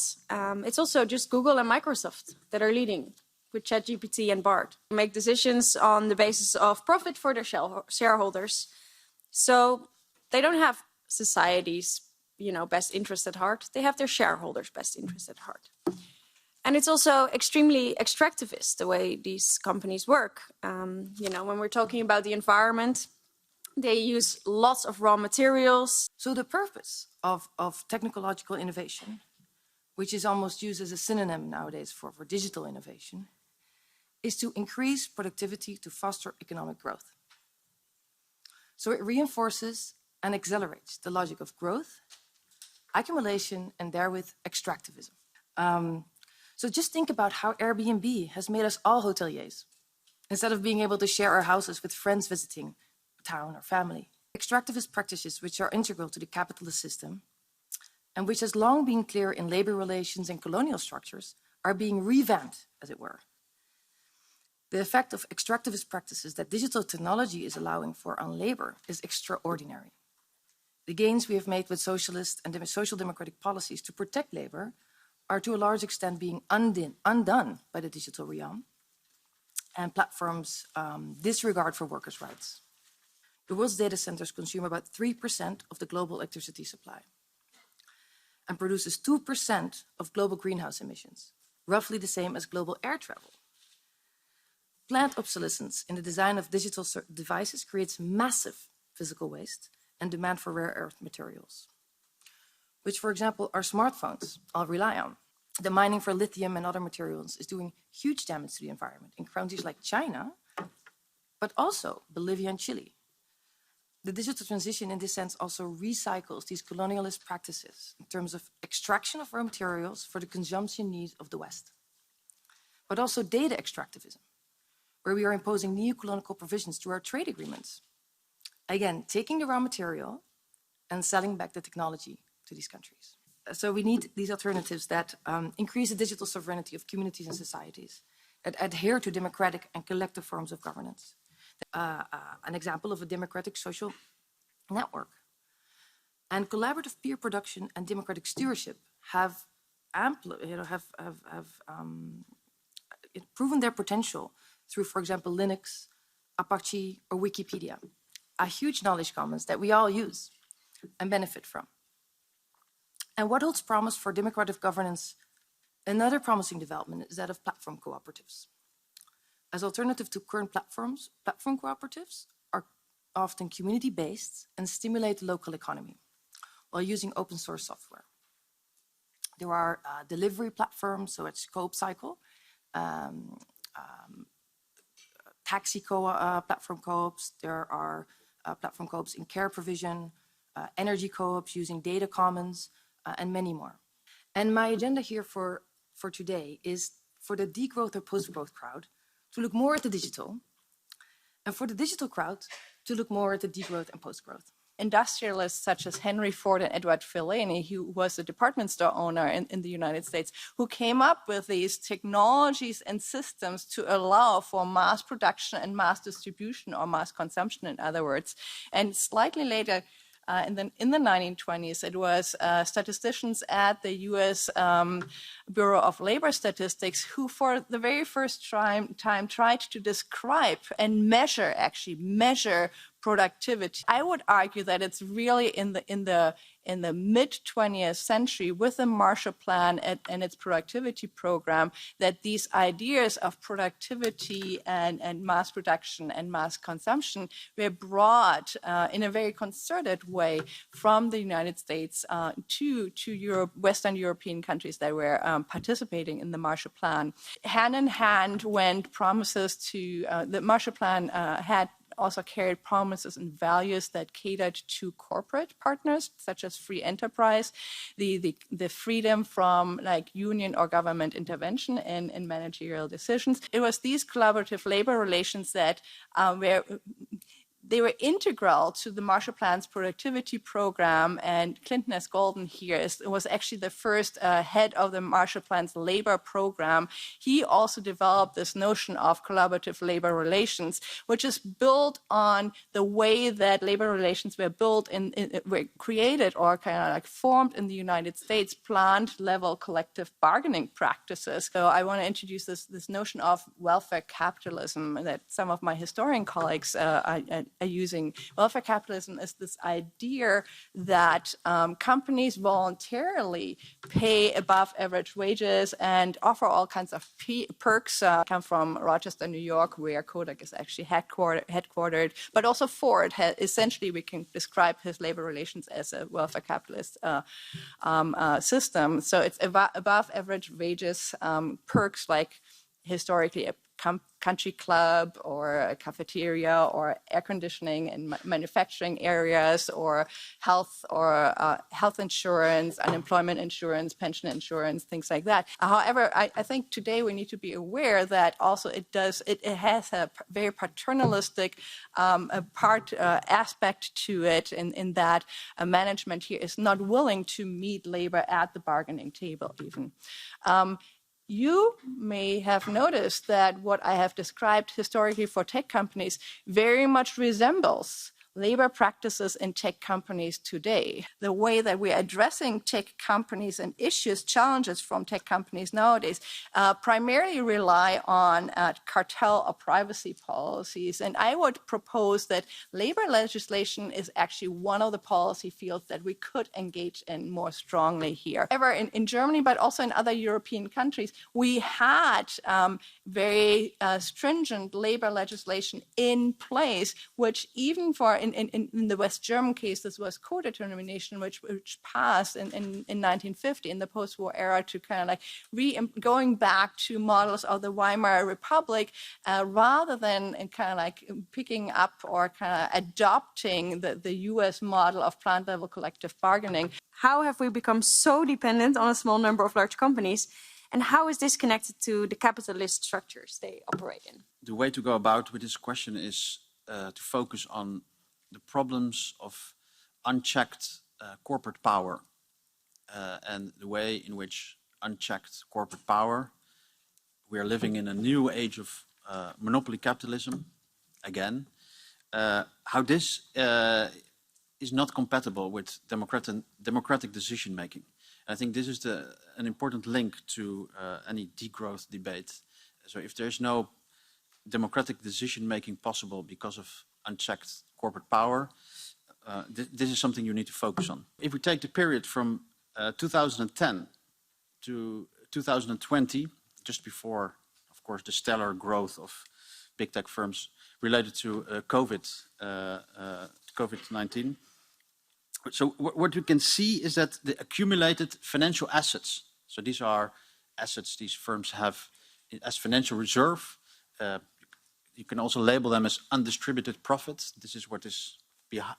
What is left behind after having paid everything, including share buybacks and dividends, was at 150 billion in 2010, and this grew to 700 billion in 2020. So this is an increase of 466%, and this is an indication of how much profit was shifted towards offshore financial centers. So basically, taxes not paid. The annual revenues, we can see that they grew with 625% throughout this period. And if we look at their physical footprint, so that is so these are the real infrastructures and the data centers and so on. Here we see an increase of 2,150%. So basically in 2010, their fixed capital was worth 20 billion. Now it's worth 430 billion. The annual expenditure on fixed assets, on new fixed assets, is now above the 180 billion annually. So that's rivaling most oil gas companies. When I hear those numbers, I'm just baffled. I mean, I highly worry about the 100 million euros a year they put in the EU to lobby us, which is also very noticeable within the parliament. But that's just peanuts for them. That's just something they earn in what, like 1 second? So that's worrying. As well, the continued and ever increasing examples of online gender-based violence with gender disinformation, forcing politically engaged women and journalists to silence their voices, and this coinciding in one of the most substantive rollbacks on gender rights that we're seeing at a global level must be recognized as well. We must not forget that the industry actually has an obligation under the international framework, such as the UN Guiding Principles on Business and Human Rights, to ensure that their products and services do not infringe on our human rights. They have this obligation already. In the EU, what we need to do is to make sure that the Digital Services Act does not turn out to be a paper tiger.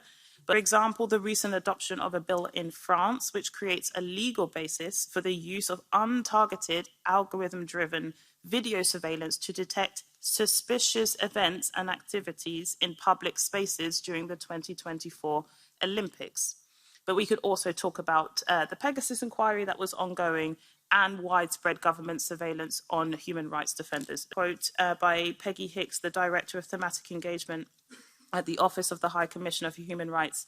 The international human rights framework provides us with a baseline and a standard to which industry practices, government accountability, and indeed new societal models could be founded upon and built upon.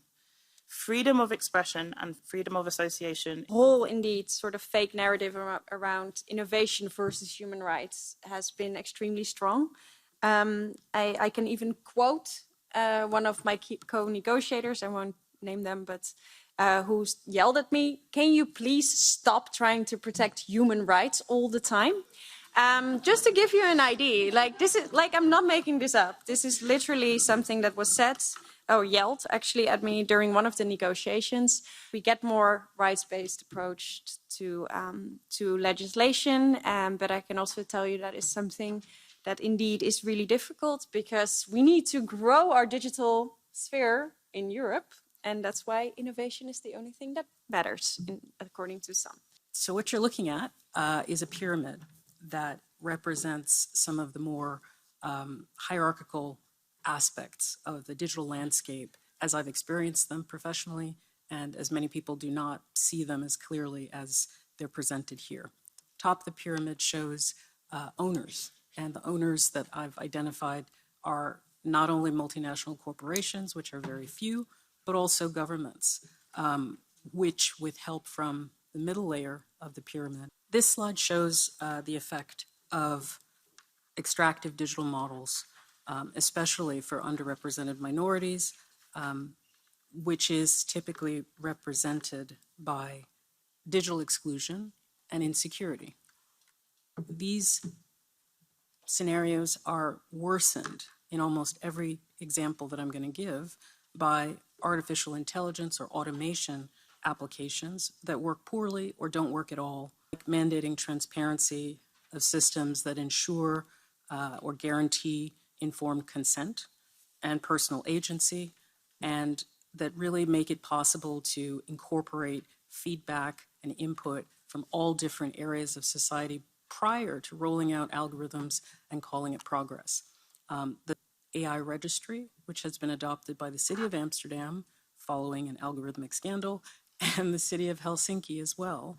And there is a consortium of 9 different European cities that are currently trialing ways and frameworks for incorporating transparency registries. The risk is that private companies creep in and overtake the services that should be provided by the public sector. And based on the admiration and the emphasis by many governments on speed, on innovation, and on the promise of private sector growth, you end up reinforcing the dependency of the public, the audience members at the bottom of the pyramid, on a very, very small group of very powerful players. I have another question. Jason Hickel makes a strong point about reducing advertising in a degrowth scenario. How do you look at that in the digital realm? We're talking about free expression and content moderation, right? And how that dichotomy has been pitched against each other. I think what we see in the Digital Services Act, of course, is more limitations on the use of our sensitive data in this context. And again, I think there needs to be a kind of fundamental question and challenge about how things are being prioritized as the DSA is being operationalized. My favorite not fun fact is that it's way more expensive to actually show advertising to young women, because young women are most targeted by the big, brands, the fast fashion brands. And that's why women often don't get to see the interesting job advertising, because it's too expensive. So how can the Digital Services Act and Digital Markets Act contribute to the degrowth economy, and which frictions exist between them?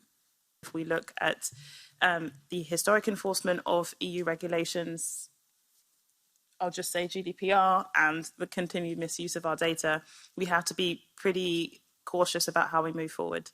But the massive emphasis on mandatory due diligence without being too prescriptive is, I think, at least a step in the right direction. So one piece of regulation isn't going to address the whole thing when it comes to the degrowth economy or ending discrimination, but I do think it is a step in the right direction. If we want to decarbonize our energy system, I don't think there's any way we're going to be able to do that without a digital component, a digital backbone infrastructure, if you so say. Because if you think about electricity, for example, hopefully in the future we'll have at least 80% of electricity coming from intermittent renewables. We're going to need to have a total different structure on energy storage. But I don't really recognize in Europe that we have that much of the welfare capitalism that you're describing. I see what you're describing. I can recognize it in corporate affairs today, but it's more to attract the best and the brightest. Because the other sectors, we see that the debate in the degrowth and the post-growth community, there's stuff that needs to grow and there's stuff that needs to shrink. So in the mobility sector, we see, cars, planes need to shrink, trains probably need to grow. In the agricultural sector, we see that animal products need to shrink. In the building sector, we see that the living space of the rich needs to shrink. And large language models, they need to shrink because they are demonstrably destroying our environment, and the benefits that are tied to them are dubious at best.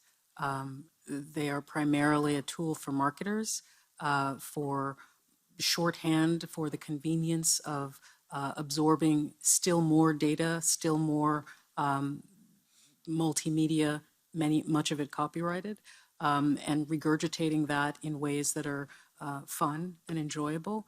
And there's just no need that I can see that balances the impact, the outsized negative environmental and potentially disinformation and political impact. We now have the genius tech bros that just want to move fast and break things. And I think their era has to be over. And we really have to go to a more sustainable, more fair digital future.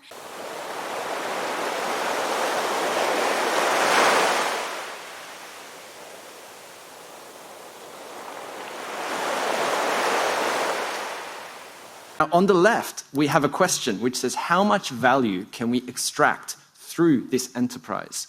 And this is the central pillar of the corporate design, the enterprise design of the 20th century. Everything, the networks of a company, the governance model, who is on the board, what are their duties, who is represented, who owns the company, what is the power of the owners, what are the financial parameters. All of this is shaped in order to answer this old question, the shareholder capitalism question of how much value can we extract through this enterprise. We need examples like Synergy Toilets in Kenya, which is creating biological loops out of what's coming out. We need companies like Houdini, which are beginning to demonstrate circularity of fashion. But what's critical is Houdini is also making their research and development open source. And we're beginning to see businesses that are pursuing co-ownership models, like Manos del Uruguay in Uruguay, a fair trade enterprise that is co-owned by 12 different worker artisan communities.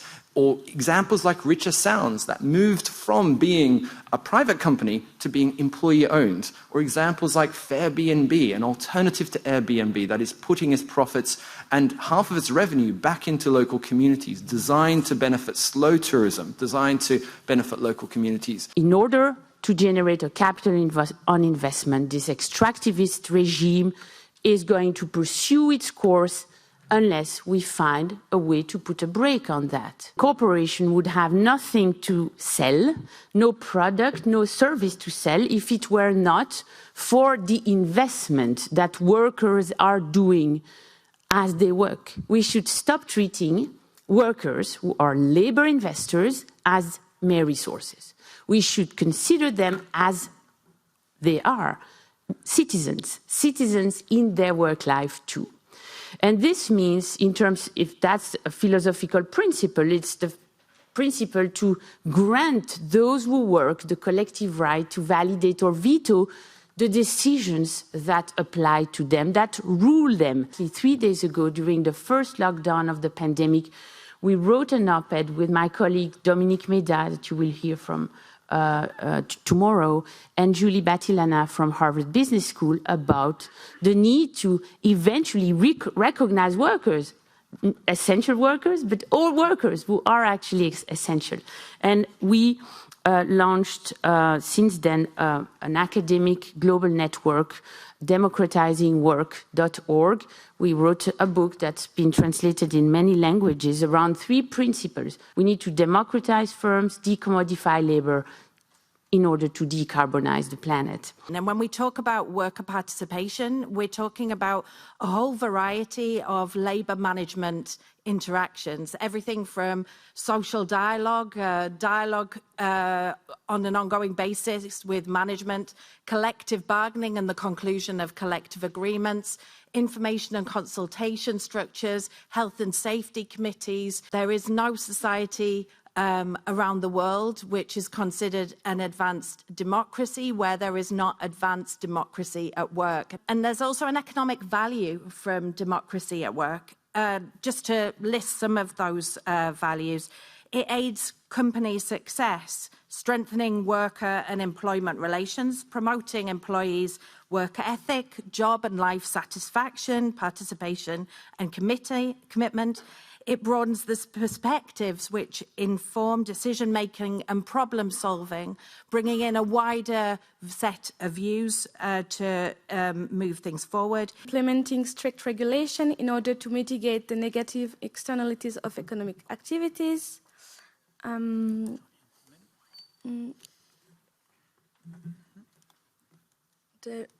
Directing investment flows towards the most sustainable assets, as also answers in favor.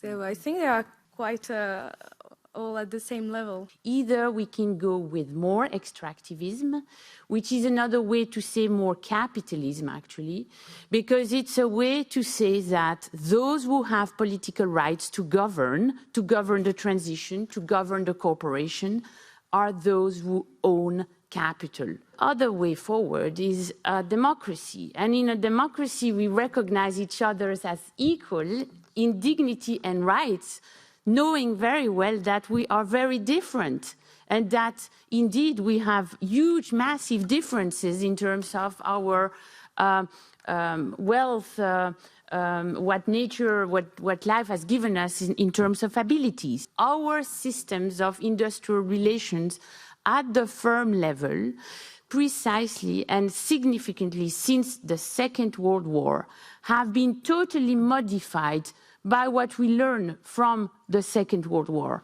which was that we cannot continue with not respecting what labor, what workers are bringing in. And as you know, the motto of the International Labour Organization is labor is not a commodity. There is no social peace without social justice. There is no peace without justice. We can indeed consider that today, you know that at the European level, you have already European Works Councils. What are European Works Councils?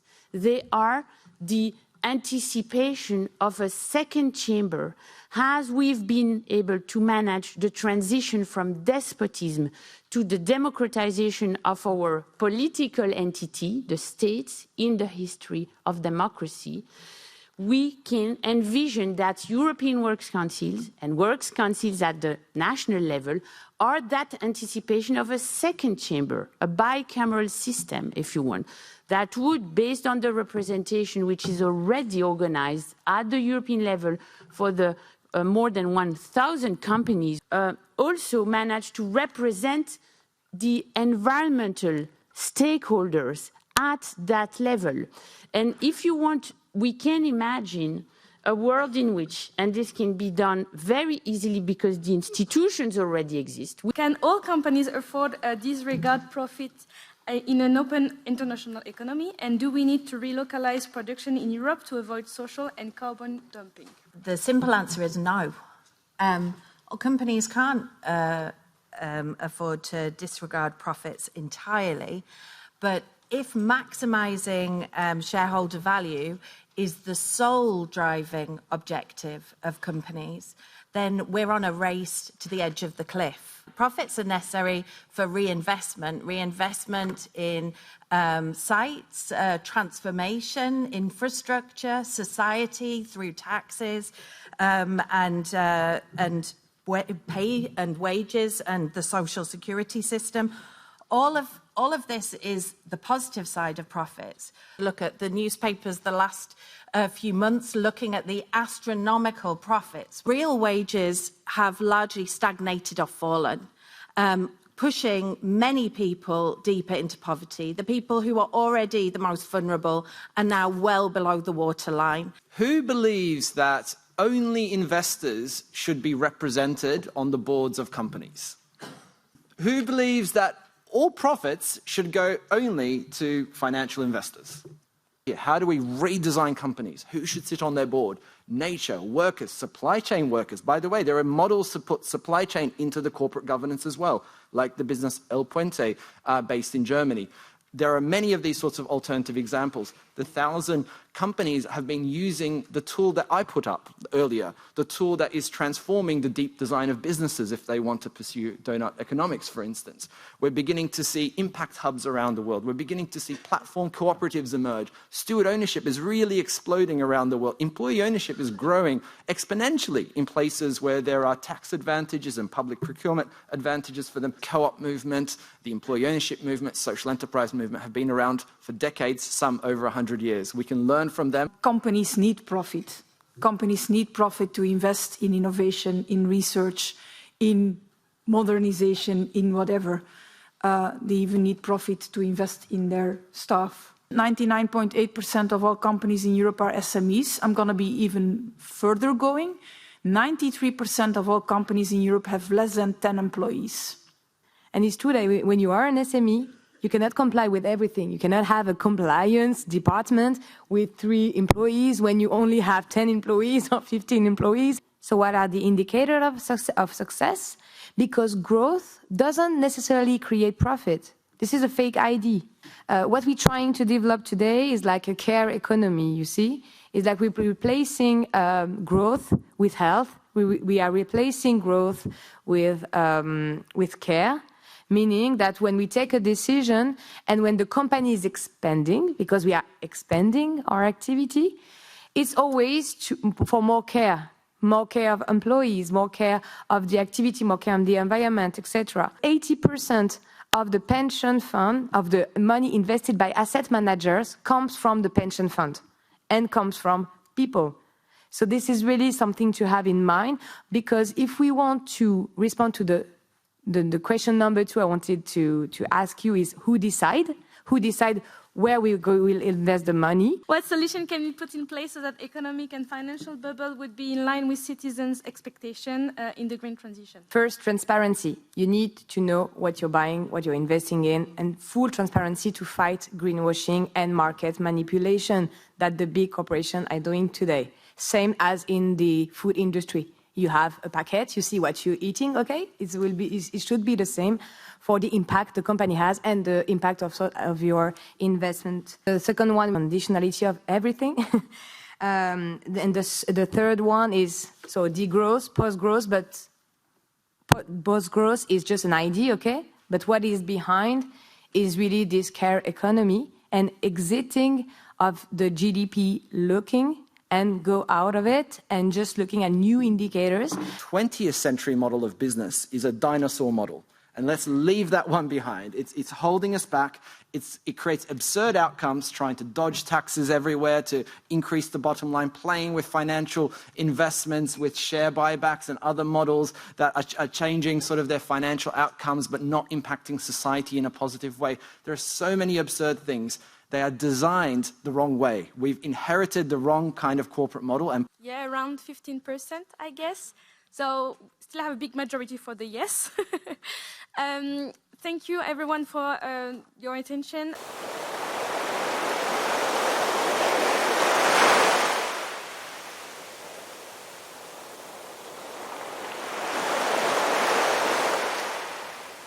It's the sanctuary for marine life, an estimated 700,000 species, though so far we only know about roughly 230,000 that have been identified.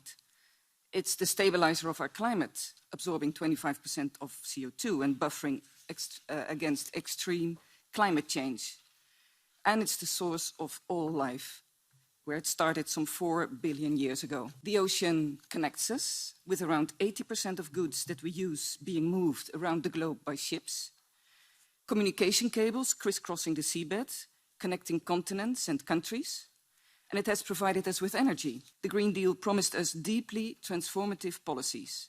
But in terms of measures taken in the blue economy, the focus remains on techno-optimism, the belief that if we make technologies more efficient, more green, everything will be okay. That if we make things circular, we will solve the problem. But what if the circle keeps growing? Technology and innovation alone won't bring us within planetary boundaries. And the prefix doesn't matter, whether it's green growth, blue growth, purple, turquoise, rainbow growth. Assessments have shown time and again that when you set growth as your goal, people and planet shoulder the burden. As well as visualizing the blue donut, we looked at 4 steps to help us apply the donut model in the marine context. Trying to lock down the boundaries of an ocean place, the actors operating in and depending on it, and land-based influences bringing up issues so vast and intertwined that it's extremely hard to pin down an identifiable, unique place. Step 4 is about intervening to make the changes we want, to nudge our blue economy towards being ecologically regenerative and socially redistributive. In that report, we imagined the world in 2050 without mining, neither on land nor at sea, and an economy with a drastically lowered material footprint thanks to reduced consumption, sharing, changing lifestyles, and so on. Now, it sounds perhaps like a utopian dream, but the basis is the very technological, social, and cultural shift that we see beginning today. A world beyond growth and beyond mining isn't a pipe dream. It's a very real possibility if we make the right changes right now to our economies. Cooperative farms for seaweed, mussels, and oysters with farming methods that regenerate nature, avoid the use of fertilizers, pesticides, and fresh water, and help coastal communities thrive. Startups that use sail cargo ships in combination with fair trade principles and that focus on local produce. 11 years ago, when I was a researcher at Oxfam, it began as a doodle, drawing on the planetary boundaries framework, which changed my world. And I doodled a social center to it. If there are outer limits, there must be human inner limits too, right? Meet the needs of all people. There's a quote from the statistician George Box that I basically live by. He said, "All models are wrong, but some are useful." So you can remember that every time you look at an econometrics model or a mainstream economics model or an alternative model that you love. There is no model in the world that is correct or true or right, because it's just a model. There's no way it can capture the complexity, the nuance, the interrelatedness of the full world. And at Doughnut Economics Action Lab, we're running with that. In fact, we just launched this report, Cities and Regions, Let's Get Started, 9 pathways for engaging with the Doughnut if you're a local or regional government, place-based work. My hunch is that this Doughnut is a different kind, and it's what I'm going to call a sectoral Doughnut. There's a project that we've been working a lot with on, they're calling it the Doughnut for the Built Environment. So it's a company called Home.Earth, who working with many others, actors in the built environment in Denmark, and working with us at Doughnut Economics Action Lab. How can we use the framework of the Doughnut to frame and shape and guide and bound future building projects, future site development? And they're going to be publishing their report in a couple of weeks' time, I hope. These 12 social dimensions in the centre, I took them from the Sustainable Development Goals. I did just take them from another framework. Why? Because I wanted this to hold an authority with governments. And it worked. When we downscale the Doughnut to towns and cities, we add in things that were missing from the Sustainable Development Goals. We added in a sense of community. We added in culture. We added in diversity, because the SDGs speak of gender diversity. They don't talk about gender equality. They don't talk of racial equality or equality across other forms of identity. And we believed it was important to add those in. So adapt those frameworks to speak truly to what matters to the health of the ocean. And at Doughnut Economics Action Lab, it's been really key for us to focus not only on the context, but on those actors themselves. We call it Doughnut Design for Business. So any enterprise, whether it's a cooperative or a multinational, we say we want to talk to you not just about your products, but about the deep design of your enterprise itself. You may know there's a beauty company called Faith in Nature who very recently decided to put nature on the board. They gave nature one of 11 roles on its board of directors because they always were asking, what would nature want us to do? What would nature want? Well, let's just give nature a place on the board. She's represented by an environmental lawyer who speaks for nature on the board. What if every company gave nature a place on the board, gave the employees a place on the board? How is this entity owned? Is it owned as a cooperative, as an employee-owned enterprise? Is it owned by a founding entrepreneur? Is it owned by a family who've owned it for 300 years? Is it owned by shareholders, by venture capital? Is it owned by the state? So purpose, networks, governance, ownership, and finance. I invite you to look to every enterprise, whether it's an NGO or a multinational corporation, a co-op or a startup, if it's engaging in ocean activity, and should be looking at how can its activities respect those boundaries that are being set out by the Blue Doughnut. But crucially, how is it designing itself? It is absolutely fundamental that we recognize that natural capital is the foundational capital for any society. And if we keep depleting it, we are undermining ourselves. So it is misguided, it is opportunistic, and it is based on no scientific evidence. I'm preaching to the converted. We should stop drilling. Yeah? Stop drilling. Yeah? We should stop dumping. Yeah? And we still dump. Yeah? Stop depleting basic ocean resources, living and non-living resources, because they are at the end. And finally, stop dividing. I mean, we talk about oceans as the global commons. We do still need to learn a lot about the oceans, and also the new dynamics playing out in the oceans, like tipping points, like the impact of the melting of ice sheets on basic systems like the krill system. Fisheries and aquaculture are vital contributors to the economy and trade. Global production reached $424 billion in 2020, but also important to the environment, to community and social cohesion, to scientific and technological development and governance within and between countries. The top 20 wild-caught species in the world account for 32.4% of total production, but in aquaculture, the top 20 farmed species are equal to 70.5% of total production. This concentration of species can undermine long-term biodiversity and increase risks related to water use in aquaculture. 95% of the world's 4.1 million fishers are small-scale, but they're often excluded from key decision-making processes despite contributing to the food security of around 4 billion consumers globally. Ocean policies are largely equity blind, perhaps as they come from neo-colonial structures that limit the political power of some nations and concentrate wealth and power in corporations whose primary responsibility is to investors. Nearly half of the workforce in fisheries is estimated to be female, playing significant but often invisible roles. They may be unrecognized, unpaid, and underpaid. An example from Honduras, where we do some work, is the social arm of the shrimp industry called Fundusur. For every kilogram of shrimp sold from processing sites, 2 cents goes to Fundusur, which in 2022 raised $1.7 million and with that leveraged a further $6 million.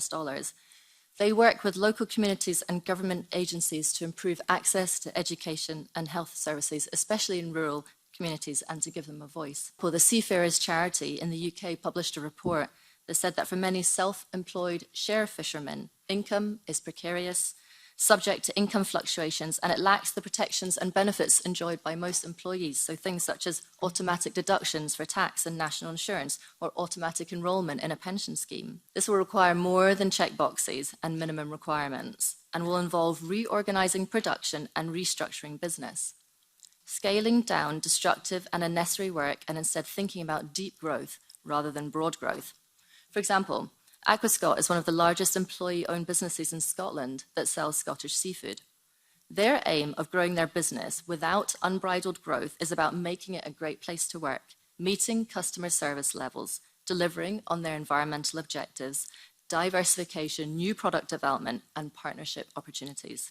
And it is the myth that maritime cargo transport is a so-called servant of trade. It is a servant that responds to a derived demand. And that simply means that the demand for shipping is not a demand in and of itself, but it is a demand that results from a more fundamental demand for goods that need to be transported from one place to another, from producer to consumer, and then onto the waste heap. And in July this year, member states of the International Maritime Organization, a UN special agency, is set to adopt a revised strategy to cut the 1 billion tons of carbon emissions from the shipping industry. The entire African continent has emissions in the range of 1.5 billion tons a year. So shipping is 2/3 of the emissions of all of the African continent. 1.2 billion people. Zero emissions by 2050 is not fast enough. We need around 50% cut by 2030, and we need to be almost or entirely at zero emissions by 2040 if shipping is to make a proportionate contribution to keeping warming below 1.5 degrees. Zero by 2050 is actually still a low bar that is not a science-based target for a 1.5 degree pathway. But the problem is actually even bigger, because to the best of my knowledge, no one at the IMO talks about the role of shipping beyond limiting its greenhouse gas emissions. They focus on how ships are propelled, not what they transport. The remaining impacts of centuries of colonialism, slavery, unequal trade, structural adjustment, and neoliberal exploitation that we see in the rest of the world will make those cost increases unbearable. And that's a huge problem. At the IMO, a group of Pacific countries has led calls for high levels of climate ambition. And they're doing so, obviously, because the climate crisis will be an existential crisis for them before it is one here. So what exactly are they asking for? Three simple things. Science-based emission reduction targets. It's a no-brainer. A global levy on greenhouse gas emissions from shipping, starting at $100 a ton. And this is a really quite important thing because this would be the first ever industry that has a global carbon price. Because that's how the IMO works.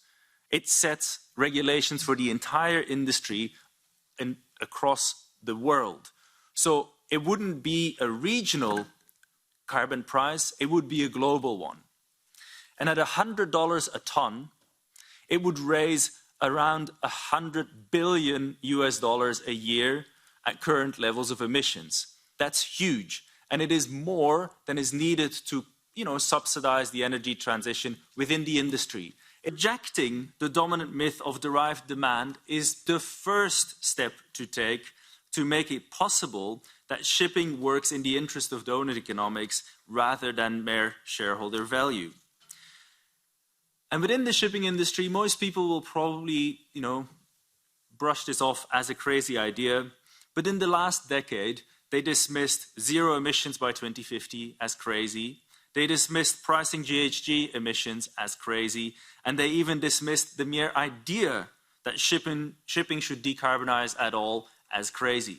Just in the last decade. At 11 billion tons of goods that we ship a year, the aggregate emissions add up to 1 billion tons. And that is simply too much. And the first step to take, therefore, is to ship an awful lot less. Deep sea mining is something we are very passionate about to get it stopped. Actually, I was referring to a report earlier. Here's an extract of it.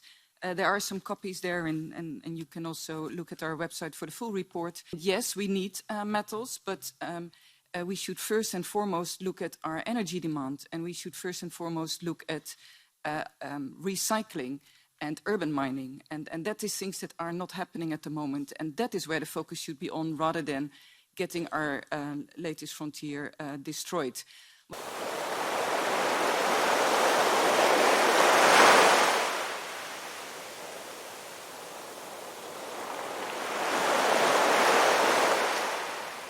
Say, for example, that you're an infrastructure company and that you want to build an airport over a flamingo habitat in the south of Spain.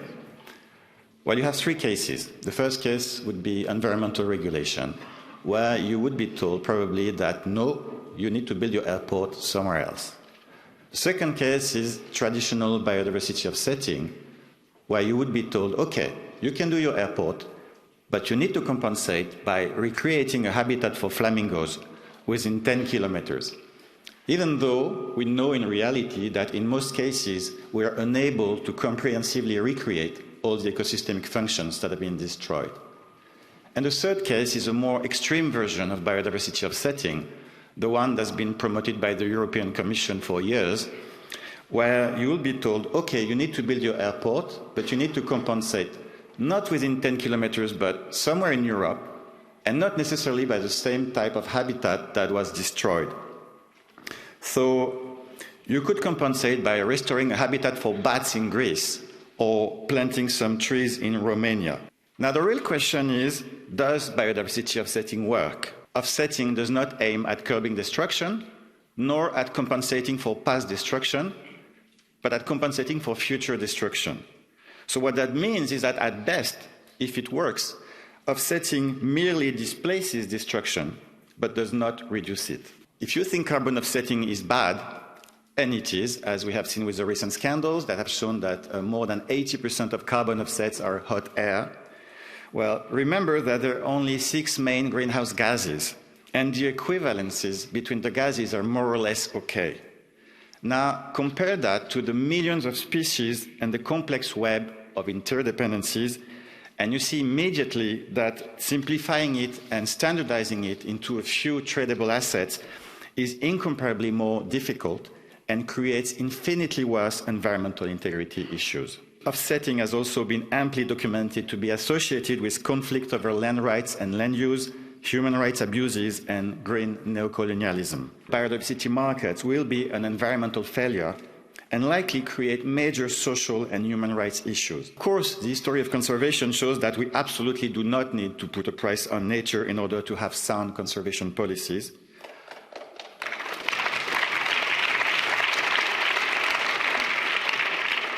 What is truly needed is tighter environmental regulations mandating a decline in destruction. I also very often hear that, okay, biodiversity offsetting does not really work, but it's better than nothing. But is it?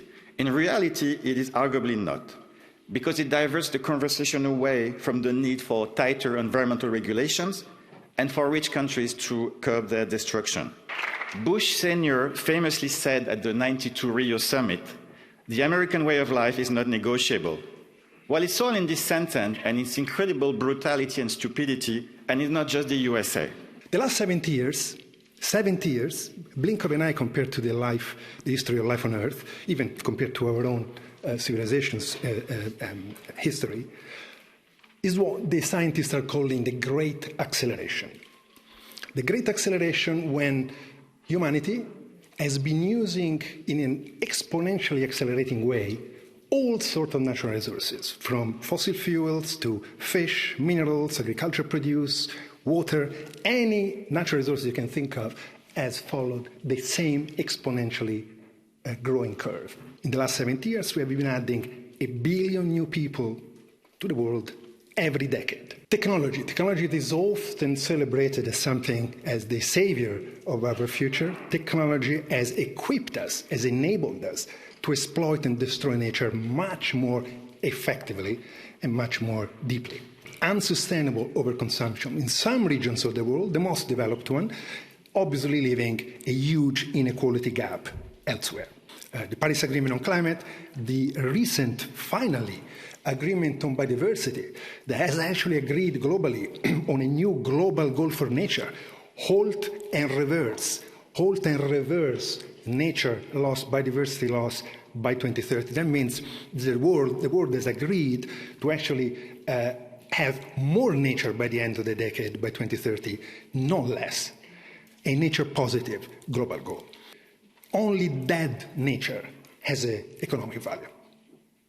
A tree begins to be valuable after it's cut down, turned into furniture, building materials. A fish becomes valuable after it is fished, killed, and served as food to us and, as you probably know, to our farmed animals as well. Flowers are valuable when you cut it and sell it for conferences in our houses.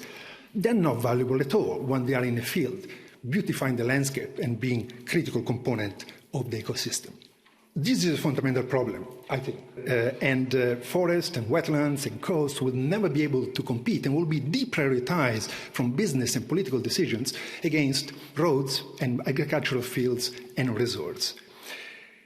This is not about putting a price on nature, commodifying it. I feel uncomfortable as well about that, because nature is life, life is priceless, but in this case, priceless means invaluable.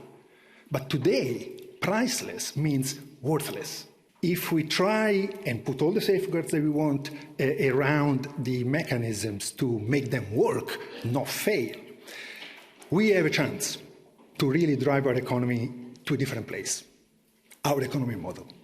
If we don't, we leave the impunity and the no-cost opportunity to companies and government to continue to do what they've done today. Markets are not efficient. Market prices do not reflect resource scarcity. There is no such thing as a true price. There is no such thing as getting the prices right. This is the kind of rhetoric you hear all the time. There are different types of markets. They are institutions. They are created and they are regulated. Right? In order to set up a market, you have to have regulation. You have to have private property rights. You have to decide what constitutes a commodity, What is in the market and what is out of the market? Point. Okay, what about women? Are women in the market or are they out of the market? We have economic feminists who are telling us that there's unpaid labour, right? But do we want all the labour to be paid and made into part of the market? It's the same issue that we have with the environment. What gets included in the market and what gets excluded from the market is about the power of different players in the marketplace and in the society. So much is made of, for example, of there being subsidies. There's much talk, even the World Bank does this, that there are subsidies that are being paid and we should get rid of subsidies so markets would operate efficiently. Everything is subsidized. When you build infrastructure, you are allowing certain things to happen. If you build roads, then you allow cars. If you build airports, you allow planes. These things are built by governments, they are subsidized, and they help you to create certain types of markets, right? They're supported. Then you will find that growth correlates with militarization. And it's not just China and Russia, like she said. It's also the United States. It's also the United States free market system depends on the largest military in the world. It's also British colonialism. There was a British Empire, there was a French Empire, there was a German Empire, there were the Dutch. Dasgupta review that came out recently on biodiversity. What's Dasgupta's take? Oh, well, he wants to turn nature into capital. So why would you turn nature into capital? So you can get a rate of return on it. You can treat it like a financial asset, like any other financial asset. So natural capital markets does. So rather than talking about externalities, we should talk about the way the system actually purposefully pushes costs onto others. That's how you make money in the system, right? So we're told by the mainstream economists that what we can do is we can do cost-benefit analysis.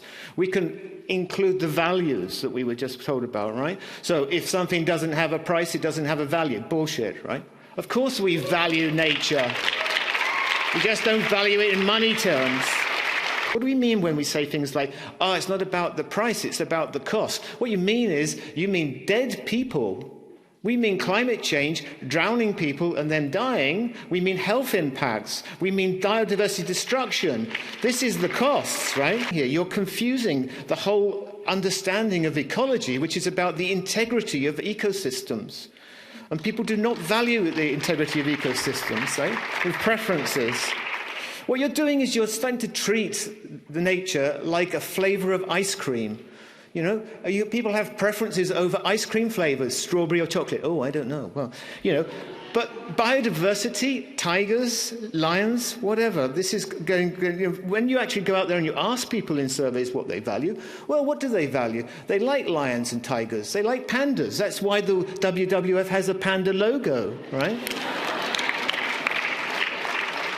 What they don't like, then, is not valued. Now, if you seriously go down this route, what you will do? You will end up with the selective extinction of unattractive species. If you pay for sex, it's prostitution, it's not love. Okay? You go into a different relationship. If you think you can buy friends, you do not understand the concept of friendship. If you put up offset markets, what you're doing is you're doing what's called commensuration. You're making things measurable and equating them so they become equivalent to each other. And the more you can do that, the bigger the market you can get. That's what the offset markets want. So in human geography, people talk about sense of place, having a sense of place. All of us grew up somewhere. We have an understanding of certain environments, places that we love, places that we have lived in, and we understand there was nature there, there were animals there, there were trees and plants there. You destroy that, you take away emotion and history from people. You cannot replace that. The basic aim is to push nature into capitalist markets, right? Nature-based solutions, as has been mentioned, and was mentioned in the plenary this morning. I was the only one who booed, actually. People were clapping. But nature-based solutions is, as Fred said, is about offsetting and offset markets. It's highly problematic. Nature is becoming capital, right? All the prices are wrong, right? All the prices are wrong. Pricing and internalising everything to get the markets to work means that you have to price every single atom of carbon, for example, in your carbon market if you want it to be efficient. What about, as I mentioned earlier, female labour? How much of that is going to be included or not included? Which species are we going to value? If you can't value them in monetary terms and measure them and put them into money terms, they're left out. So the prices in the market are dependent upon what's planned to be in the market and what's out of the market. That means that the prices change whenever you change the institutions. All the prices are wrong. There is no such thing as the right price. All economies are planned. So if we have a planned economy, then why don't we explicitly plan it? Why do we have to create these markets and these pseudo-markets and these pseudo-prices? What we should be doing is actually planning the market straight. We know in India how every step of the colonial process created growth for England and tremendous poverty for India. We used to be 25%. We used to be 25% of the world's economy before the British.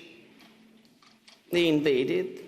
With one line, all the land of India was turned into a commodity and private property owned by that little island next to you. $45 trillion was extracted from India. We were reduced to 2% of the world economy. 60 million people died of famine. The peasants who were generating this growth. You know, East India Company was created in 1600. By 1610, Locke, who defined the creation of private property, also redefined money and investment. Before that, it used to be exchange in local markets. It now became investment to make money. Growth of those currencies is what we have to grow, but to do that, we have to degrow the currency of money that is extinguishing life, biodiversity, and the flow of life. Because life is a relationship. Life is not a thing. It's not a number. Biodiversity is not an asset class. If you think of the fact that 80% of the biodiversity on the planet is on 22% of the land that left with indigenous people, shouldn't the first response be, how do they protect biodiversity? Do they protect it by treating it as a commodity? Rockefeller Foundation and New York Stock Exchange floated the new asset class of natural asset companies to preserve and restore natural assets that ultimately underpin the ability to be there on life on Earth. They called it a vehicle to allow formation of specialized corporations that hold the rights to the ecosystem, which also means denying the rights of nature, denying the rights of the ecosystem to its integrity, to its intrinsic worth, and denying the rights of the indigenous people who have protected that ecosystem. Offset cannot be designed to legitimize damage. Fishing. You catch a fish, you catch the next fish when another fish has reproduced. That's not an offset. That's a compensation that drives sustainable use. And if you have that concept and principle codified, enforced, you will see fishing companies finally investing in marine protected areas, investing in community artisanal fisheries to replenish the fish that they catch. Right now, they don't care. The carbon and biodiversity are completely different. CO2 equivalent is a fungible unit that you can compare across different energy sector, emission sector. Biodiversity is by definition diverse and local. So compensation on biodiversity has to be like for like. It cannot be flamingos for orangutan or frogs. It has to be localized in the same place where the impact is happening and needs to deliver the ecologically demonstrable same level of compensation. Marco told us that markets and monetary valuations are worth exploring. But what is there to explore? There's absolutely nothing new about these mechanisms. Same as with the mitigation hierarchy. Mitigation hierarchies have been there for I don't know how many years. We know they're not implemented in practice, but this is a fact. And in fact, the WWF has also launched a lobby who promotes the biodiversity financialization. I think it's the Finance for Nature or Finance for Biodiversity lobby. And I don't know whether it's linked to the fact that you received funding from Jeff Bezos or that your CEO is ex-Coca-Cola. So the social-ecological economy is about social provisioning. What it does is it puts social provisioning as the core of the economy, not neoliberal market choice, like we were hearing from the Commissioner this morning. Oh, it's you guys who have failed. You didn't buy the right product in the marketplace. Yeah, bullshit, right? Bullshit. Okay. So what you have is that we want a needs-based economy. So yes, there's another question there which says, does it connect to universal basic services? I went to that session. Yes, it does connect to universal basic services. We aim to halt the exploitation of nature that today is generating private profit and public cost. That's the reality of today. Today, polluters make profit, the pollution causes health costs are paid by the people in terms of lives, health, and money. So I think, the interventions point in the direction that we need deep system change. We need to find pragmatic and tactical way to really push the market to change. That's where I think we don't agree. And that's where I think the discussion is healthy and should continue, because I think cooperation, again, instead of accusations, is what we need to do, because the real enemy is not between us, is out there, the big center of power, the big corporation, the big financiers. Finance are greed indicators. More greed, more finance will just put more resources in the hands of those who don't care for the earth, who don't know how to love the earth and society, who've always seen themselves as strangers to the land and to society and to community. We have a choice between bending in front of the power of money and greed, or we have the choice to develop a new policy, which is for me a policy of the living, a policy that would respect nature rights and people's rights in the same movement.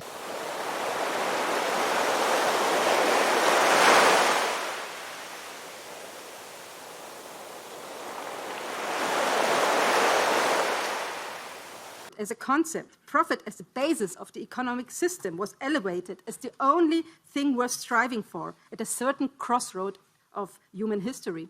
Profit and the maximization of profit became the basis of economic growth, which led to a form of blind growth. In other words, growth at all costs. What exactly is the Anthropocene? It describes the global period that is characterized by the influence of humans in the sense of profound changes and damages to our planet and its atmosphere. This happened since the start of the Industrial Revolution, combined with a steep growth in the world's population. It was the Club of Rome that for the first time worldwide, in its 1972 report, Limits of Growth, put our growth paradigm into question. Also, the discussion began more than half a century ago. A linear economy represents 3 stages: exploit, process, and finally dispose or emit. Or to say it more bluntly, take, make, use, waste. What comes after the Anthropocene? Possibly a new area called Cyclocene, which is based on a circular economy. In this area, circular processes would replace linear processes. Now, let me finally introduce our first speaker, British economist Kate Raworth. She is the creator of the Doughnut theory, which has the potential to match Adam Smith's influence for the last centuries. Billions of people do not have the material resources to meet their essential needs, and we are massively overshooting many, many planetary boundaries. This is our story to turn around. This is the story for which we need new ideas, new economic models, and a new vision of what a thriving future looks like. China, a double whammy. The EU, still falling short on some people's needs, despite being one of the richest regions in the world, but significant ecological overshoot. And the US showing us the scale of ecological overshoot in the world. Now, this is a picture of where we want to be in the world. The sweet spot is that donut in the top left-hand corner, right? Where we meet the needs of all people, we rise up, but we come back within the means of the living world. There is nothing developed about overshooting planetary boundaries. There is nothing advanced about this. The history of economic growth has taken us first towards low-income countries, the low-income countries around like Bangladesh, Niger, Tanzania, Kenya. They rise up. But instead of going into the donut, the history of humanity and our economic systems has been going straight past it. This is the direction that growth, the pursuit of a growth model has taken us. It is time to turn, to transform, to take a completely different direction. What kind of material use and reuse and circularity and regenerative relationship will they have in those nations to make that possible? Then middle-income countries like Russia, Iran, Mexico, China, Turkey, they need to reorient, stop moving away from the donut, but totally towards it. These are nations that are massively investing in housing, in transport, in infrastructure, in electrification, huge infrastructural choices, energy and material footprints. And of course, that reduce line that you see, many call degrowth. This is the heart of what it means to degrow, to come back within planetary boundaries. This is the journey we must make. European nations are all clustered in there. So this is our relationship to the whole of the world. From the top it goes high income, then the European Union, the United States and Japan, and then within Europe, France, Germany, Spain and the Czech Republic, just as examples. So 3 colored lines. Blue line is GDP, right? This is the growth model. So 2.5% sounds very modest and reasonable. It doubles in size. Now, what's happening with those other lines? The green line is domestic material consumption. That's resource use in the nation. And in some countries, that seems to be flattening or reducing, all from the whole world. So we need to take account of our global material footprint in the way that we seek to live well within planetary boundaries. And that is the red line. And that includes ores, minerals, fossil fuels, biomass, all of the materiality that we use in our lives. And that red line you can see from country to country to country is nothing like falling at even beginning to fall at all, or falling nothing like the speed and scale that is required. It is not decoupling, barely even beginning to decouple. We are stuck in an economy that is linear and degenerative by design, that industrial pipe production. Circular economy has become a catchphrase, and many people already feel suspicious of it and are worried that it's going to be part of growth. Let go of the language and let's agree we need to use resources in a cyclical way, so there is no such thing as waste, and we are far more efficient with the resources that we do use, so we reduce and refurbish. Can we become more circular? What is exactly circularity meaning? I think today we know that the EU economy is neither a donut or a circular economy. It is indeed a pipeline, a very big pipeline. But what I would have brought is a much thicker pipeline, because the pipeline economy that we now have is just way too thick to be able to bend it into the circle that we need it to be. And a level of collapse is already here. We have climate chaos, we have the great dying of the living world, and we have toxic chemicals which are on track for net zero sperm count. Not by 2050, but by 2045. And also in Europe, I just passed by Lake Vättern in Sweden, where 400,000 people are now at risk of losing water access due to yet another lithium mine. Now, President von der Leyen said yesterday that a growth model centered on fossil fuels is simply obsolete. And I cheered. And we all cheered, we applauded her. But a 6,000% growth of lithium is bad too. That's also obsolete. The European Commission proposed a 50% recycling rate, but higher is possible if you make a breakdown for each of the critical raw materials, like we do for batteries. And recycling itself is only a last resort. We need better product design, reusability of whole products and of their components. We have powerful people with vested interests who have tricked policymakers into believing that the market for 400 million electric cars is the basis of policy. But there is not and there will not be the environmental space nor the social license to make them. So I challenge all of you to just imagine now a country like France. Let's pick France. It has plenty of lithium. It could start now on a mining frenzy without free, prior and informed consent by anyone other than the President Macron himself. Reminder, Lithium demands a huge amount of water, and France is already seeing the first water wars on its own territory, with 3,000 police beating up hundreds of people in Saint-Solin who are protesting industrial water misuse. So we can win by being smarter, less dependent and more resilient.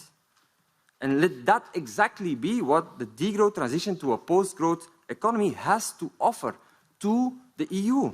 That is our gift. China is also offering money for the same lithium that we want so badly. And that is why there will not be 400 million electric cars on roads in the EU, because we don't claim that much lithium in the world just for us. There is a vast untapped potential for alternatives. Forget Tina, there is no alternative.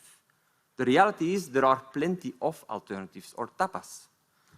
One alternative is to have both a resource use reduction target at the EU level and the fiscal rules that allow for the investments needed in the positive alternatives. So I would say around 20% of the participants here know that Umicore has been for many, many decades a mining company called Bunea. Started in 1805, so we are quite an old company. We have been doing mining in Africa, but also in France, in Belgium.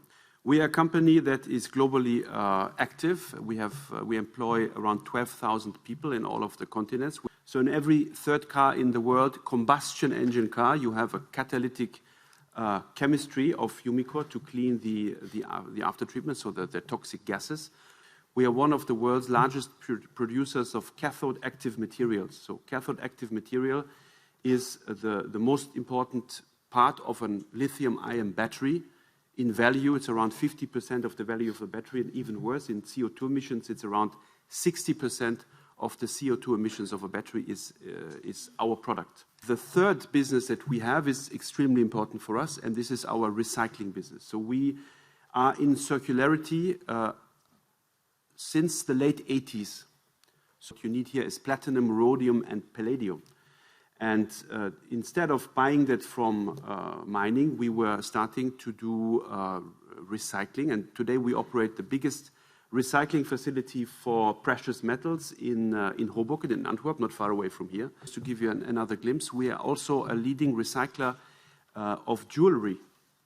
So companies that produce luxury goods have found out that, and here I come to the win situation, if they are using recycled gold to make their precious things, whatever they do, the clue to circularity is in design. You have from the beginning to design your products that they are recyclable in the best way. And that's behind all of what is done in the electrification of the car industry environment where you don't need mining. If you make the math going forward, you will hit what's called the peak lithium in the 2040s, sometime in the 2040s. Peak lithium means that if you recycle batteries, the lithium that you can generate is enough to produce new batteries for the new cars that you produce. Something lost on the way when you recycle, there's no 100% recycling, but as we know that the number of cars over time will anyway be reduced because of different mobility patterns.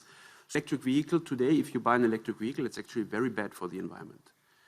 It's very bad for the environment until you reach around 60 to 80,000 kilometers of driving, because then you have the break-even point where you are clearly contributing in terms of CO2 emissions versus a modern diesel engine.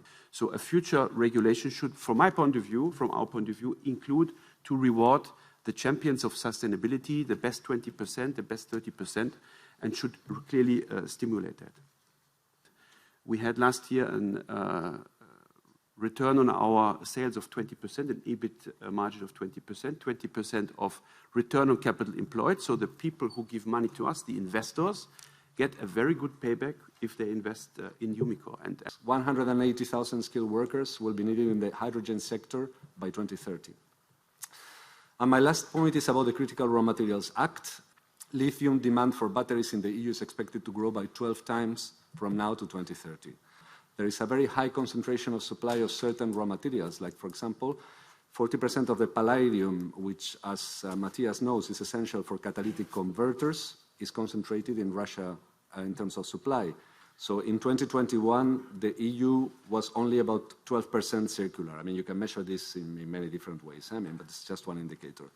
And the copper industry in Europe causes about 13 times more waste than all the municipal waste stream of Europe, yeah, just the copper industry. And can you imagine? We are banning straws and plastic bags. Oh, how nice, yeah. So it's about rearranging deck chairs on the Titanic somehow. Oh, we are now taking a tablespoon instead of a teaspoon to bail out the water. Yeah. And so we killed this planet by efficiency. Yeah. There was never such a low rate of recycling of copper than we had today because of smaller and smaller applications of copper. These small electric engines in the car, yeah, they got all diluted in concrete steel later. Yeah. I'm a chemist, and I can show you in each of your cells, yeah, just take a little off your skin, and I can show you microplastic in each cell, yeah. And can you imagine, we have shoes on this market, which all our shoes basically have 110 grams of microplastic abrasion. The tire dust in the river Elbe, 54% of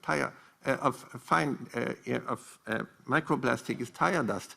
Because the tires last now twice as long at Continental, where you have been before. Circular basically keeps the same stuff over and over again. It's like London Eye, yeah? So it even stops innovation. My biggest enemies are the sustainability departments now, yeah? And all your environmental reporting is my biggest problem because you're reporting wrong things. And because you spend so much money, even McKinsey & Co. earn more than 9 billion euros in Europe just by environmental reporting. With ESG, it will be more than 30 billion euros. And they are good in lobbying. If we do continue with lithium, with copper, etc., these countries will be just big landfills in 30 years by our e-mobility. How nice. Yeah? These metals belong to the countries where they are. So why don't we say, hey, it belongs to Chile. 35% of the copper of the world is in Chile. Yeah? Why don't we say, it's yours? Yeah? We only borrow it and we pay a rent for that. Then we will take care that we don't lose it. Yeah? There is no recycling of mobile phones. The majority of elements in the most prestigious one from the planet, scarce ones, are not recycled at all. So then you have a positive agenda. Even the 1.5 degrees Celsius goal will kill this planet just a little slower. Yeah? You can see the polar ice is now disappearing, yeah, with existing greenhouse gases. Yeah, the glaciers are now disappearing. Now, yeah. So we steal 600,000 square kilometers, which is the size of France, yeah, from Latin America to feed our farm animals, to export the stuff into China or wherever in it. Yeah. So we need to really do something. The calorie consumption of ants equals 30 billion people. So we are not too many. We are just too stupid. Yeah. So the misunderstanding. The basic question why we do try to be less bad is because we think we are evil. And I can tell you it's not. There is no evil. It's just the absence of quality. There's no devil. It's just like it's not dark. It's the absence of light. So why should we fight against darkness when we can support light? So I cannot be the devil's advocate because there's no devil. Yeah. The air quality in a building is about 3 to 8 times worse than outside urban air. Asthma is the most relevant children's disease in the European Union. Yeah. Instead, 40% of buildings have mold, yeah, schimmel. Yeah. So how can we actually make the wrong things perfect? We first need to say, how have we healthy air? Yeah. 1/3 of the chemicals which they find in human milk come from the building sector. So why don't we change this? So we all talk about recycling of batteries and we want to avoid to have lithium mines, etc. But the more clever way, and actually that's something that everybody is working on very hard, is not to have lithium in batteries in the first place. So, or to reduce the nickel content significantly. And there are technologies like what's called the sodium-ion batteries, which use salt, actually, abundant available salt instead of lithium. Matthias, I have 2 questions for you here in the panel on the Slido. The one is, to speed up recycling, wouldn't it be useful to put the technology in open source? The other one, what is Unicor doing to remove growth as a central pillar of its work? What is growth, actually, and on what level are you measuring growth? If you want to be provocative, you can say the automotive industry, and our end market is mostly the automotive industry with our future products, is anyway not growing, right? The number of vehicles that are produced every year are declining. So we are already in an environment that is shrinking. So you could also say that we are actually we are growing as a company while the surrounding super system is not growing or shrinking. So it is a matter of redistribution. And I think that's, for me personally, more the solution than not growing. In life, growth is a wonderful, healthy phase of life. Things grow, children grow, plants grow. No wonder in our economies we've come to think it's a good sign because we see life growing. But life does not grow endlessly, so I am going to use this pipe because it's damn handy. In our economies are designed to grow like this, to grow endlessly, to expect and demand and depend upon endless growth. But the ultimate cycle is not endless growth, it's the cycle of life. And perhaps psychologically we pursue growth out of fear for death. And so we try to sustain ourselves and make everything grow, and nothing will survive by growing forever. We know it in our bodies come up. And so new kinds of companies will grow as they move into that space. But they will grow, and there will always come a question, when are they growing up? When are they big enough? The deep design of enterprise is ultimately as important as the design of products, as the design of enterprise. What is a company for? What does it exist for? What is its purpose in the world? What is it in service of? How is it governed, and who has voice in decision-making? Is nature on the board? Why is nature not yet on the board? Give the workers a voice on the board. Give the supply chain workers a voice on the board. Give the community a voice on the board. This will transform how companies are governed and the metrics that we judge their success by. How is it owned? Is it owned by venture capital or shareholders or employees or a family or a founder? Because I believe in democratically controlled mines. And I feel there are two different types that I feel are necessary. Decentralized, democratically cooperative, artisanal mining, urban mining is happening in Antwerp, for example, where people are upcycling materials from a thrift shop. That's wonderful. Of course, for bigger mines, you need state control. So it would be you to control the mine. And it would be dependent on free, prior, informed consent, only using the best available techniques, fair trade labels, and so forth. Many of the mines in the world we know actually are on the land that belongs to indigenous communities. So I would be wary of handing it to a government straight away.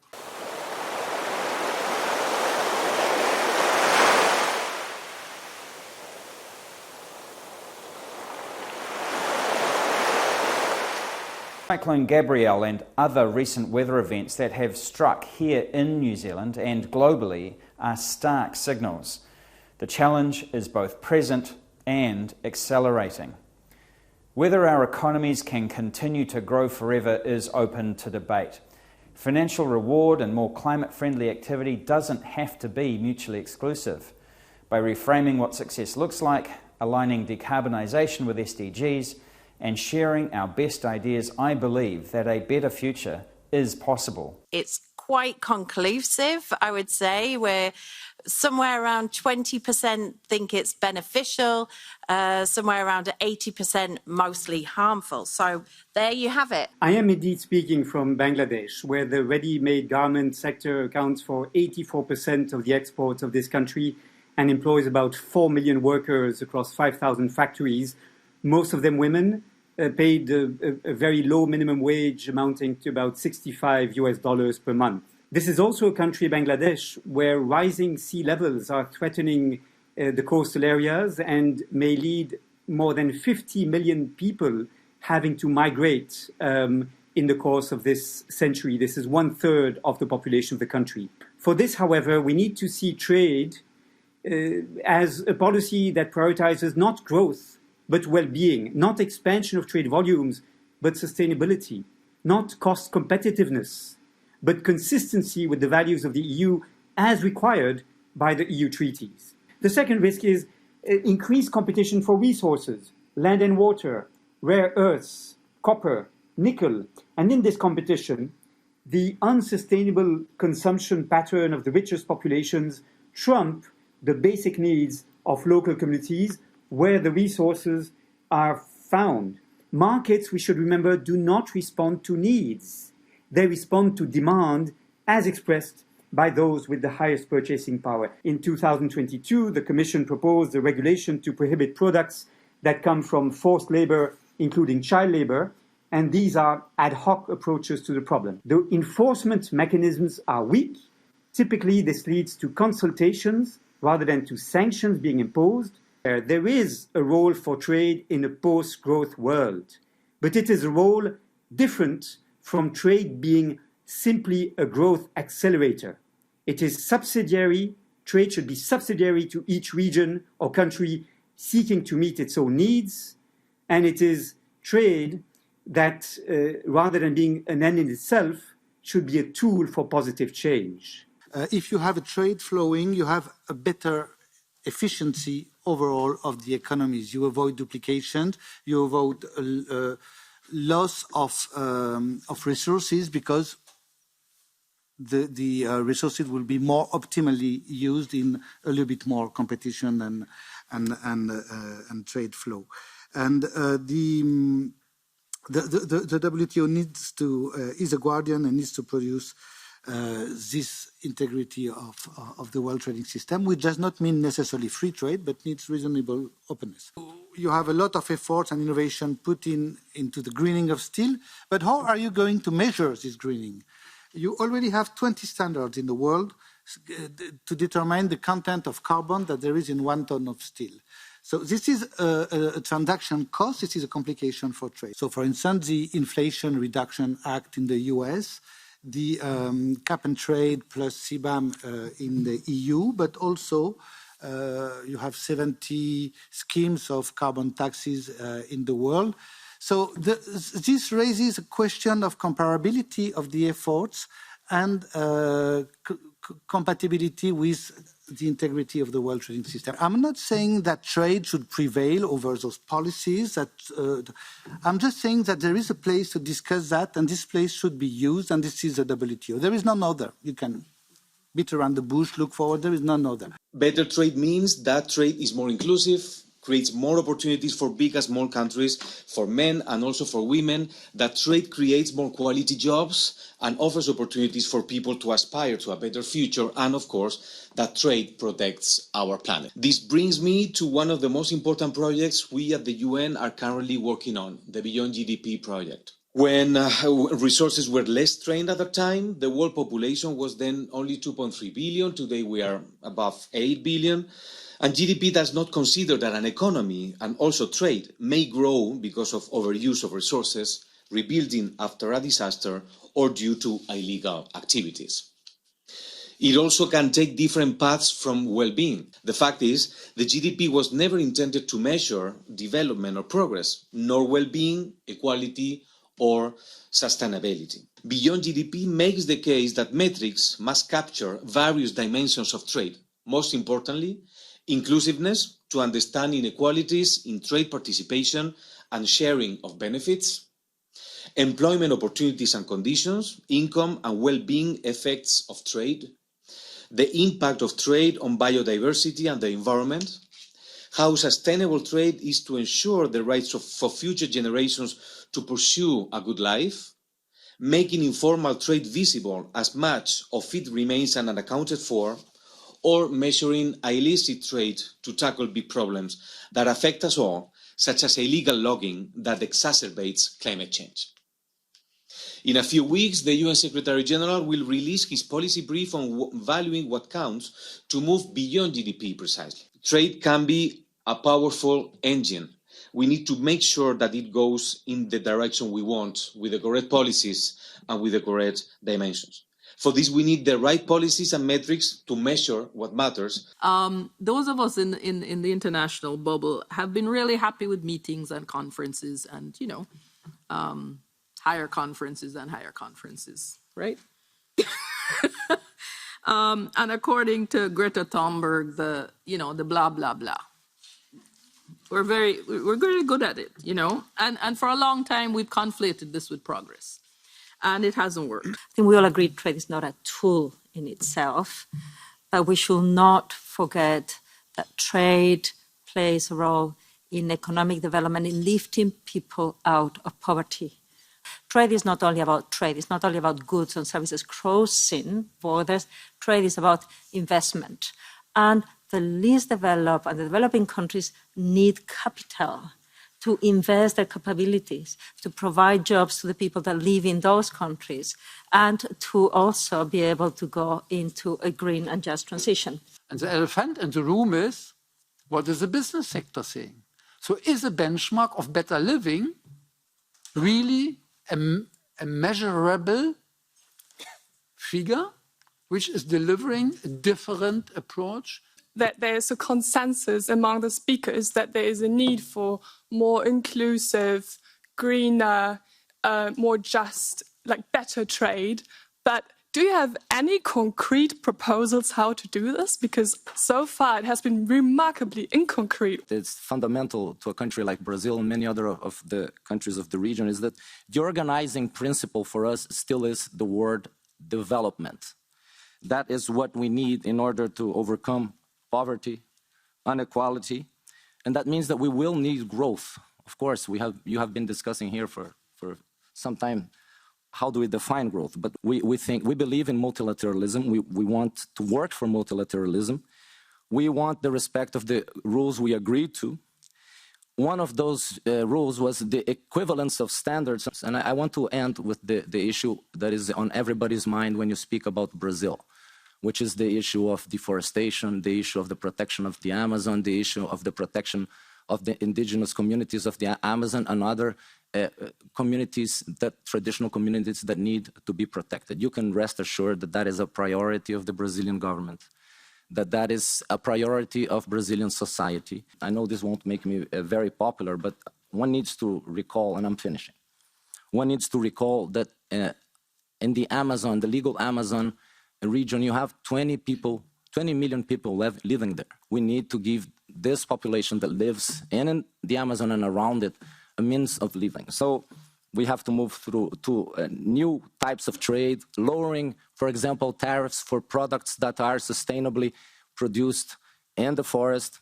We have to think about the bioeconomy. If we really believe in the values of our unity, we talk about African Union, 55 small countries, 235 borders, created legacy of the colonial powers and their attitude towards what they believe could be only a place that provides raw material to the rest of the world. You wanted to talk to an Africa that is struggling with social cohesion, political stability, transition issues to democratization, and we are going back and forth in those ones.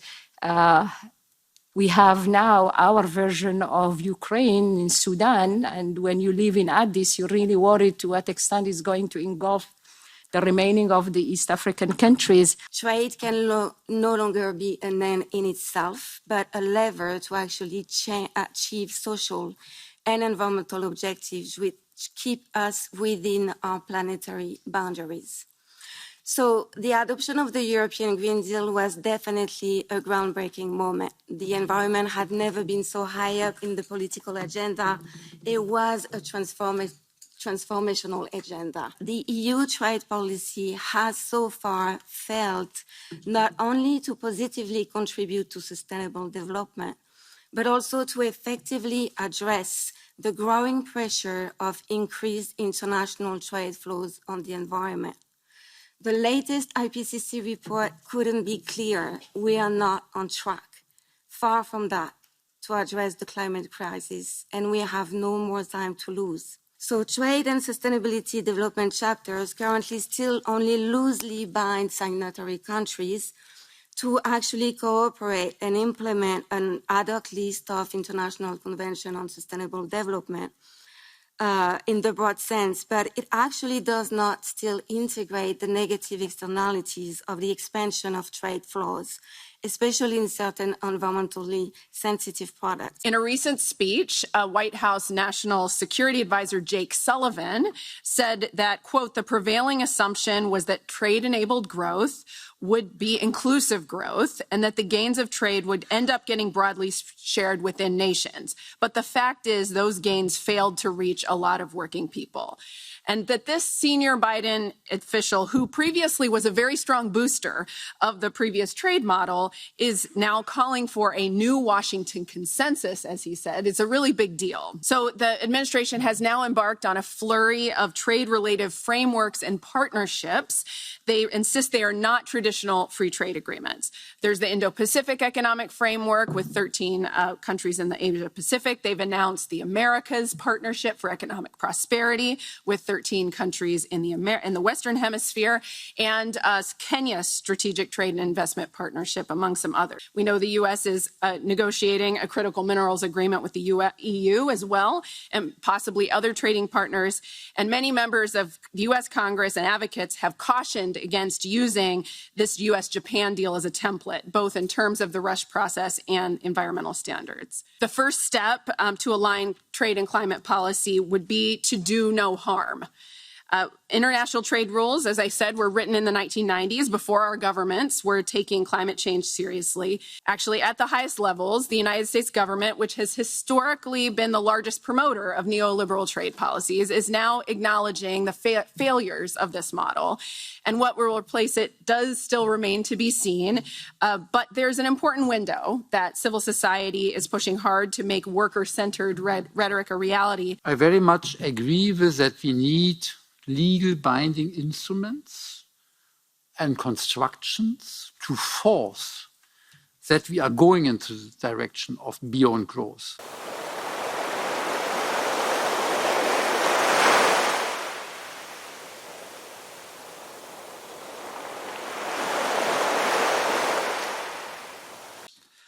Do we judge a good food society by quantity, by quality, by the truthfulness, by equity, by choice, the range of choice? How much choice do we want? By price, by ecosystems, by public rather than individual health? Or do we use all of those? Food is also clearly a moral pursuit.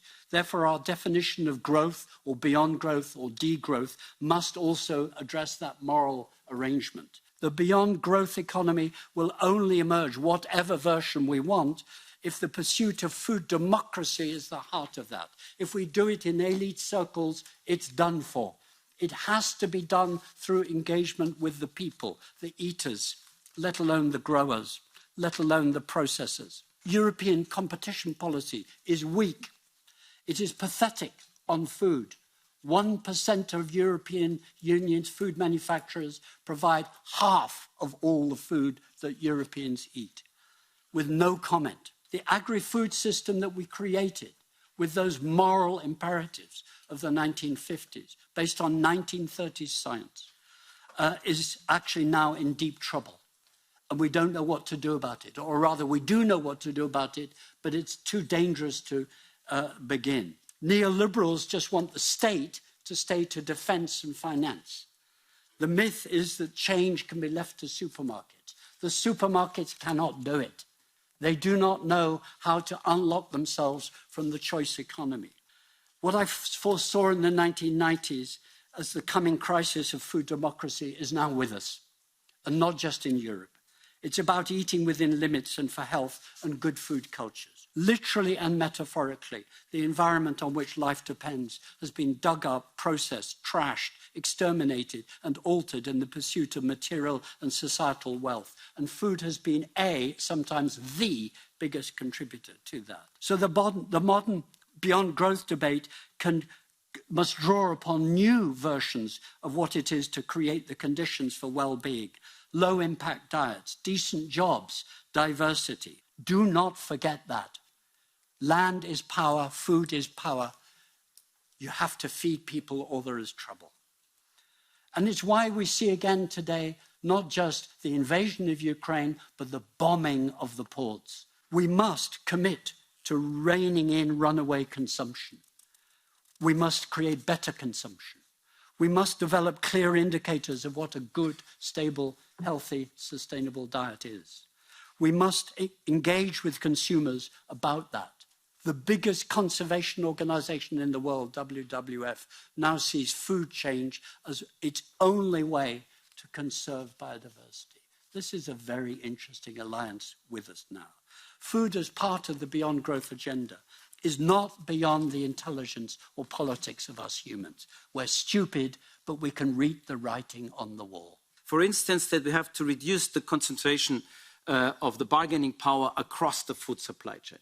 So we said we have to promote shorter supply chains in the EU in order to in order to make the system more resilient and get it a bit out of the multinationals' power. So we said we must have a better governance and more civil society contribution in the food system. Here we called for a European Food Policy Council, where we organize a process where civil society has a say in this process. We have 4 big traders in the world, 4. They control more than 80% of the food trade, the food commodities trade. But honestly, we are losing farmers every day. They lose their livelihood because in the food supply chain, they do not have enough bargaining power to get a fair share in their food supply chain. And at the same time, we have the multinationals dealing in food.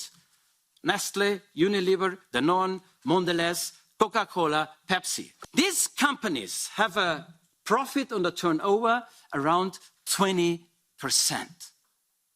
20% on the turnover, not on the capital, on the turnover. And we talk about reshaping the food supply chain in a code of conduct with this voluntary. And then we let the farmers do what they do, the workers do what they do. That Britain forgot to produce their own food because they had the colonies in a way. No, there's another way to do it. We have to democratize the food system. Farmers produce healthy food, to be clear. They produce healthy food. But the question is what we make out of it. Just let's do it. I mentioned before the importance of collaborations. I was just in Austria visiting our network last week. And one of the local groups in southern Austria has a collaboration with the agricultural schools, and they're reaching over 160,000 students. That's big numbers. And these are kids who are going to agricultural school and being exposed to a different way of thinking about food and agriculture. And also there we work directly with farmers. And what's very interesting whenever we talk to them is that growth, they're not interested in growth per se. Like we at times ask the question, like, are you thinking of scaling up? And they're like, no, it doesn't interest me at all. It's resilience. They talk about diversifying risks in finance. Biodiversity in nature is how we ensure our future.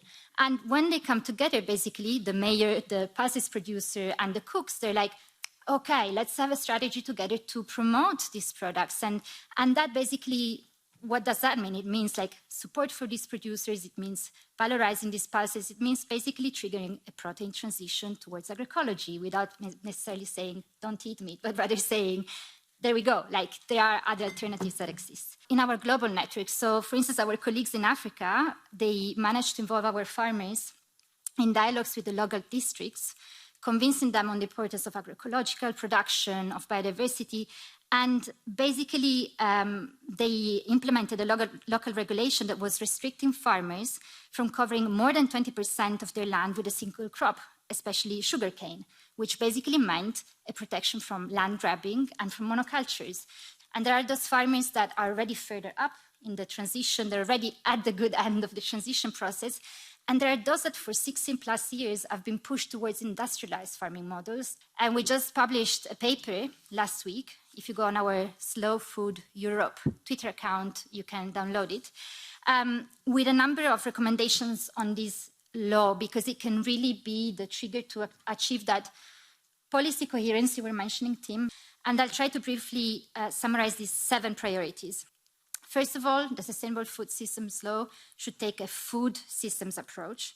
And that means bringing under the same umbrella the Common Agriculture Policy, the Common Fisheries Policy, environmental and climate policies. Second priority, a clear vision for a transition of agri-food systems to agroecology, where agroecology is not just the practices in the fields, but it's also relationships. The third recommendation is a One Health approach.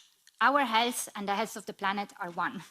Fourth priority, a justice-driven and rights-based approach. This is about current and future generations, but it's also about our relationship with the rest of the world. Fifth priority, an evidence-based and precautionary approach to innovation. Sixth priority, a participatory governance structure and robust monitoring. The seventh priority and the last is enabling food environments that make sustainable food choices. How we consume food, how we produce food, and that the social dimension is about ensuring that everyone has access to healthy, nutritious, and sustainable food. and that in order to tackle the social dimension, we need to address food insecurity, poverty, and deeply entrenched inequalities in the food system. But the European Union has a disproportionate global ecological footprint because its imports of raw materials and quite carbon-intensive products are adding to the consumption of the European citizens. Is the budget that the European Green Deal has foreseen for its actions outside the EU, which is 8%, knowing that 40% of the emissions of the European Union is generated abroad, and that we need a paradigm shift that also goes beyond imperialism. And there's always this example that I liked using to really explain how deeply entrenched inequalities and the negative impact, basically, of our agricultural and trade policy is, and that's the milk case, about how the European Union is exporting in quite large quantities milk powder and is dumping milk powder on West African markets. And, well, the impact of that is that local economies and local small-scale farmers are not able to compete with the low prices of this imported milk, which is facilitated by the common agricultural policy subsidies. Should I say the aspect of this milk powder case is the impact on gender equality. So most sellers of fresh milk in West Africa are women. So when the European Union floods the West African markets with milk powder, they're basically threatening the livelihoods of women. Well, Oxfam and other NGOs, actually supported by development cooperation agencies, have been trying to stand in solidarity with this West African farmers, but we keep, bouncing against the same wall, which is the common agricultural policy. And as long as this common agricultural policy is focused on growth and productivity increase, the playing field just remains uneven. We can't just, our hands are tied. Whose interests are even European policies serving? Because also European milk farmers are suffering from the specific case, because an oversupply of milk means a drop in price. A drop in price means that small-scale farmers are sometimes also going out of business, can also not compete with these super low prices. And other small-scale farmers, and I'm not even talking about the overgrazing, the excessive use of fertilizer and pesticides that come along with intensive livestock farming, and the manure problem, would think that the most decolonial thing that the European Union can do is step away from the narrative that Europe is feeding the world, or that it must feed the world, especially knowing that 70 to 80% of the world's consumption is produced by small-scale farmers in the regions of the global majority. The Green Deal needs to prioritize sustainable and equitable agricultural practices that must be rooted in food sovereignty. We need to invest in small-scale agroecological farming methods, in diversified food production. It also means that we need to protect people's seed sovereignty. We need to address social inequalities within and beyond the food system. And we need to support local communities rather than large-scale monocultures of commodities that benefit only multinational corporations. We also must invite our partner countries, when I'm talking about development cooperation, but also other affected countries and communities, to the table to discuss a just transition mechanism. By now it's clear that the central challenge, to borrow from Kate Raworth, is to get the food system back in the donut, right? If we're aware that about a third of global but also European greenhouse gas emissions originates from the food system, that agriculture is the biggest driver of biodiversity loss, we've heard that all these impacts, or many of these impacts, are actually occur in the global south. Can we do better? Can we design a European food system that works better for all of us? And well, I'm not President Obama, but yes, we can. If we would move to a circular food system, food waste, and food waste is not just what happens at the supermarket level or in households, it also means making an end to overconsumption. Right? Just sticking to dietary guidelines. If at this moment we use about 70% of European arable land for growing biofuels and for feeding livestock or keeping cattle, we've got to use that land to feed people directly. And then there's still a role for animals. We don't need to all become vegan, but animals can play a good role in as recyclers and using waste crops and using waste from the industry, but we would have to change into the planetary health diet, which would amount to about 60% of proteins from plant-based sources rather than animal-based sources as we see today. We could do with 71% less land in Europe as we do today, which immediately shows that the whole food security narrative that we've heard over the last year is just bollocks. We could also reduce agricultural-related greenhouse gas emissions by 29%, which is huge. And we could then use the land that will be freed up to either restore nature, restore biodiversity, to produce food for consumers outside of Europe. Recent studies show that a plant-based transition of the EU food system could raise farmers' incomes on average by 70%. So this shows that economic and ecological interests are very much aligned. There is no trade-off, as is often suggested. I think the elephant in the room, it's about a third of the EU's budget, and it's still mainly spent on the status quo. At the same time, we have these nice environmental climate ambitions, and at the same time, we see that current support, here you see the famous X-curve transition model, which shows that a transition requires both a dismantling of current unsustainable regimes, as well as scaling up more sustainable niche innovations. It's a bit like making an appeal to citizens to take the train instead of the plane, whereas we all know that there's still major tax exemptions on kerosene, but the incentives still very much favor the status quo. And this is something that we need to change.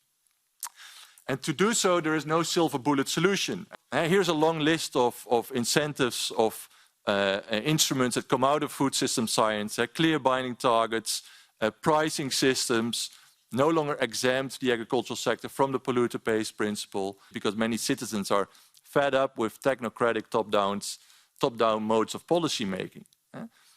This transition requires behavioral change at an unprecedented scale. Thousands of European farmers, millions, 500 million European consumers will have to change their daily practices. The map shows you that the Netherlands has by far the highest livestock density of Europe. The current government's plan is to reduce the amount of livestock by about 30%. And if we do that, we would end up with the same livestock density as Flanders has. This graph shows, well, the percentage is not in there, but if the whole world would consume like the Dutch do, we would need 99% of habitable land to produce food. I hope that 1% that's left is somewhere around Brussels or wherever you live, so that you can still enjoy nature. But this is simply not sustainable. This is the current food system in no way respects planetary boundaries, but also not the social foundation. We've heard before that farmer livelihoods are under threat. I hope that by now I've also provided you with a positive message. We can do much better. We can organize our food system more efficiently, delivering both for farmers, but also for nature. There's enough money in the system, and we are focused on competitiveness. No? We'll give you a couple of examples. Why does this competition destroy? Because this competition is built on the race to the bottom. It is not built on quality, on cultural heritage, and on work put is in, and all this what we have been describing here in this room. It is simply built on the race to the bottom. And that leads, and as I said, I come from the processing sector. So we know now that it's a handful of companies controlling 80% or more of the seeds on the market. Those are the same companies that are producing the pesticides. Those are the same companies that now are working on the new GMOs. They will lose all their profits. The narrative, see the articles that have been published on the Wall Street Journal recently saying, if we do organic farming and agroecological farming, the world is going to go hungry and people will die. These are the same companies that are putting a lot of money in advocacy and lobbying, a lot more resources than, for instance, civil society has. All of this concentration of power in the food value chain also translates into political power.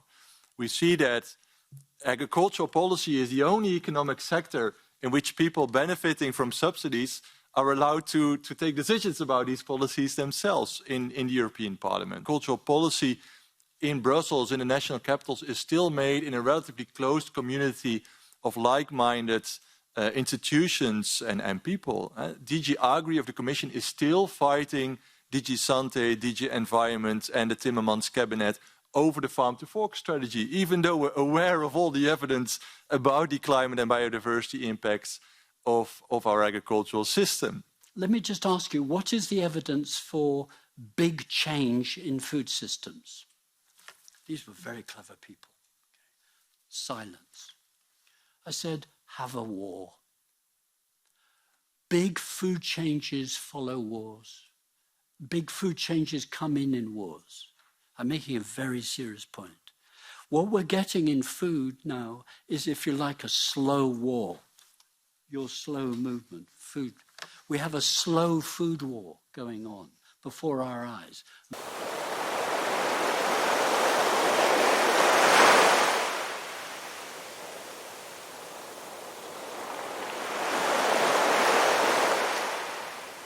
Is the average office temperature set to accommodate the male metabolism?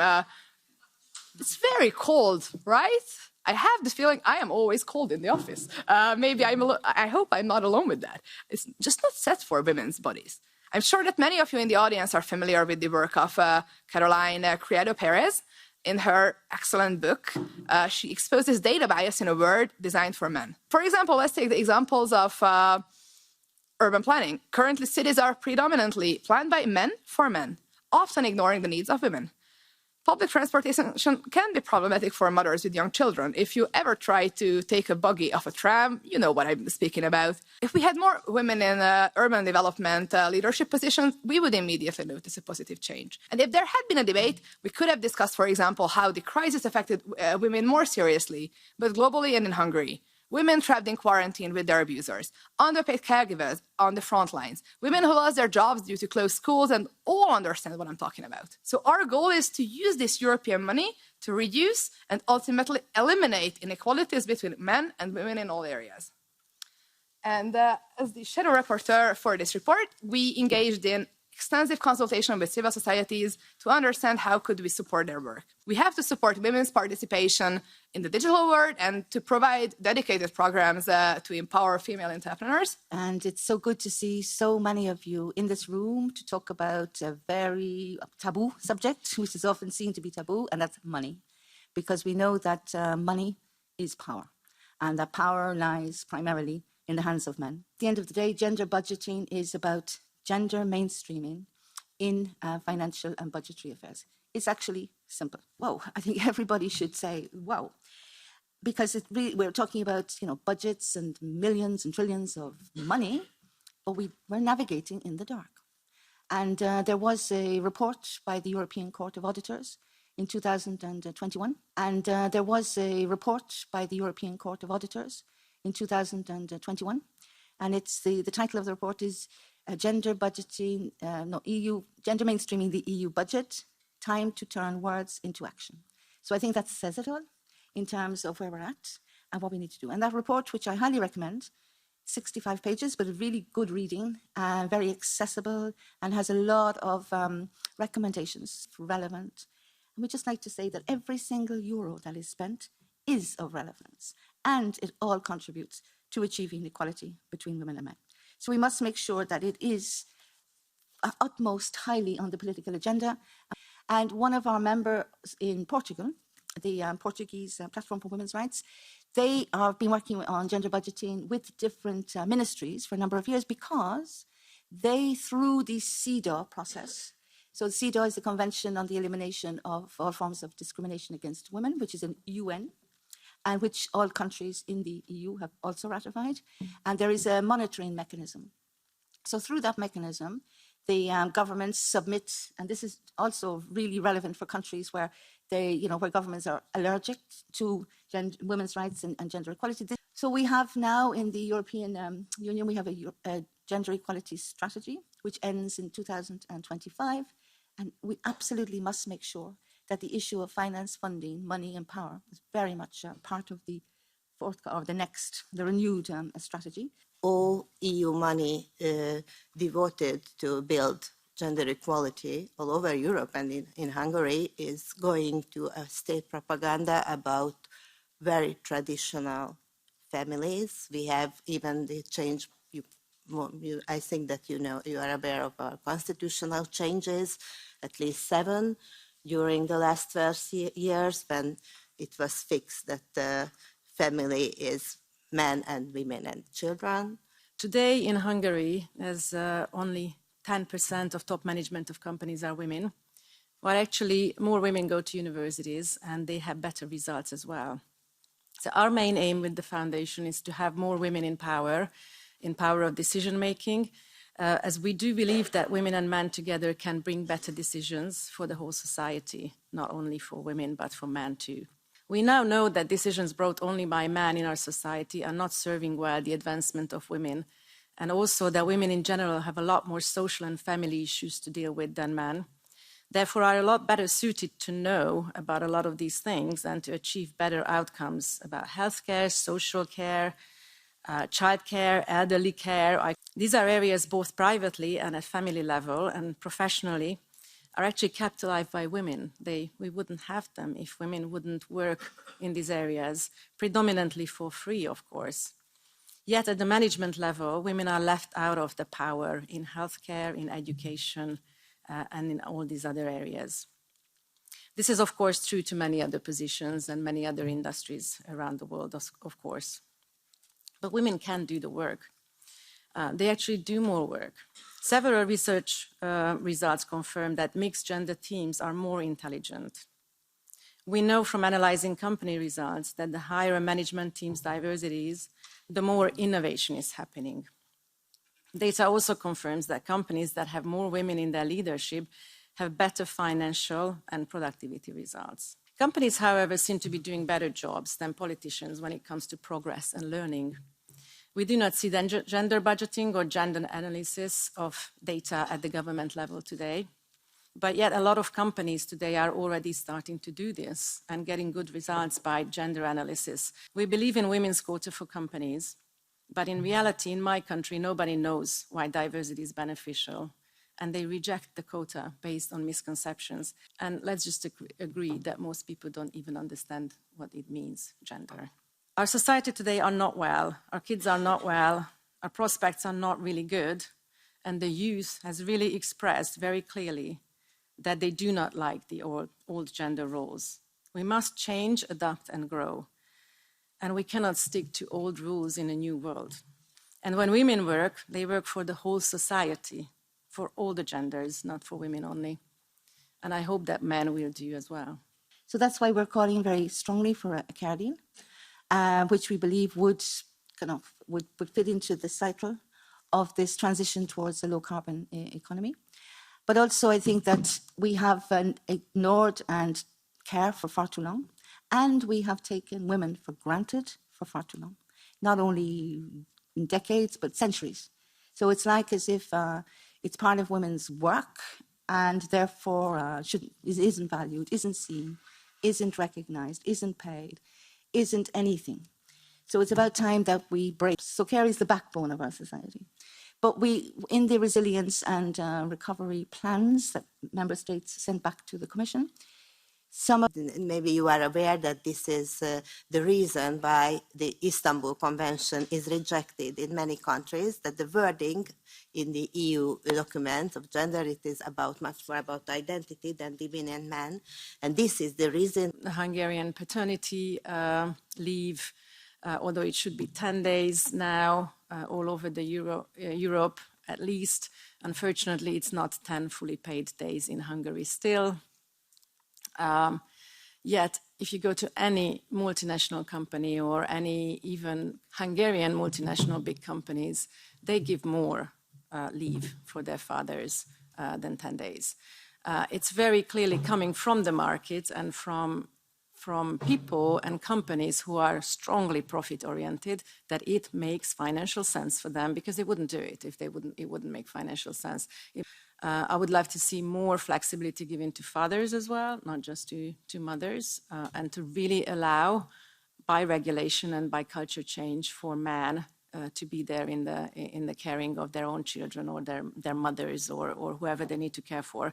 So the data, so what we do have at the level of the European Union, we have the European Institute for Gender Equality, and they have been gathering data in a number of areas, including women in work and economics and that, since 2013, and they have what the gender index, an annual index that they produce every year to show as well where's the data, what's happening, measuring progress, and also what's happening amongst and between different member states as well. And as a European Union, where can we say we're at? Have we achieved gender equality, basically? And we haven't. But they have started to introduce data on... Edina mentioned this cultural issue. We live for thousands of years of patriarchy, and all our societies are built, organized through hidden and open mechanisms of patriarchal values, which is winning, which is gaining power, which is strength meant by physical strength, and so-called feminine values, which are helping, which are assisting, which is having solidarity, caring, are linked to women. And all these values are automatically recreating our division of work, our relation to each other in our societies at every level, in families, in companies, in all arenas of our life. Now, I think we should be more radical than that, as we are speaking. A women's CEO is not better than a man's CEO at all. Just like a man's CEO is not better as a woman. And, you know, what we can do, and that reflects on any other job, you know, as a prime minister as well, or an MP or an MEP or a peasant or a baker. You know, your capabilities for a job is not defined by your gender at all. So we have to really change the way we look at care. It's not for the market only. And therefore, in the post-growth economic framework, we absolutely have to put care at the centre. And it's investing more in public transport, more in urban development. This is where, as well, tools of gender budgeting can help to really focus on what really counts. There's a massive gender gap as well in that area. Where are the targets to actually ensure that there's a gender gap and there's also a generational gap? But where are the measures to ensure that everybody is on board and that we're not going to run into a two-speed society? So these are the real questions. So when we look at the situation today across Europe, there is a gender pay gap of 14-15% on average. It goes up and down a tiny bit, but it really stays quite static at that. And then when you look at the gender pension gap, it's an average of 40% in Europe. That's massive, massive, massive. How can we consider care also the care of nature that gives us? How can you imagine not a care economy, but a caring economy? And care and women are actually part of the same mechanism of exploitation. So nature and nurture have been fully, totally exploited in our neoliberal system. And I think that's why we have to look at the two sides and work on them together.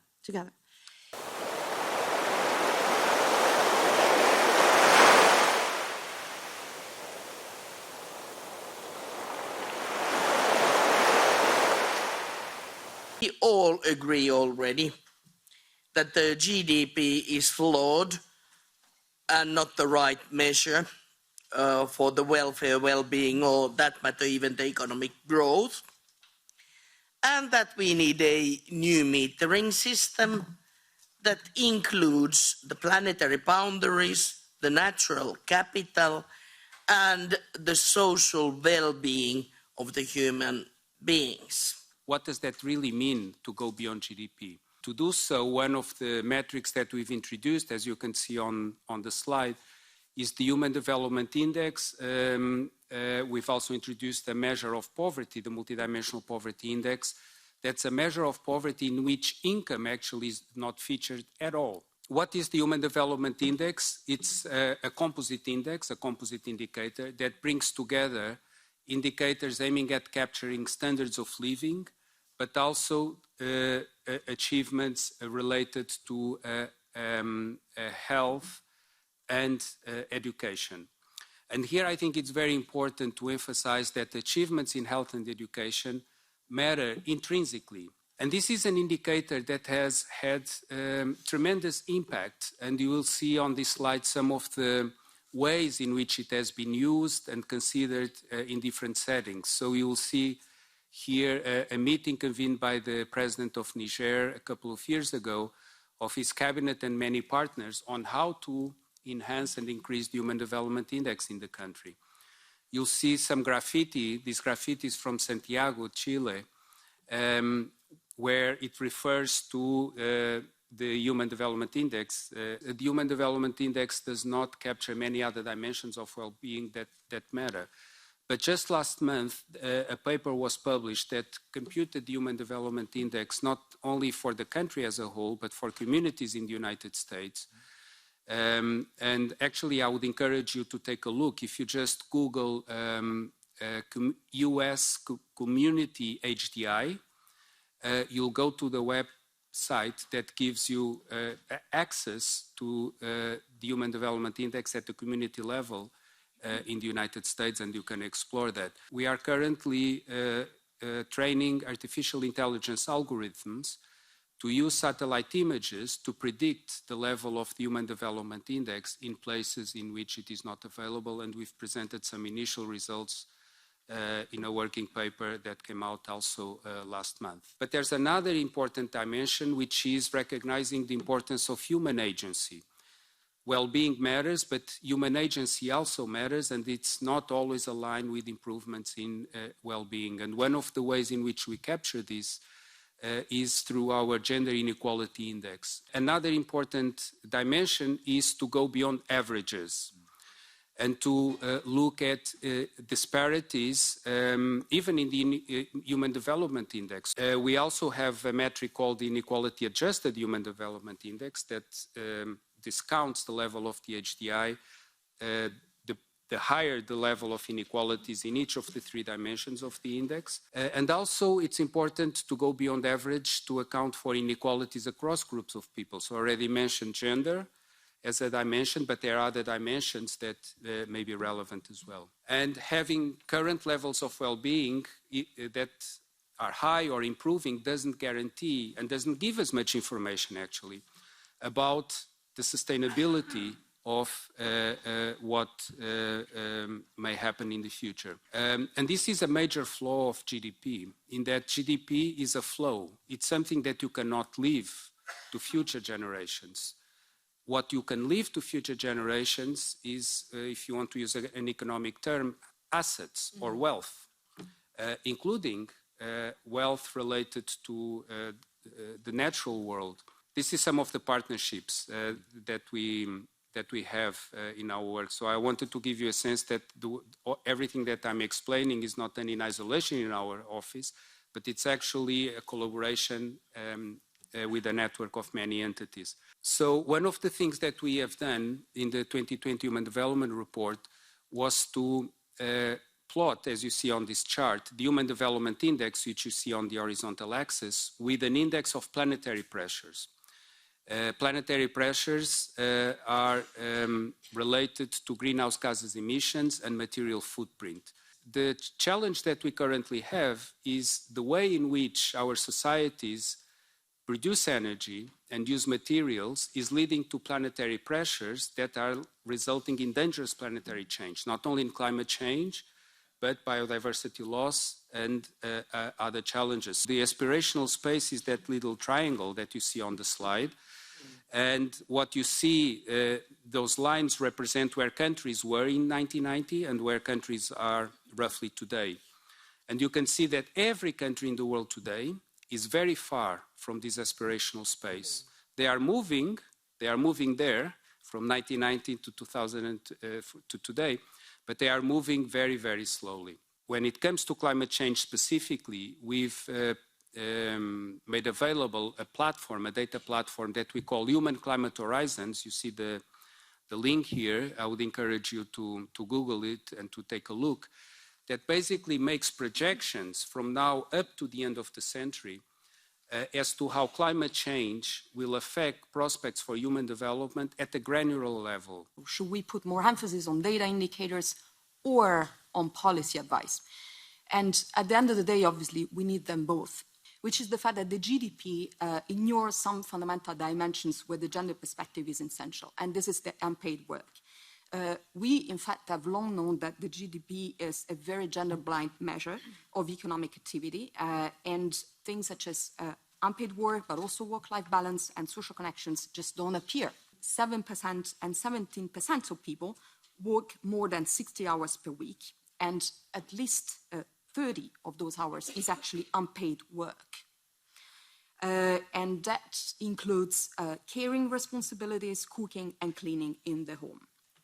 Obviously, these are activities that are part of everyone's daily lives, so they create immense value, but they are not accounted in the GDP.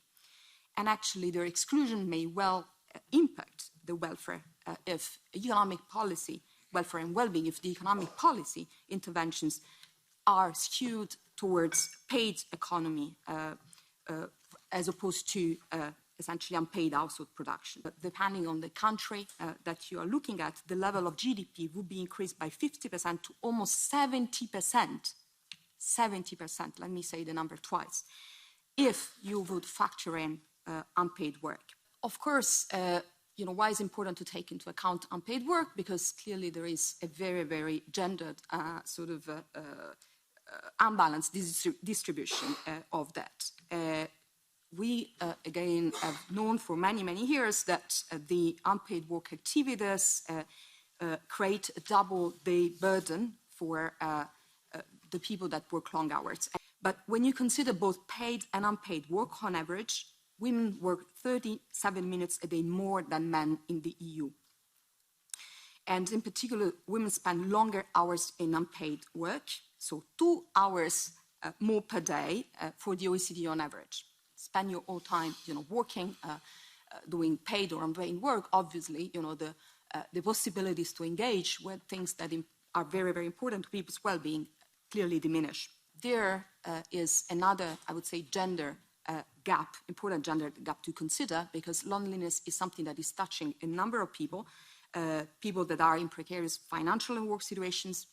These are often the women, but also the young and the others. So it is actually not enough to get granular data. So I think it is the very, very sort of starting point. But you also need to understand essentially the interrelations and how the disparities intersect. One good reasons why you want to not just get disaggregated picture, but actually data that go to the level where you know what are the particular women that are more disadvantaged than others and are more likely to report having experienced discrimination in the previous 12 months. And this is my point about intersectionality.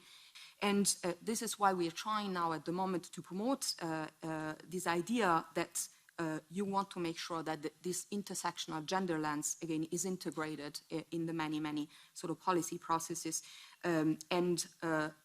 We know that in some countries this is already happening. You can see in this chart is the fact that, so if you judge essentially progress being accomplished since the start of the 2000s, you can see that many new initiatives have been included. In this chart, actually, we're only focusing on OECD countries. What this chart suggests is that, you don't need to sort of find a trade-off between statistical developments and policy initiatives. It's metrics for the sake of what? So metrics for the sake of policies or informing policies. But it's also true the other way around, in tandem. Now, my next slide is going to be my last one, which is going to talk about the tension around developing international harmonizations of those metrics, international convergence of these metrics. The point in the chart is that actually when you do the job of mapping the international activities on measuring well-being and sustainability, so you map that against the national activities, you see that there is a lot of overlap. You want to make sure that these are fit for purpose, which means that it's probably impossible to think that we will ever have just one set of metrics that will kind of respond to all policy questions. You can think about taxation, you can think about financial policies, monetary policies, fiscal policies, they would, even if, of course, the sort of decisions are taken by regions or countries, still they would require that international coordination. In January 2019, we reoriented the entire EU Research and Innovation Department, we call it DG Research and Innovation, towards sustainability, with directives for people, planet, prosperity. Eurostat yearly report measuring sustainability in the EU. I'm sure here, in this Woodstock place, everyone knows it, but you're the exception. And it's not sufficiently used. It uses these around 100 indicators. They're quite strong when it comes to peace, security, that we are, if you look at the bottom, production and consumption, innovation, that we are really not progressing strongly. And this is a concept. So the four dimensions of sustainability, economic, social, environmental, and institutional. Very important to have the institutional dimension where we look into, of course, we include GDP, investments in education, we look at health, we look at the protection of the environment, we look at material footprints, we look at security, transparency, rule of law, and came up with 28 indicators. So you see here, and let's go immediately into the ambitious scenario of 5 dimensions. The indicators used here are the risk in terms of economy, the risk of being poverty in work. It is the air quality, measured in nitrogen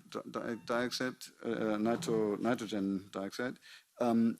Air quality, by the way, is very relevant. It has a high correlation with governance, institutional. It's GDP, it's greenhouse gas emissions, and it's life satisfaction as measured by the Gallup World Survey. Life satisfaction considered as a very stable, with all the statistical comparison, proxy for institutional equality. So you have here the comparison between the rankings according to 12 indicators, 5 indicators, and we had another scenario of 5 indicators without GDP. And you see there the results at the top, and the result at the bottom is quite stable. In the middle, there's a lot of fluctuation, or considerable fluctuation, in particular if you take out GDP. I want to make a very provocative plea.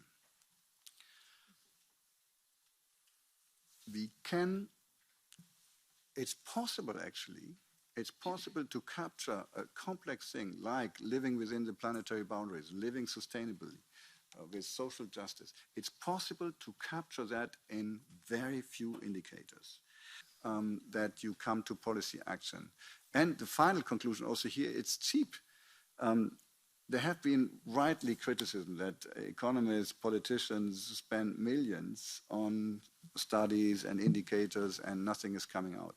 What we have now with the existing data is that we can do that quite cheaply.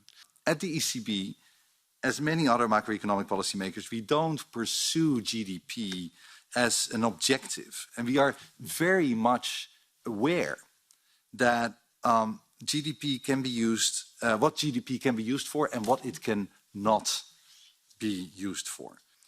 And it is very useful that GDP statistics are well established and that therefore GDP growth rates can be compared across jurisdictions and over time, being well established, comparable on a global level if possible, across jurisdictions and over time.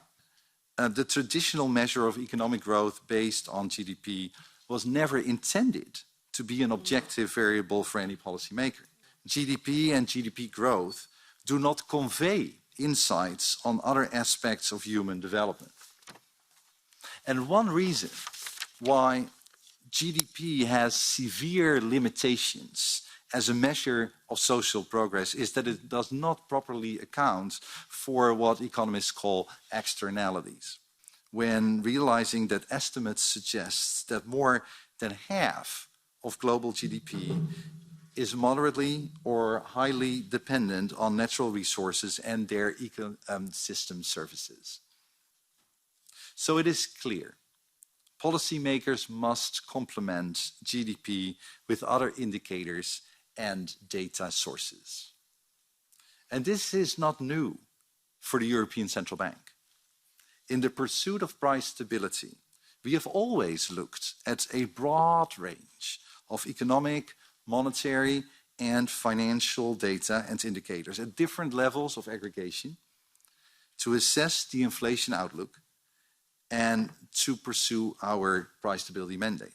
I think that we must forcefully go beyond GDP and complement data and indicators that help us to pursue our policy objectives in a world that is subject to the ongoing climate and environmental crises.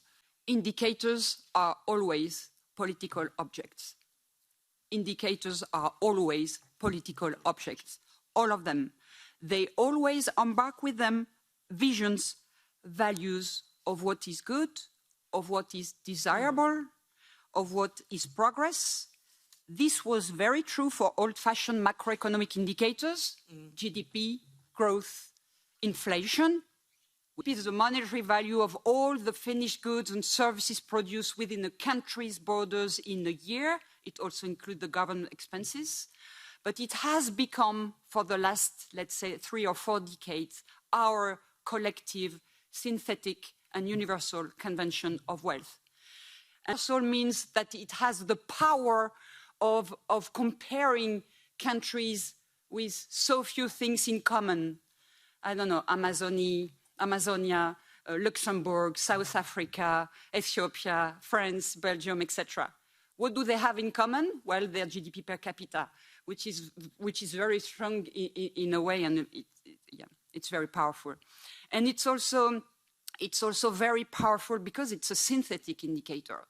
Within one figure, you mention and you summarize in a way the wealth or the progress, if you speak in terms of growth. It was designed to follow the reconstruction of Western economies after World War II with the aim of reaching opulence on an industrial basis and a market expansion. So this is what GDP is. So that was my first point. My second point, there are many critiques concerning GDP, and we are now almost all aware of them. The first alternative to the measurement of growth has been conceptualized by economists who clearly wanted to calm down the critiques of the Club of Rome. Is growth obsolete? Their answer was no, growth is not obsolete. So the first alternative measurement to GDP was something designed to say you can count on GDP, it's still a good measurement. And this is what history tells us. And these critiques that I have put on my slides are what I would qualify as external critiques. There are critiques when you use GDP as being a proxy for well-being, which was definitely not designed to be as an indicator of well-being, but which has become an indicator of well-being. You may probably know that more than 80% of what we produce is made of services. 80%. 80%. 8 out of 10%. 8 out of 10 of GDP and of employment. And growth is the expansion of GDP in volume. A volume of industrial activities, of manufacturing goods, of agriculture. We can see what it is. But what is the volume of services? What is the volume of health? What is the volume of education? What is the volume of elderly care elderly care? It's something that is really tricky and is the expansion of GDP divided by the variation of inflation. So we need inflation to measure growth. I have demonstrated in my last book that there have been all along the history of inflation very many contests on the measurement of inflation. So now, what are the 4 critiques? GDP is a sum of value added. So whatever is produced is always good regarding the GDP. It's regarded as being aethic and amoral. But as you may As you may know, prostitution, for instance, has been included within the GDP borders for most of the countries, European countries in 2015 and following, and not before. So if we agreed on putting an economic value on each of the hours of work done within the household, which is something that could be discussed. The voluntary work also is completely just forgotten. And the problem is not the fact that they are not within the GDP. The problem is the fact that what is not counted finished but by not counting anymore. So this is the big issue. This is the case for measures of life satisfaction. This is the case of the Better Life Index. This is the case of the Inclusive Wealth Index worked out by the group of experts economists of the United Nations Environment Programme. All of them encapsulate representation of what is good and what is desirable. So should we follow Nordos and Tobin and increase the green GDPs and adjust GDP by monetarizing things that have no price? Who decides what counts and who deserves to be counted? And you can read the history back having these questions in mind. Why unpaid work was not counted within the accounts? You have a really battlefield between the production of indicators. You may either use a composite indicator or you use a synthetic index, which is, for instance, for adjusted GDP through the adding and subtract of monetized variables, or you may use dashboards, or you may use subjective values, etc., etc. What does history demonstrate? There is an urgent necessity to go beyond growth. So when we are looking at GDP, but also beyond GDP, there are three levels, which I took from this report from Zoe about mainstreaming well-being and sustainability indexes. So there's the technical level of measurement of those kind of things. Then there's the governance level of actually using these indicators in processes. You know, we're used to GDP being measured in 200 countries, but actually that was not the case. If you actually track the number of countries, then in 1900, only 9 countries had ever measured GDP. So the United States started doing quarterly GDP figures in 1948, and then the term economic growth started to emerge in the narrative. What we have is actually, I think we're at the very late stages of the experimental phase. We have loads of indicators. I really, when people say we don't have the data or the metrics, we have loads of data, we have loads of metrics. Maybe we have a little bit too much, actually. And there will be a global discussion on 10 to 20 indicators where, you know, the UN will be trying to harmonize towards these systems. And it's not entirely clear yet, but in the Summit of the Future in 2024, these indicators will actually, you know, will be either proposed or discussed at that moment. You know, what are the values behind these numbers? What would we want? So you can actually frame a lot of the scientific work from this. And I think it also relates to a lot of the initiatives that we've heard today. And so we have in our group the work of Thomas Piketty and Lucas Chancel on the World Inequality Database, which is on the right. And we've just also launched the Beyond GDP.world website, where we're just trying to collate all this data that you're seeing on, you know, presented at the moment. There we are working on a visualization, or a visualization where you can actually, we have collected all of these indexes, we've collected indicators, and you can actually map and rank and table your favorite indicators. You can, but let's, for example, support initiatives that are looking towards harmonization of these things, towards universalism with respect for differences in values.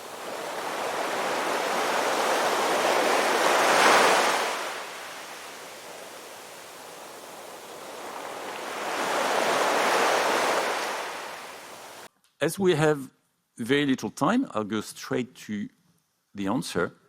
Money is a social construct. It's a convention. It's something that human beings have invented to make production, consumption, and living possible from a material standpoint. Bear in mind that in our societies, 95% of money is created by commercial banks and the remaining 5% by central banks. Loans make deposits. What's the purpose of finance? Is to bring capital, money to society and to the economy, obviously, but not exclusively to society. Bring capital to where we, human beings, need it. This is the purpose of finance. There's an old saying that finance is a good servant, but a bad master. This is exactly what I'm saying, making finance serve society. And that's what we decided to do when we created Finance Watch 12 years ago. Is post-growth compatible with financial markets? My short and possibly provocative answer is no. Why? How do you come to the price of a share of stock? What's the value of a share of stock listed on the stock exchange? Well, basically, you anticipate the business of a particular company going forward. You anticipate the growth rate. How is that business going to grow? And then you convert that into profit and cash flows. You discount it back to a net present value, and that's the price of the share. The price of a stock is basically an anticipation of growth. And that is a very, very, very fundamental factor to bear in mind. Take the biggest banks in the world. They are both very green, yes they are, and very brown, yes they are, because it is in their nature to finance the world as it is. So the world is fundamentally brown. I'm also quite surprised to agree with Philippe that private finance will not decarbonize our economies. How do we frame private finance when we discuss about decarbonization? I will try to convince you that we are in a worse place now than we were in 2019 at the beginning of this parliament when it comes to penalizing carbon financiers, when it comes to setting up the rules of the game under which they operate. The price at which finance issues credit to high carbon activities does not take into account the environmental destruction that it creates. And in a sense, you can say finance is banking on climate chaos, and I'm taking this from a 2023 report recently issued that showed the world's largest 60 banks have provided $670 billion in finance to fossil fuels last year, $670 billion. Since 2019, BNP Paribas financed fossil fuel companies at the tune of 100 billion euros. Société Générale, 60 billion, Crédit Agricole, another 55, Santander, another 55. Santander, Société Générale, BNP Paribas, and Crédit Agricole have together financed around US $1 billion for Amazon oil and gas. Let that sit with you. European banks are on the front line of the Amazon destruction. Private finance wanted us to use ESGs, and environmental, social, and governance ratings, which are rife with greenwashing. I remember being in the European Parliament in 2019 for the Sustainable Finance Conference, and then carbon finance was in the room. Unfortunately, today, carbon finance is not in the room. Why were finance lobbyists massively in the room? Because they feared that taxonomy would constitute a first step towards binding state rules to penalize carbon lending. The ECB, if I want to put it in strong terms, was making it cheaper for European banks to finance climate destruction.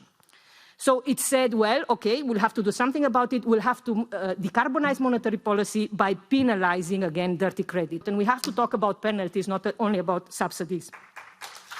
The ECB rules on decarbonization are so weak now that I'm very sorry to say, well, the Bank of England eliminated them completely, but the ECB still continues with a very weak version. And von der Leyen confused the grammar of de-risking by discussing it in relationship to China. This is something very different. It basically means that you have to use public resources to make public policy priorities investable for private finance, for private capital. And you will hear it when you read about the proposal for the European Sovereignty Fund. Just look for the word de-risking. You can find it in a German-led green hydrogen strategy, and you can find it, you heard it yesterday in the panel on biodiversity.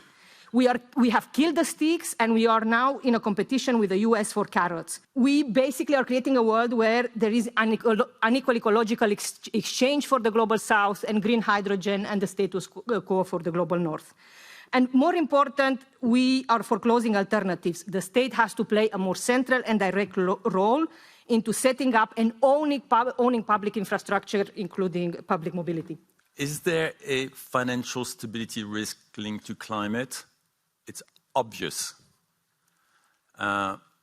Fossil fuel exposures of the largest lenders to the fossil fuel industry in the world represent 1.6 trillion. I said trillion, so that's thousands of billions of dollars. That's more or less the size of the exposure they had to subprime assets. I assure you that at +4 degrees, you have 3 billion human beings that live in uninhabitable parts of the world. What does a human being do when it lives somewhere which is uninhabitable? It moves. You know, we would all do it. Should I stop here? And droughts and rising ocean levels and floods and all the rest of it. The economy will collapse. And when the economy collapses, the value of financial assets goes to zero. The COVID crisis was a pale rehearsal of what we can expect with climate change. So, and this will have inevitable consequences on the financial system. Bear in mind, we're in March 2020. COVID crisis, confinement everywhere, lockdowns, Financial markets collapse for 2 weeks. What happens? All the central banks in the world inject trillions, here again, it's the new order of magnitude, trillions of dollars, euros, sterling, you name it. And if you take US, Canada, and obviously Saudi Arabia, China, Australia, and Russia, you have what? 90% of the production of fossil fuels in the world. So, you know, and they all said, no, we're not taking commitments. It's not possible. COP27, a year later, in Egypt, you had 600 lobbyists representing the fossil fuel industry in the corridors. 600. When you send 600 people in a conference, it's not for the beauty of tourism. Finance Watch, more or less exactly 3 years ago, came out with a proposal to solve the problem between climate change and financial instability. You can find it on our website if you're interested. It's called Breaking Climate Finance Doom Loop. Until you change the rules, you know, they will continue to finance the world as it is. But I see no political appetite anywhere. And please, I'd love to be proven wrong. So if someone can convince me that I'm wrong, I'll be the happiest man in the world. The bulk of the asset management today is managing money for pension funds and using index funds or passive investing. Passive investing is a big issue because what you do when you do passive investing is that you copy-paste exactly the world as it is without any active decision and without taking your responsibility. I'm Antoine Monserrand. I did a PhD on the macroeconomics of degrowth, and I do think that we don't need private finance as much as you seem to think. Yeah. And it's high time that we think outside the carrot and even the stick. We have spent far too much effort and time in trying to steer private finance, private banks. Please do finance green activities. It's not the way we should go, okay? We have public finance and it's time to use it. So I think we have to go back to the principles of penalizing carbon financiers. I appreciate that people don't want to talk about carrots and sticks, and I also have doubts whether being pragmatic or being idealist is what is the right balance. Unfortunately, this is not the world we live in. I don't know if you've checked, but you know, next year, this parliament will be basically led by right-wing, anti-green forces. This is a reality that we have to confront one way or another. I'm going to tell you something. I'm a woman, okay? So I know that when I have a 2-minute speech, I stick to the 2-minute speech. And most of the time, men, they speak longer. But in this case, it was very funny because my friend, that took much time than my men calling egg. The solution is to change drastically the system and to kill off capitalism and come up with a new system. I believe that's the right solution. My name is Joachim Spangenberger, member of the Scientific Committee of the European Environment Agency. I must say that I was deeply disappointed by this panel. And if it were a school class, it would be, the judgment of the teacher would be, nice discussion, but missed the issue.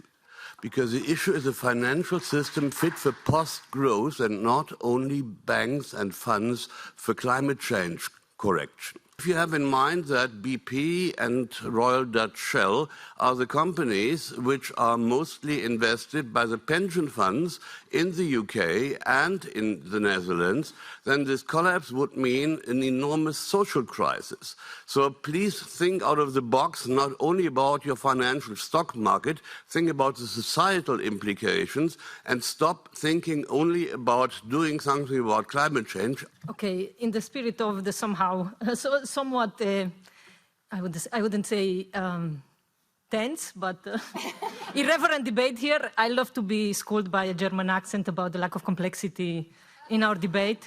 Well, I'm sorry, I know the audience would like to see things happening faster, me too. That doesn't mean that they will. So very quickly, in the sense, I think your ideas are interesting. The point is that the European Commission and the European Central Bank have proposals far more ambitious than engaging with shareholders. And I just want to give you an example. The European Central Bank at some point contemplated the idea of eliminating shell bonds from their portfolio and from acceptable collateral. That is very, very, very significant on many, many levels. If we want to think about a degrowth or a post-growth economy, we have to think in terms of winners and losers. And it is true, I had the same sense as most of you here, that we are here we can have our cake and eat it kind of spirit at this conference, and that is not true. Some people have to lose some of the cake in order for a degrowth or post-growth economy to be viable, even on economic terms. We have to talk about nationalization of pension funds. I don't know how many in the room will agree to nationalize pension funds. I am currently on strike in the UK trying to recover some of the losses of my pension funds that have to do with the fact that they give money to asset managers like BlackRock that make returns only for BlackRock but not for the contributors. I want you also to answer to one question. If the aim is to degrow and to shrink finance, what will be the first step? First step would be to cut the link from financial industry lobbying to public decision makers. The power, as long as you have an industry that benefits personally from this current situation and that has a direct link to decision makers. Current estimate is there's about 1,000 full-time lobbyists for the financial industry in Brussels, and Finance Watch is 20 people.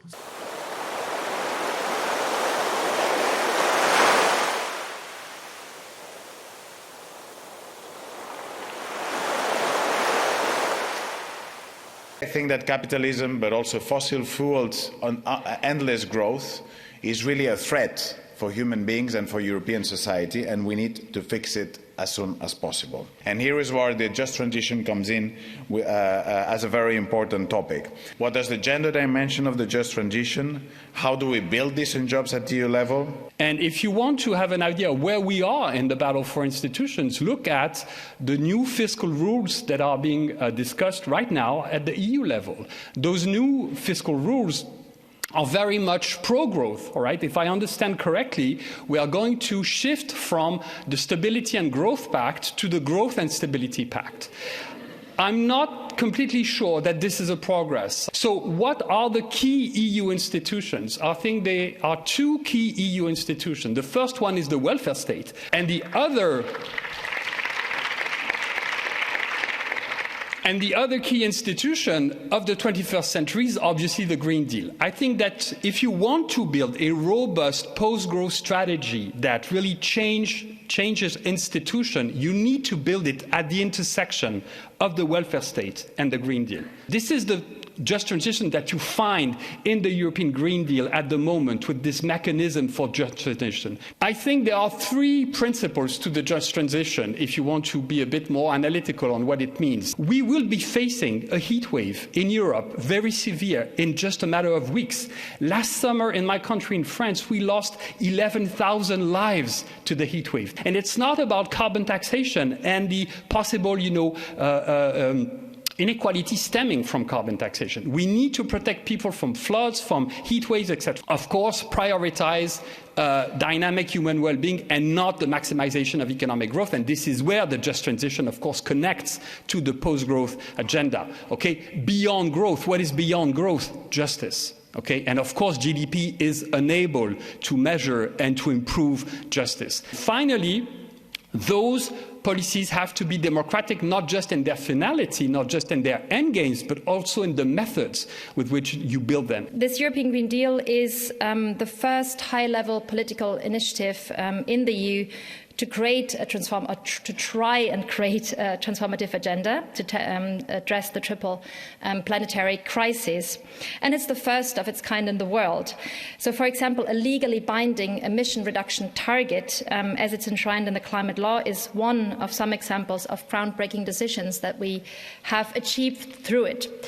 Well, that's enough for praise. At the same time, why is it that so many people have been struggling with their heating bills? Well, one could go for a very short answer. The energy prices are high, and therefore we probably need to give some one-off payments every winter or increase some kind of social benefits for those who are struggling. But very obviously the problem is so much deeper. Well, do many people, including well into the upper levels of middle-income families, struggle to pay their rents because the housing sector is increasingly in the hand of a few? And this pact for our common future will also have to be based on a feminist and an intersectional approach, because what this European Green Deal has definitely failed to do, and we've heard this across many of the panels, is to really address the structural inequalities that are at the very core of our current economic system, whether that's unpaid or underpaid care work, the exploitation of migrant labour, the continued exploitation of labour in nature in other parts of the world, or the precarious working conditions within the EU. So we all know that the European Green Deal has been framed as a green growth approach. It has not broken with that idea that our economy can still expand overall in its entire scope, that greener products and greener services will allow for production and consumption to still increase while we're meant to stay within the ecological limits of the planet. If we look at the poorest half of Europeans, so 50% of people in our region, they have already cut or reduced their emissions by a quarter, while the richest 10% have continued to increase their emissions. I will try to present here the European Trade Union Confederation demands regarding just transition. But what just transition is about the concrete transformation of our industries. It's about concrete transformation of our jobs. Just transition can be a testament to our commitment to social justice, environmental sustainability, and the holistic well-being of all. And this must also, of course, include a North-South perspective and also a gender perspective. Relentless pursuit of GDP growth has often come also at the expense of workers and communities, not only of the environment. The dogmatic pursuit of growth instead of well-being has consequences both on workers and on the planet. When more has to be produced, it means also that workers have to work more and more intensively. Incorporating a gender lens, I think it's also important that we are able then to address the challenge and opportunities facing the transition, because a transition should also be a transition to a world of work where there's no gender pay gap, where there's a shared mental load, where family care is not a woman's burden. So we cannot discuss just transition without this. It's not enough to speak to people about sobriety, about reducing consumption.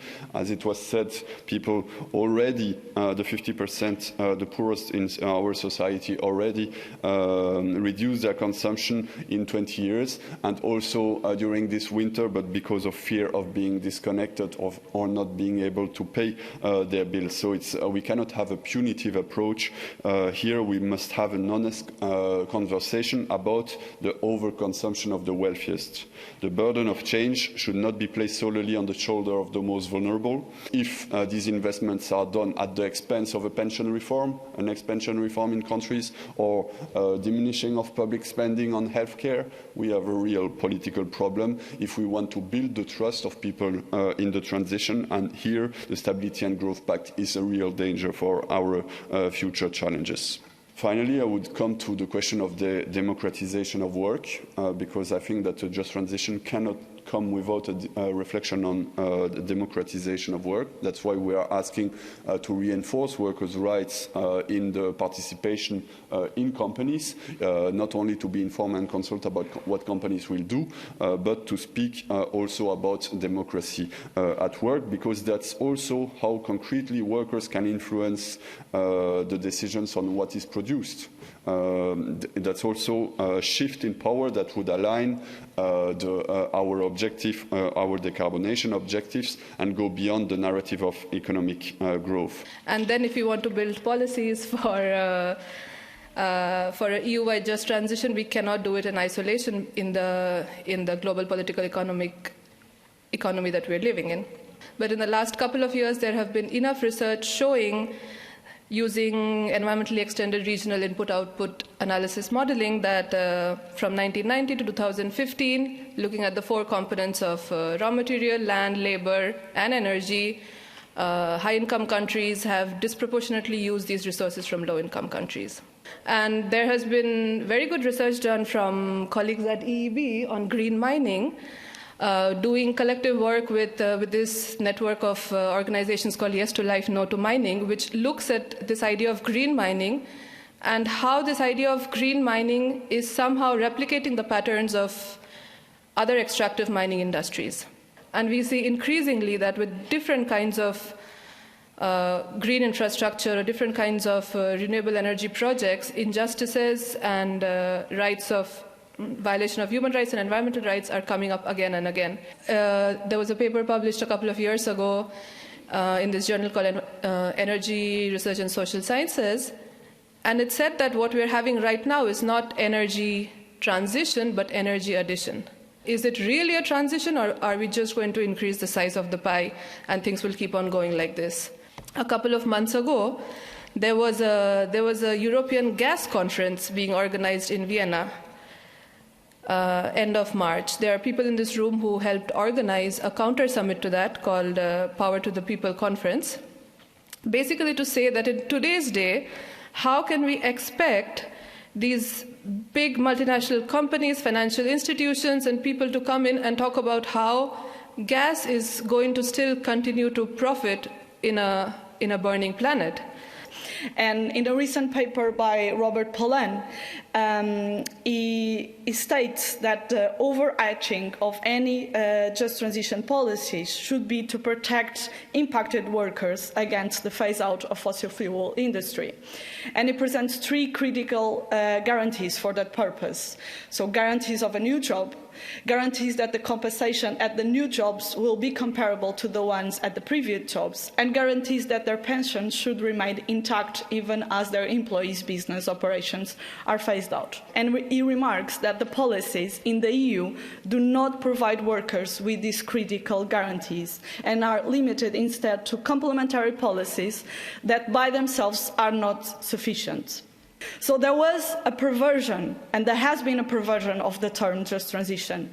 And companies who take nor are demanded no social or climatic responsibility over their actions are being attributed huge sums of public money, while also being the ones seated on the tables of negotiations to discuss the terms in which the policies are being implemented. However, I would like to challenge the extent to which we can rely on this framework for ensuring an energy just transition. And to do so, I bring a statement of a working paper by TWED, Trade Union for Energy Democracy, acknowledging there has been a shift in the meaning of social dialogue to the point where it entails a largely uncritical endorsement of the green growth framework and agenda. And it rejects any serious challenge to current arrangements of power, ownership and profit, and hence won't deliver the kind of societal transition necessary. A socio-economic system moved by profit and based on the private ownership of the means of production. And as long as private-driven and private interests are seated on the table of discussions, there won't be a stop to climate and social collapse. And that's exactly what we're talking about here, humanitarian collapse. Indeed, unions feel the need to protect their members, obviously, while at the same time, within the current mechanisms, they are not, I believe, fully empowered to protect them. The unequal power relationships between the social partners is too big. Corporations are too powerful, and most governments are their allies. So we need governments who are ready to kick fossil capital and corporations out and fully engage in dialogues with unions and workers to lead the transition. We need massive governmental investment to create millions of good climate jobs to mitigate climate change and create public services. We need to cut emissions like our lives depend on it. And as I said in the beginning, that I would want to challenge all of you to become organizers and activists and to move from policy discussion to actual actions. I want to call all of those who are sick and tired of empty promises, market-driven policies and social injustice and want to build social power for a real radical just transition to gather in the Netherlands this October for the Global Climate Jobs Conference. How do you see from the EBB this proposal of reform? Do you think this is sufficient to deliver this just transition? The first thing that we need to talk about when we talk about fiscal policy is that we need to democratize fiscal policy. So we need to empower citizens to be part of that debate and make that a much more participatory debate. We need investment in renewables and grids. We need investment also in, of course, education and reskilling into the health system and so on. So there's very good recent studies, one by McKinsey, that showed that 60% of the investments that are needed for the green transition just don't have a business case, which means they're not happening. So we can wait for another decade for those investments to happen. We need the public sector to step in and provide these investments because the market will not generate them. The New Economics Foundation has just brought out a study showing that only 3 out of 27 member states would be able, under this new fiscal framework, to close the green funding gap. I think that the unions have still managed to retain a strong power and playing a strong role. But do you think that social dialogue is today not enough? Can it play a real role in the just transition? What about the green collective bargaining? We are in a situation now where there's no enabling environment that makes that unions can be strong in the negotiation with employers and with sectors. So you limit what we can bargain, and of course this has been introduced by decades of austerity. And it means that what we can bargain at the moment is more, okay, when a company that changed the processes to go to green production, when the company will say this means that I will have to fire thousands of workers or hundreds of workers. How to address this issue of the raw materials? What do you think should be the role the role of the EU at a global level with that? The fact that we're having a Beyond Growth conference and the fact that we have been talking about you cannot have infinite growth in a finite planet comes very much into play when you're talking about the raw materials. There's not enough for everyone in the planet to continue the way we have been continuing in Europe or US or even these urban spaces in the majority world. There is a small section of the society which is the elite, the global elite, this idea of the imperial mode of living, who are basically using much more resources then they should, and trying to find or trying to use a lifestyle which is just not sustainable. There are all these movements which have come from Niger Delta or Yasuni, talking about keep the oil in the soil, keep the coal in the hole. Those are very radical conversations which I think we don't have in this room, but it's very, very important to also say enough is enough. You cannot just keep on going the way we're going right now. There is not enough. The public sector needs to be creating the jobs already, and needs to already be qualifying the workers so that they can take the jobs as soon as possible, and they need to be given guarantees of incomes to be sure that they will not lose their level of income that they have in their current jobs, the ones that won't be able to go through requalification or go through enter the new job. In terms of the climate movement, as we know, and as I think everyone here knows, the climate movement is up against very, very powerful corporations. We need to actually think about what system change means in the way we organize and in the actions that we take and how we go to the streets and what are we doing in the streets. And climate activists everywhere are being forced to take ever more radical action, which obviously also brings a lot more risks. Recently listened to a debate about green hydrogen production in Africa for the EU, which was presented as a fantastic opportunity for African countries to supply us, the energy-hungry North, with green hydrogen. Now, we're talking here about energy poverty and energy security. We're talking about countries that are not able yet to provide their own population with affordable and green energy, and yet we're looking at those countries to make sure we can continue running our steel plants, our cement factories, that we could potentially even use that hydrogen in our heating systems and our cars. So this cannot happen. We should be aware of this problem of concept capture, and we should be always recapturing concepts, all right, from the businesses that are just running on our toes, and capturing concept as we make progress. And of course, degrowth is going to be captured very soon. Okay, from now on, people are saying in the business sector, we are against degrowth, we are for post-growth, but of course you are going to see concept capture also happen with degrowth. So I will not say that I'm for degrowth, post-growth or green growth. I'm for well-being.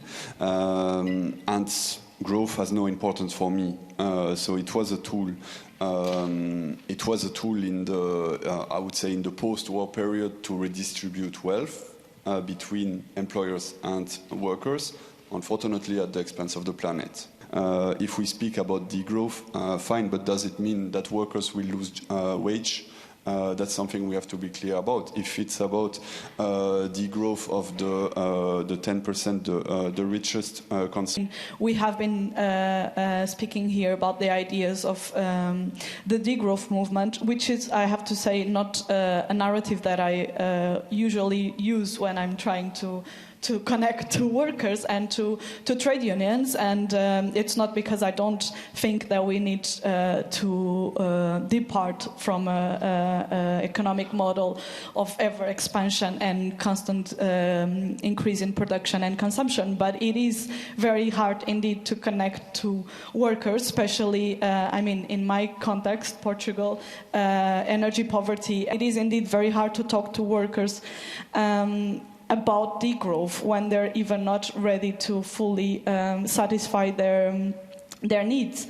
Climate crisis will be the mother of class struggles in all senses and will indeed deploy workers from their material conditions of survival. So it is not a debate that is not in the mind of workers, and it's not in the mind of trade unions. So it's up for civil society to indeed organize a wide social movement that is strong enough, a class movement, because that's what we're talking about, like class and labor organizing as to dismantle capitalism. Can we convince people that we can have a welfare state without economic growth? My answer is yes, absolutely. If you look at the history of the welfare state, you will see it was not created in a time where there were strong economic growth. It was not the case the end of the 19th century, post-World War II in Europe. So we can absolutely build. The more economic growth, the more social risk, because the more destabilization of the biosphere. And we must save welfare states from economic growth. So I wanted to react to this idea of why we don't talk about degrowth when we are talking with workers. And I think one of the big problems is that the word degrowth is not co-opted yet, but the way it is still framed or understood is just so wrong that people don't want to engage with it, which is a fair point. But I did my research, and I grew up in the coal capital of India, so I have seen what are the harms of fossil fuel industries and what it does to the workers there.